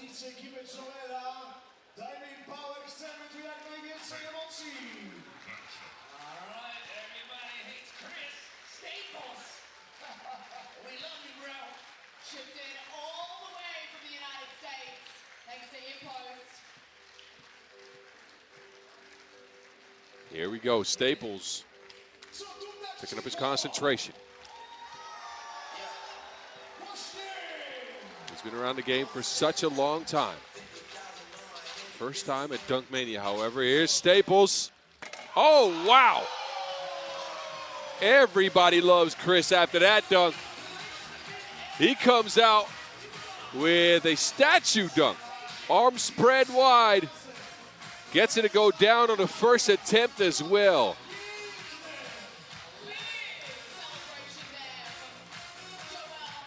Look at him go. Wings spread like an eagle. Staples with a filthy yam gets on the board. Now this is truly a contrast to styles. Staples comes in with a big boom. What'll the score be as Smooth is up next? And that's one of the more creative, technical dunkers that we have. 3 nines for Staples. Good score.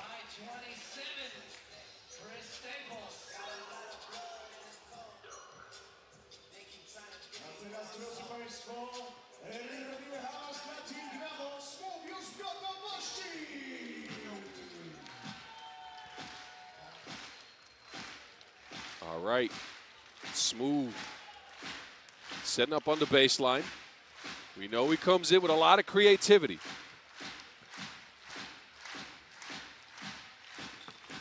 Oh, bounce between the legs for Smooth to start things off. And he'll get it down in one try as well.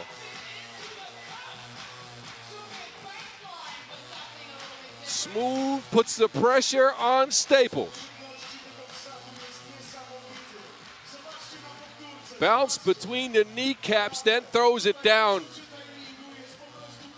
This is what you expect from Dmitry Smooth Kravchenko. He is, again, one of the more technical and creative dunkers that we have.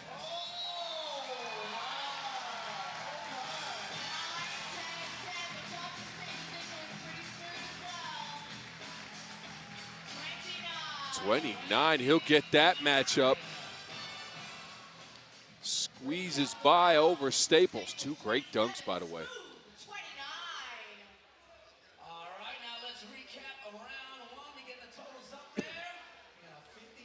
That was round 1.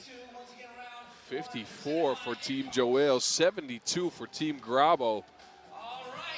Team Joel really behind because of that miss.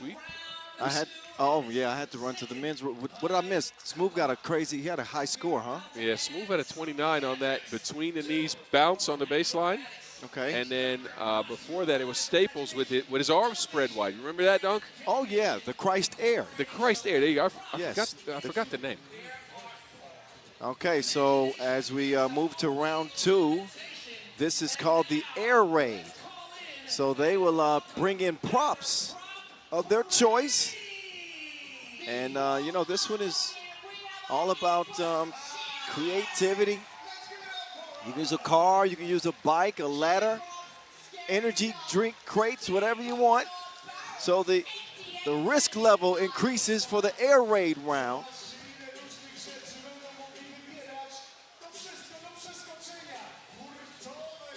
High risk, high reward.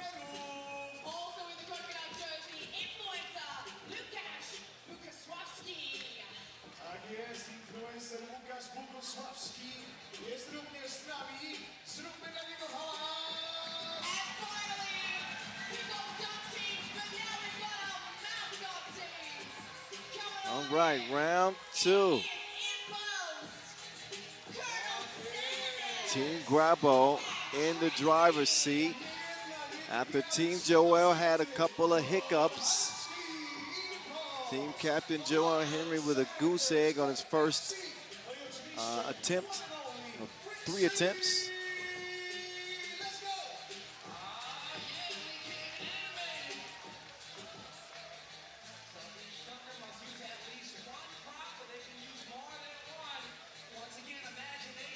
So yeah, they can actually use more than one prop. Let's see what they can imagine. We got mascots. We got a few 7-footers out here. I haven't seen any motorcycles around here yet. We got a mountain.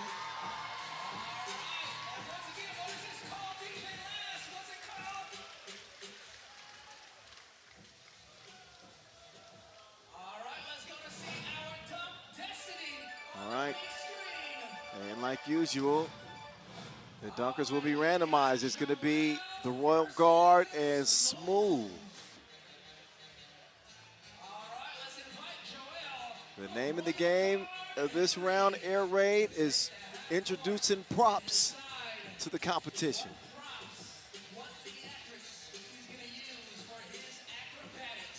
This is going to be a real strategic move. You don't want to choose anything too easy because the judges might not love it. But anything too hard, we might have a few collisions.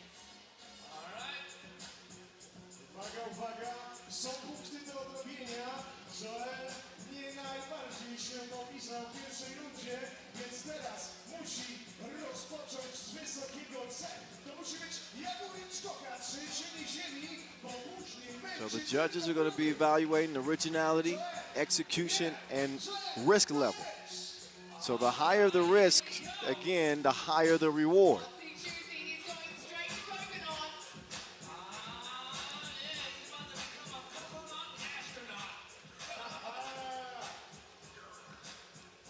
Having a good chat there to Lukasz.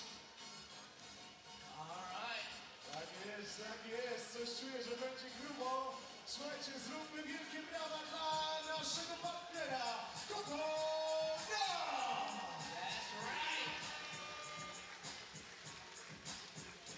Elevation and some hydration. Zobaczcie, kolega już był szczęśliwy, że go wybierze, ale chyba ominie go na przyjemność, przynajmniej w pierwszej rundzie. Zobaczymy, jak będzie. W każdym razie hurtowe ilości osób, hurtowe ilości przeszkód już za chwilę zostaną, miejmy nadzieję, pokonane przez Joela. Joel Henry is giving them the rundown. You can see their So Joel talking to, I guess, some volunteers that are going to help him with his prop.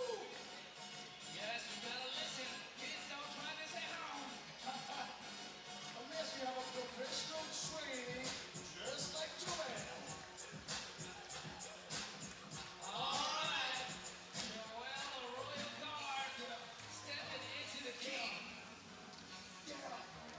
All right, it's dunk time. Joel Henry has decided to use human props.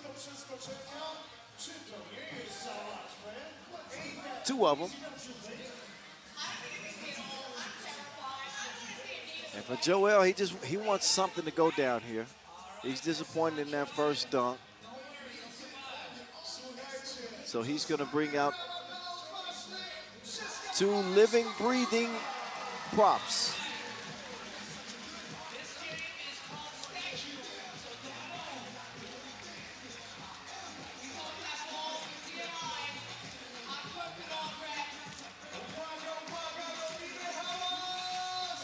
All right, Joel.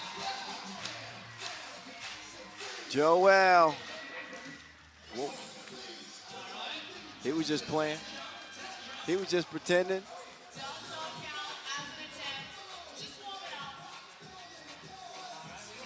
He wants him a little bit closer. Oh, that's what he wanted to do. Oh, he faked this out intentionally. I get it. I see. All right, Joel.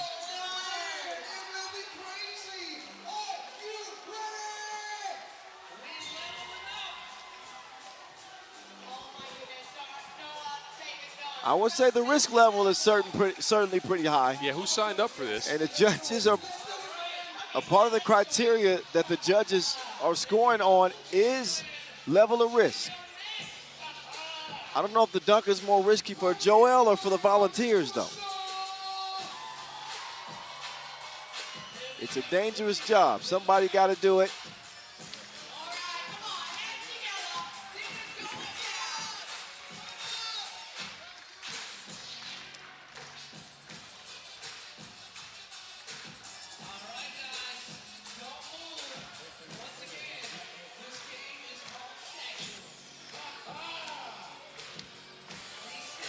I feel for that volunteer on the bottom. His calves got to be on fire. The man's knees are shaking. Now the rim is shaking. Joel, are you okay? Oh, the showmanship. Did he actually hit his head? If Joel hit his head, he did. Oh, he did, yeah. He did hit his head on the rim. Ow. I guess he's ahead of the game.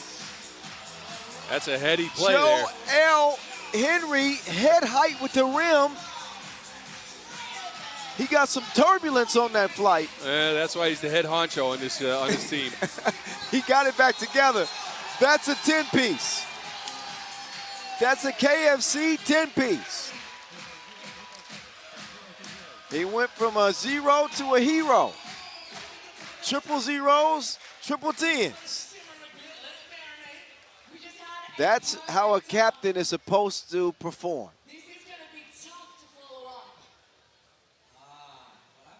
Now it's Smooth's turn. Again, he has to use a prop.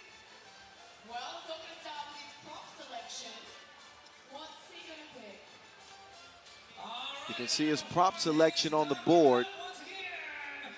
The approved props. Okay, he's gonna bring out a sponsored barrel. Thank you, Coco now.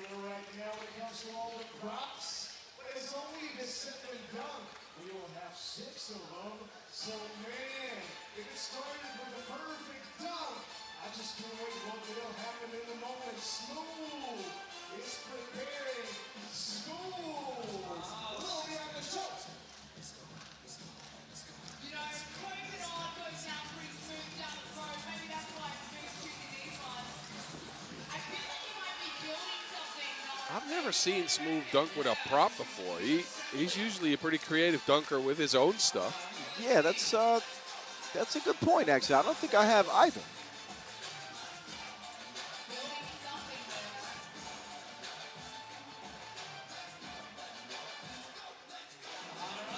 Looks interesting. But it is way too quiet in here. All right, Smooth going with the double barrels.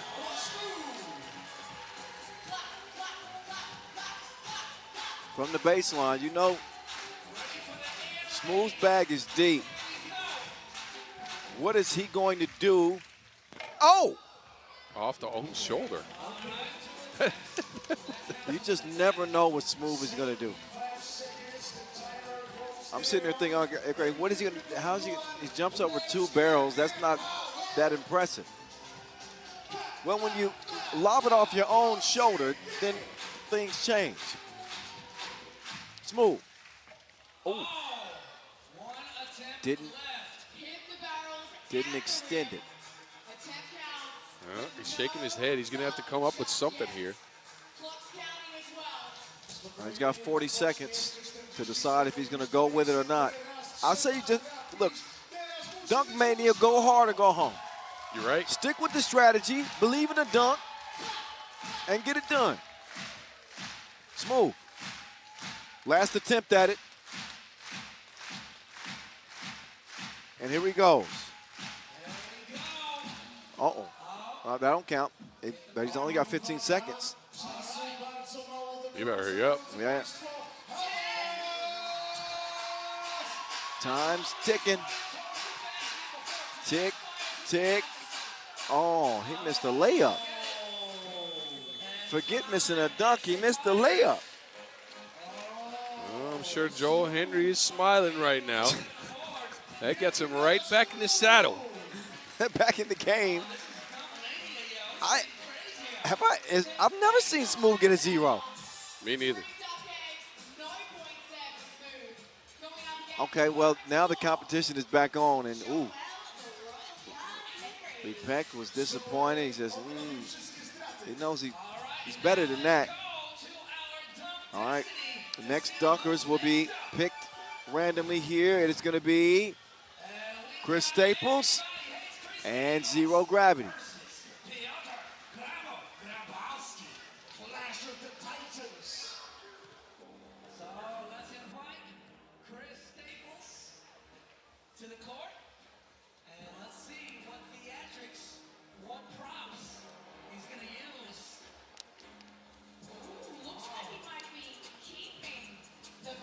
Staples also not much of a prop dunker, right?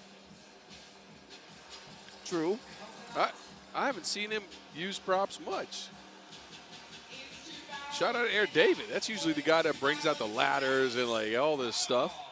So this is a big adjustment for some of these dunkers. Air David woke up at like 3 a.m. to watch this. He probably has. David Carlos, what up, OG? I think he watches every dunk competition. Does he now? That he's not in. All right.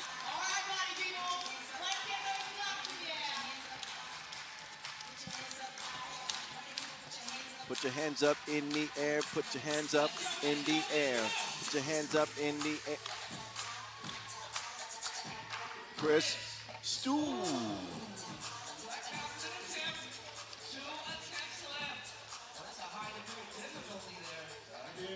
He's going to get his measurements together. He's got 65 seconds and 2 attempts. This is going to be the death of me. Your voice is just giving up.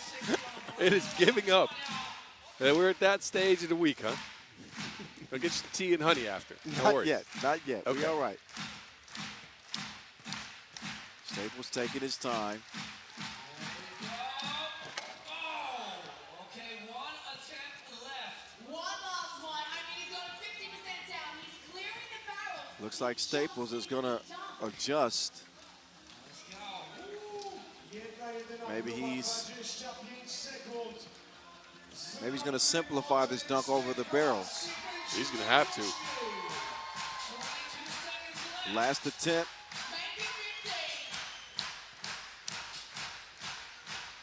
Chris Staples. One-handed punch. He had to go safe with it, but he does get the dunk to go down. The most important thing is collecting points. No more goose eggs. Over the cocoa nut. Barrels. Full extension, too. That's not even a bad dunk, to be honest with you. No, not bad. We'll see what the judges say, how they feel about it. Okay.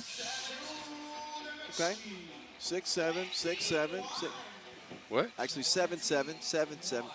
Sounded like you were about 16 right now. I have a young heart. Apparently so.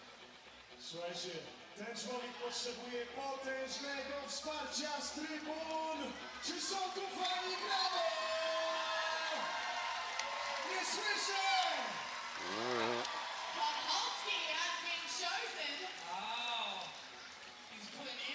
Okay, Grabo's going to use the mascot.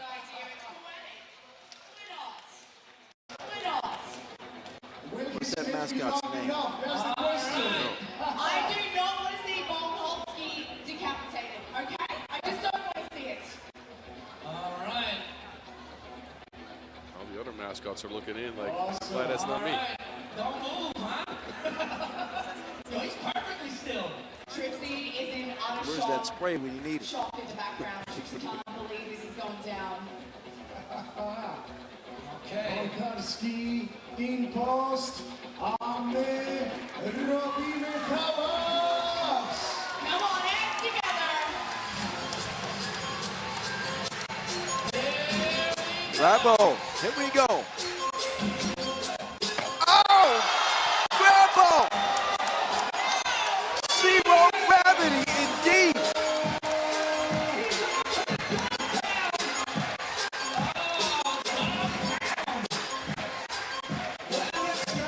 Flies over the dog. That's what you call a dog pound. Okay. Grabo over the mascot, Tween Yan.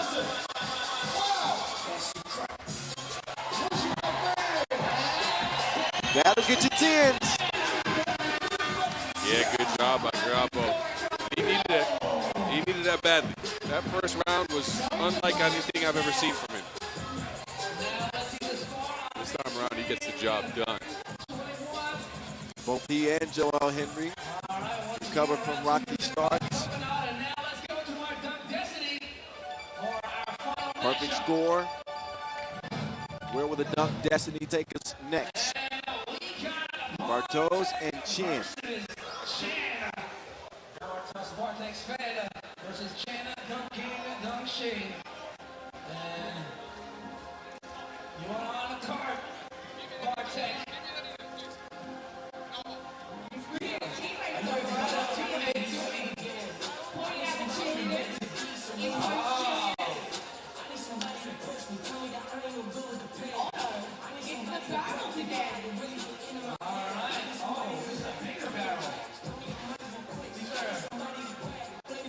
Okay, the bigger cocoa nut barrels are coming out. Okay, Staples gonna take it back. Those things look kind of heavy. Yeah, Staples doing some extra lifting. Well, he ain't no stranger to that. You see that man's shoulders?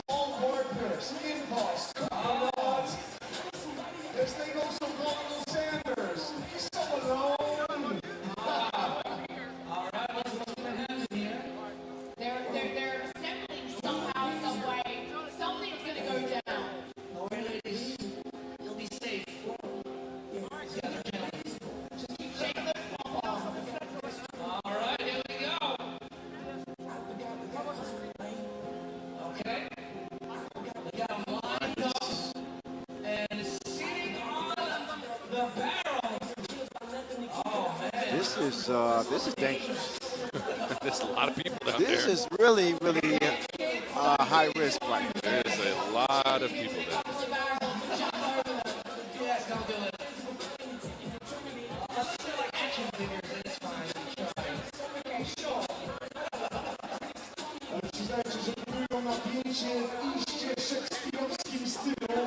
Naprawdę będzie dobrze, będzie grubo, nie ma innej opcji. Nasze dziewczyny z impostu i z mocno cheerleaders nieco zestresowały. Okay, I think I see what's happening. I think we're going to use not only the impulse cheerleaders, not only the walk around the barrel, but also his own teammates. Wow, that's what you call teamwork. Sacrificing for the squad. Let's go. You will be jumping all over a bus right there. All right. Okay, let's see. Five props. I guess 6 props, including the cocoa nut barrel. Round air raid. Bartek.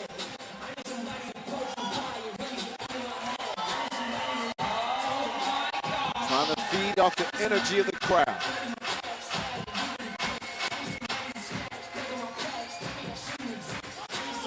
Bartek infuses the dunk into the crowd. Cheers for him. Cheer for that man. I want to see the dunk. Bartek. Oh, he can do it. He cleared it. No, that was like a practice. Oh, he can do it. He was just testing. No, he cleared them pretty easily. Oh, I know. But this is a very, very, very dangerous dunk.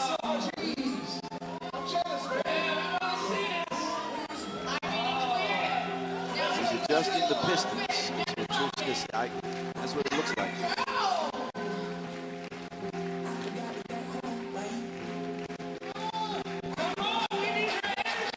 Bartek.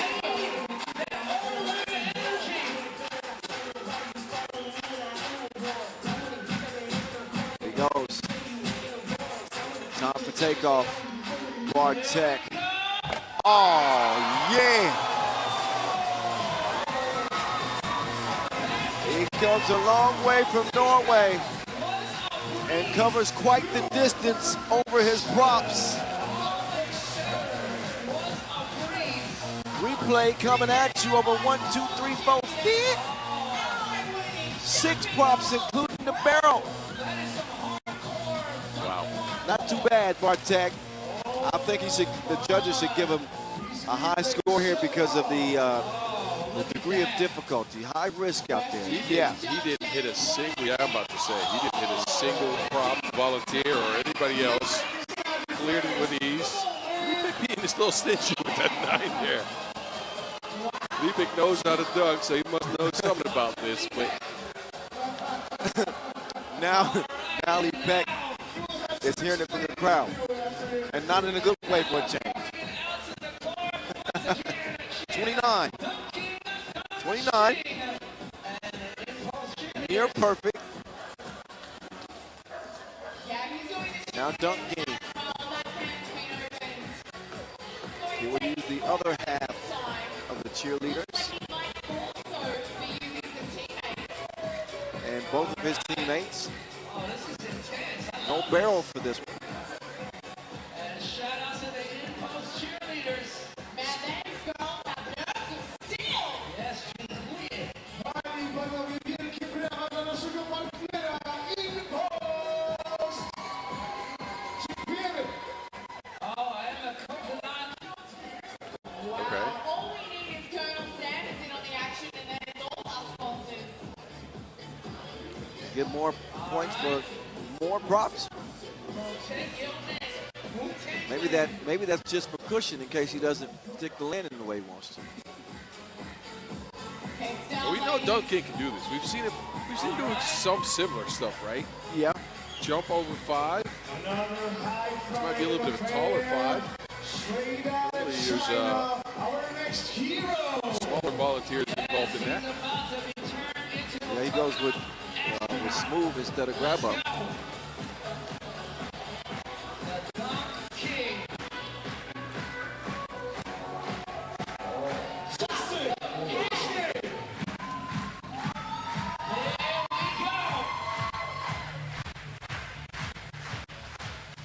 Dunk. Oh. Okay, 2 attempts. That counts as an attempt. Got 2 attempts. I can't actually see the clock right now. Me neither. But it started on that attempt, so this is 60 seconds. Yeah.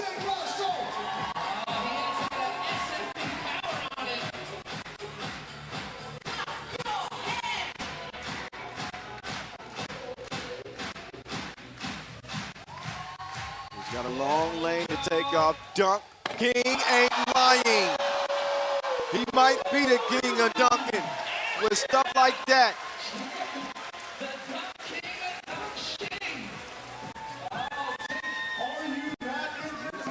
Another look, a few angles. Any way you look at it, that's impressive. Dead chain. Over 5.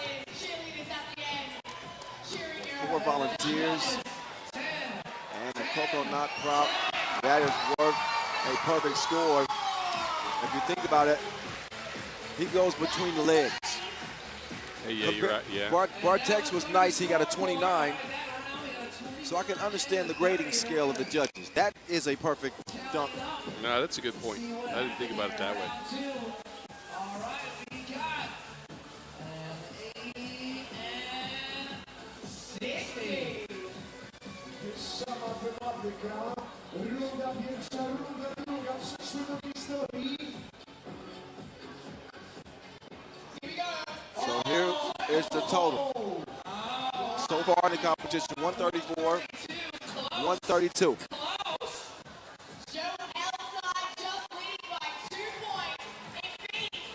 So the third round is where they have to work in synchronicity. They have to choreograph a dunk together with all 3 dunks, 3 dunkers. All 3 players on the team must touch the ball for the dunk to be valid. And whoever is selected by Dunk Destiny must be the one to dunk the ball. So this takes strategy, timing, communication, and teamwork to make the All right, everybody gets involved on this one. This was the round that I was really anxious to see. to reality. Today, win round 3. Holy Trinity. Tak jest, pozwólcie, że przetłumaczę na język polski. Każdy z zawodników musi dotknąć piłkę. And let's go to our Dunk Destiny. So it's going to be Chris Staples and Ken Dong-Shing going up against each other. But this is a team dunk. So it has to be all 3 of them to touch the ball before the dunk happens. Crazy stuff. We've got dunkers from all over the world, the UK, Norway, and the United States, and they've got to have the chemistry to work as a team. Yes. All right, creativity. That's king in this round. Czy jesteście gotowi? For Staples is the one selected for Team Joel.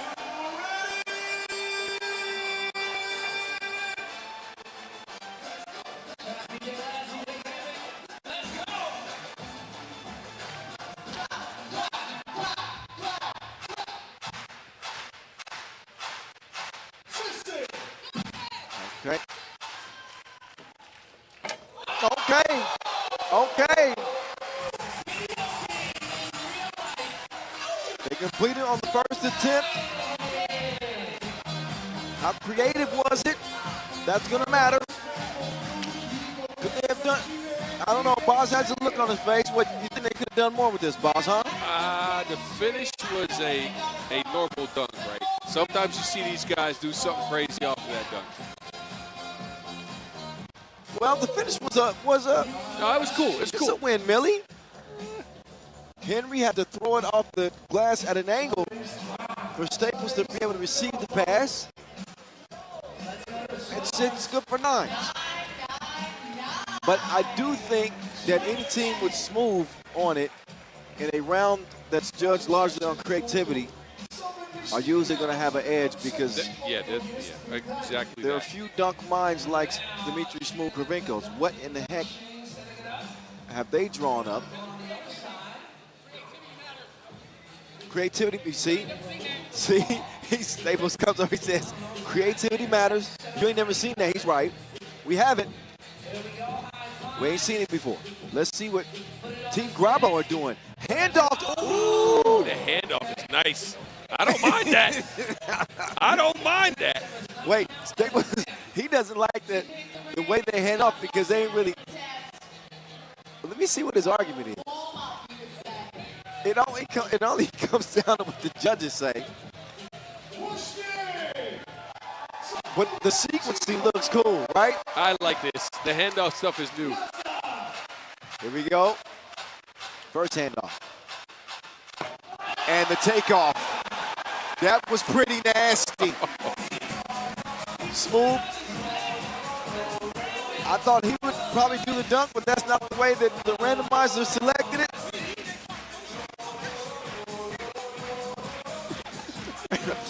So now the Dunkers want to get on the broadcast. Team Joel coming over. We not judging this thing. Me and Boss are just enjoying the show.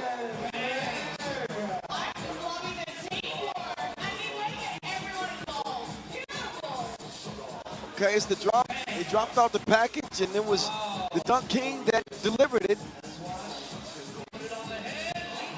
That's drop shipping right there. Who are we going to ship the title to? 9s.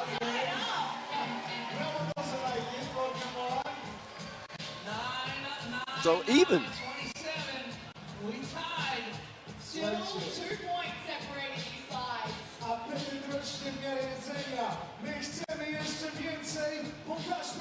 So it's turning out to be a shootout.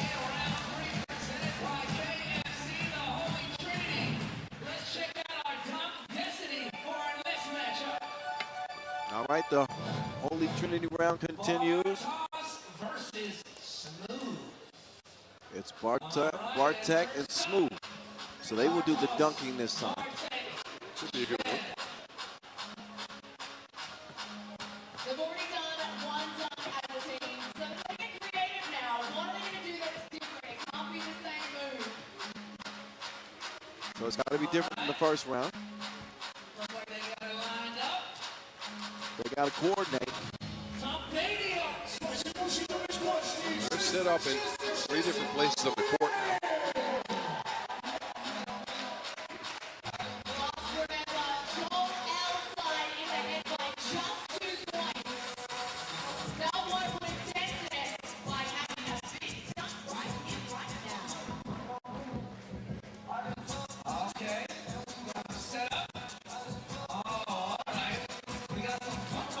Okay. I'm trying to guess what they might do here. Staples going to throw it over his head from his ankles. Uh-oh. Oh, I know what he's going to do. He's going to flip it backwards to Joel. Joel will throw the lob, and Bartek will do that. Joel has lost his mind. That was some Harlem Globetrotter stuff right there. Chris Staples know about that. Not too shabby at all. Look at this. The oop from Staples, from his ankles to Joel Henry, to Bartek, into the windmill. I think this is worthy of 10. Yeah, this is 10. That's 10 piece. That's 10 piece. That's 10 piece. Oh, whoa. Whoa.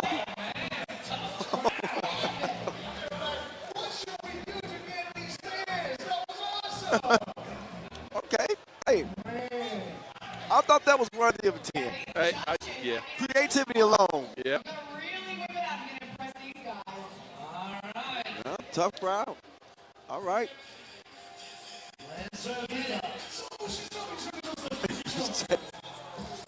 Staples reminding the judges they've never seen.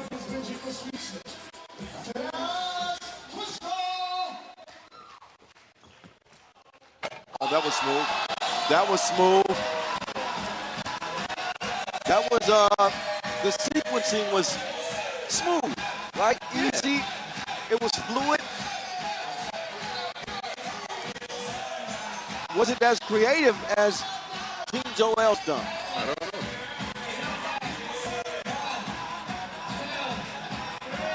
But it's a good sequence. It is a good sequence.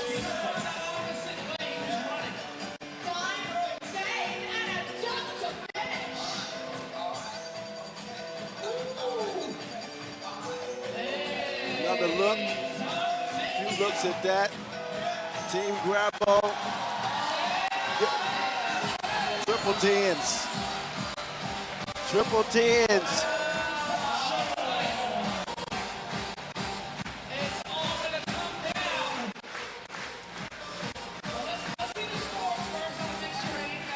Staples is staring into the crowd. I think he has a gripe with the scores. Well, I don't know if that was a 30 piece.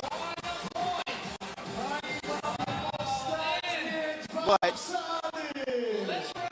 it was clean. With this one more dunk matchup, it's going to come down between the captains, Team Joel and Team Grabo. I think Team Joel, of course, they still have a shot at this. I don't have the total points handy right now. But they're going to need a perfect score, that's for sure.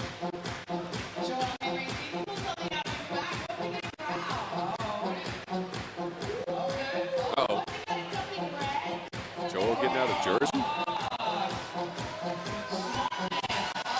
Oh, look at him. He's got the Rafal Lipinski jersey. Oh, they got more big jerseys. All three of them have one. Oh, this is cool.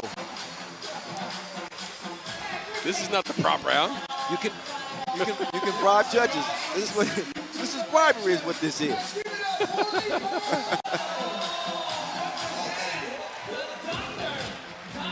This is cool.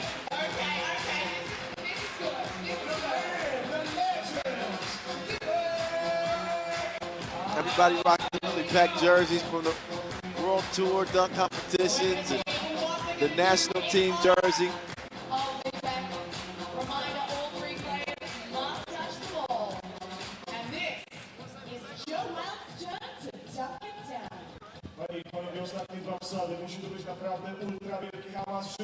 Team Joel, this is it.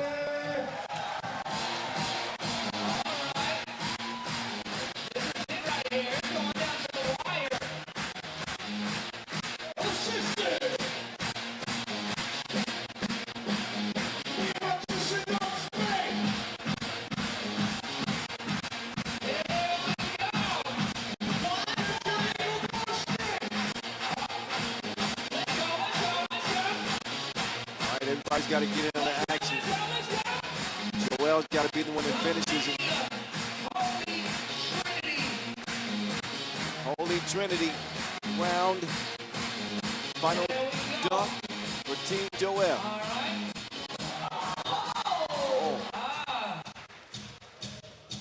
Oh! Holy cow!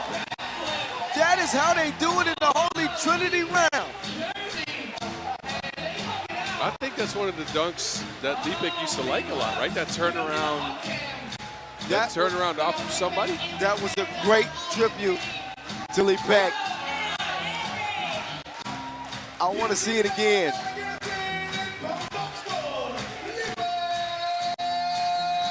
Staples off the backboard into a Bartek flip. And then Joel Henry with the vintage Lipek.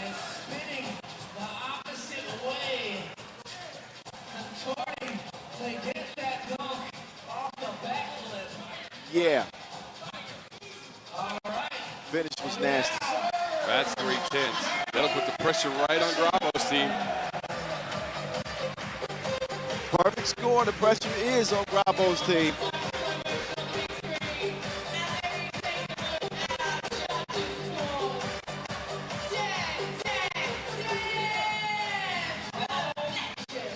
You knew Lipek was putting up a 10. Oh, yeah. He's still blushing.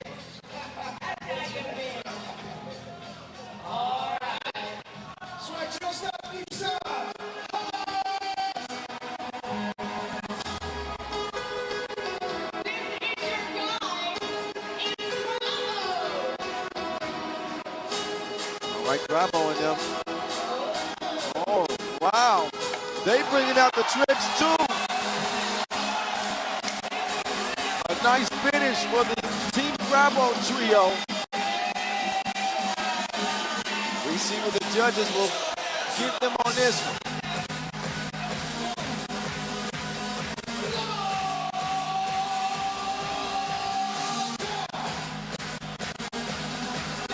Grabo finishes with a honey dip.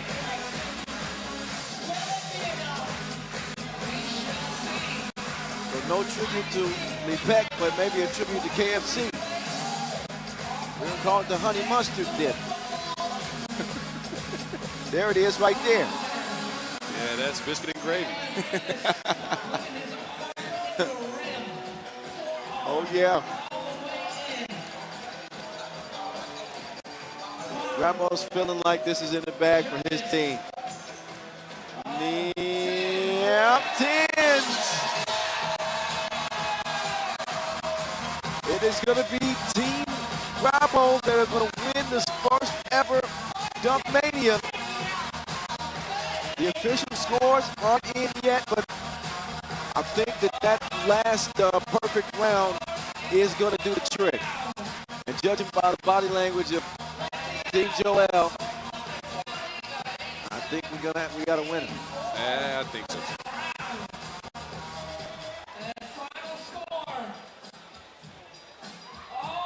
Oh, wow. It's 219, 218.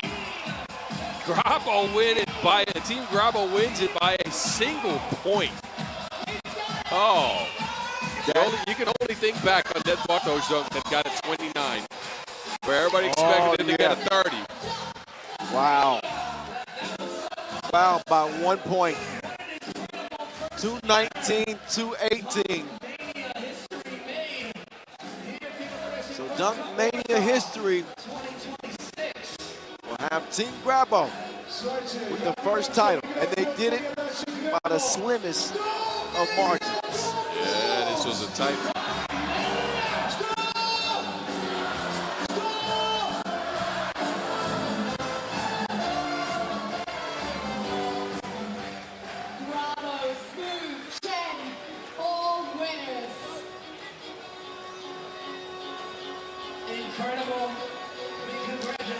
Congratulations to all the dunkers.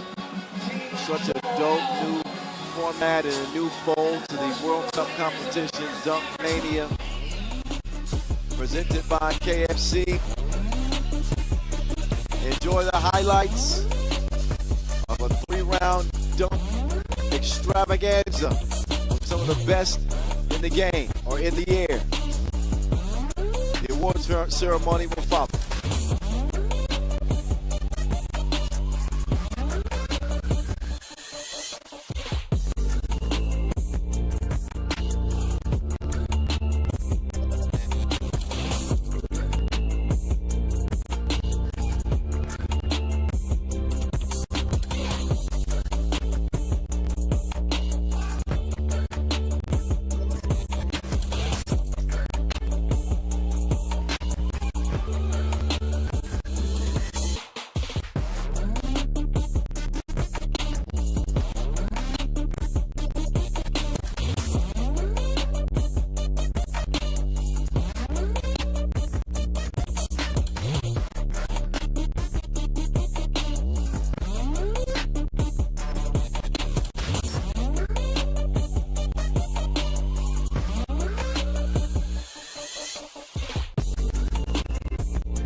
At the FIBA 3x3 World Cup, Warsaw 2026.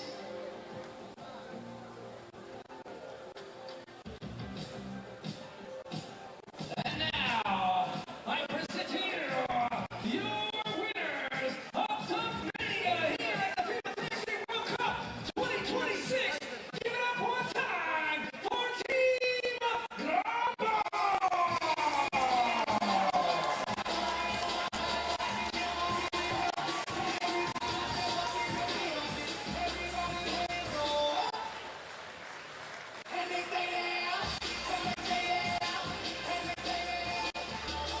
And now to present the award to our winners, we call upon President of Polish Basketball Federation, Mr. Grzegorz Machański.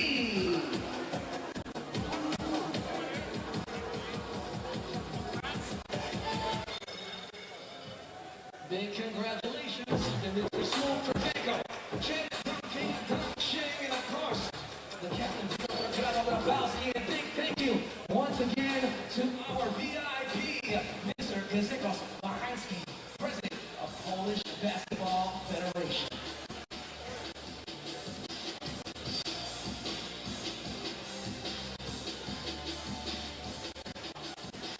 The winner receives the Mark of Champions, a star to wear on their jersey, signifying their victory here at Dunk Mania. They also win a trip to the next Dunk Mania at the FIBA 3x3 World Cup Singapore 2027 to face team captain Chen Dunk King Dunk Shin.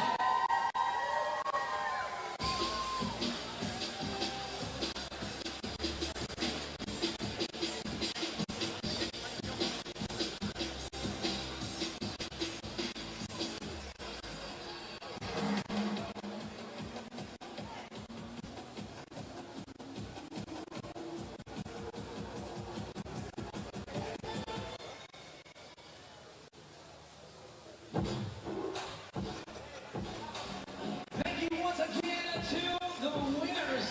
And once again, the winners, Bravo, wins a trip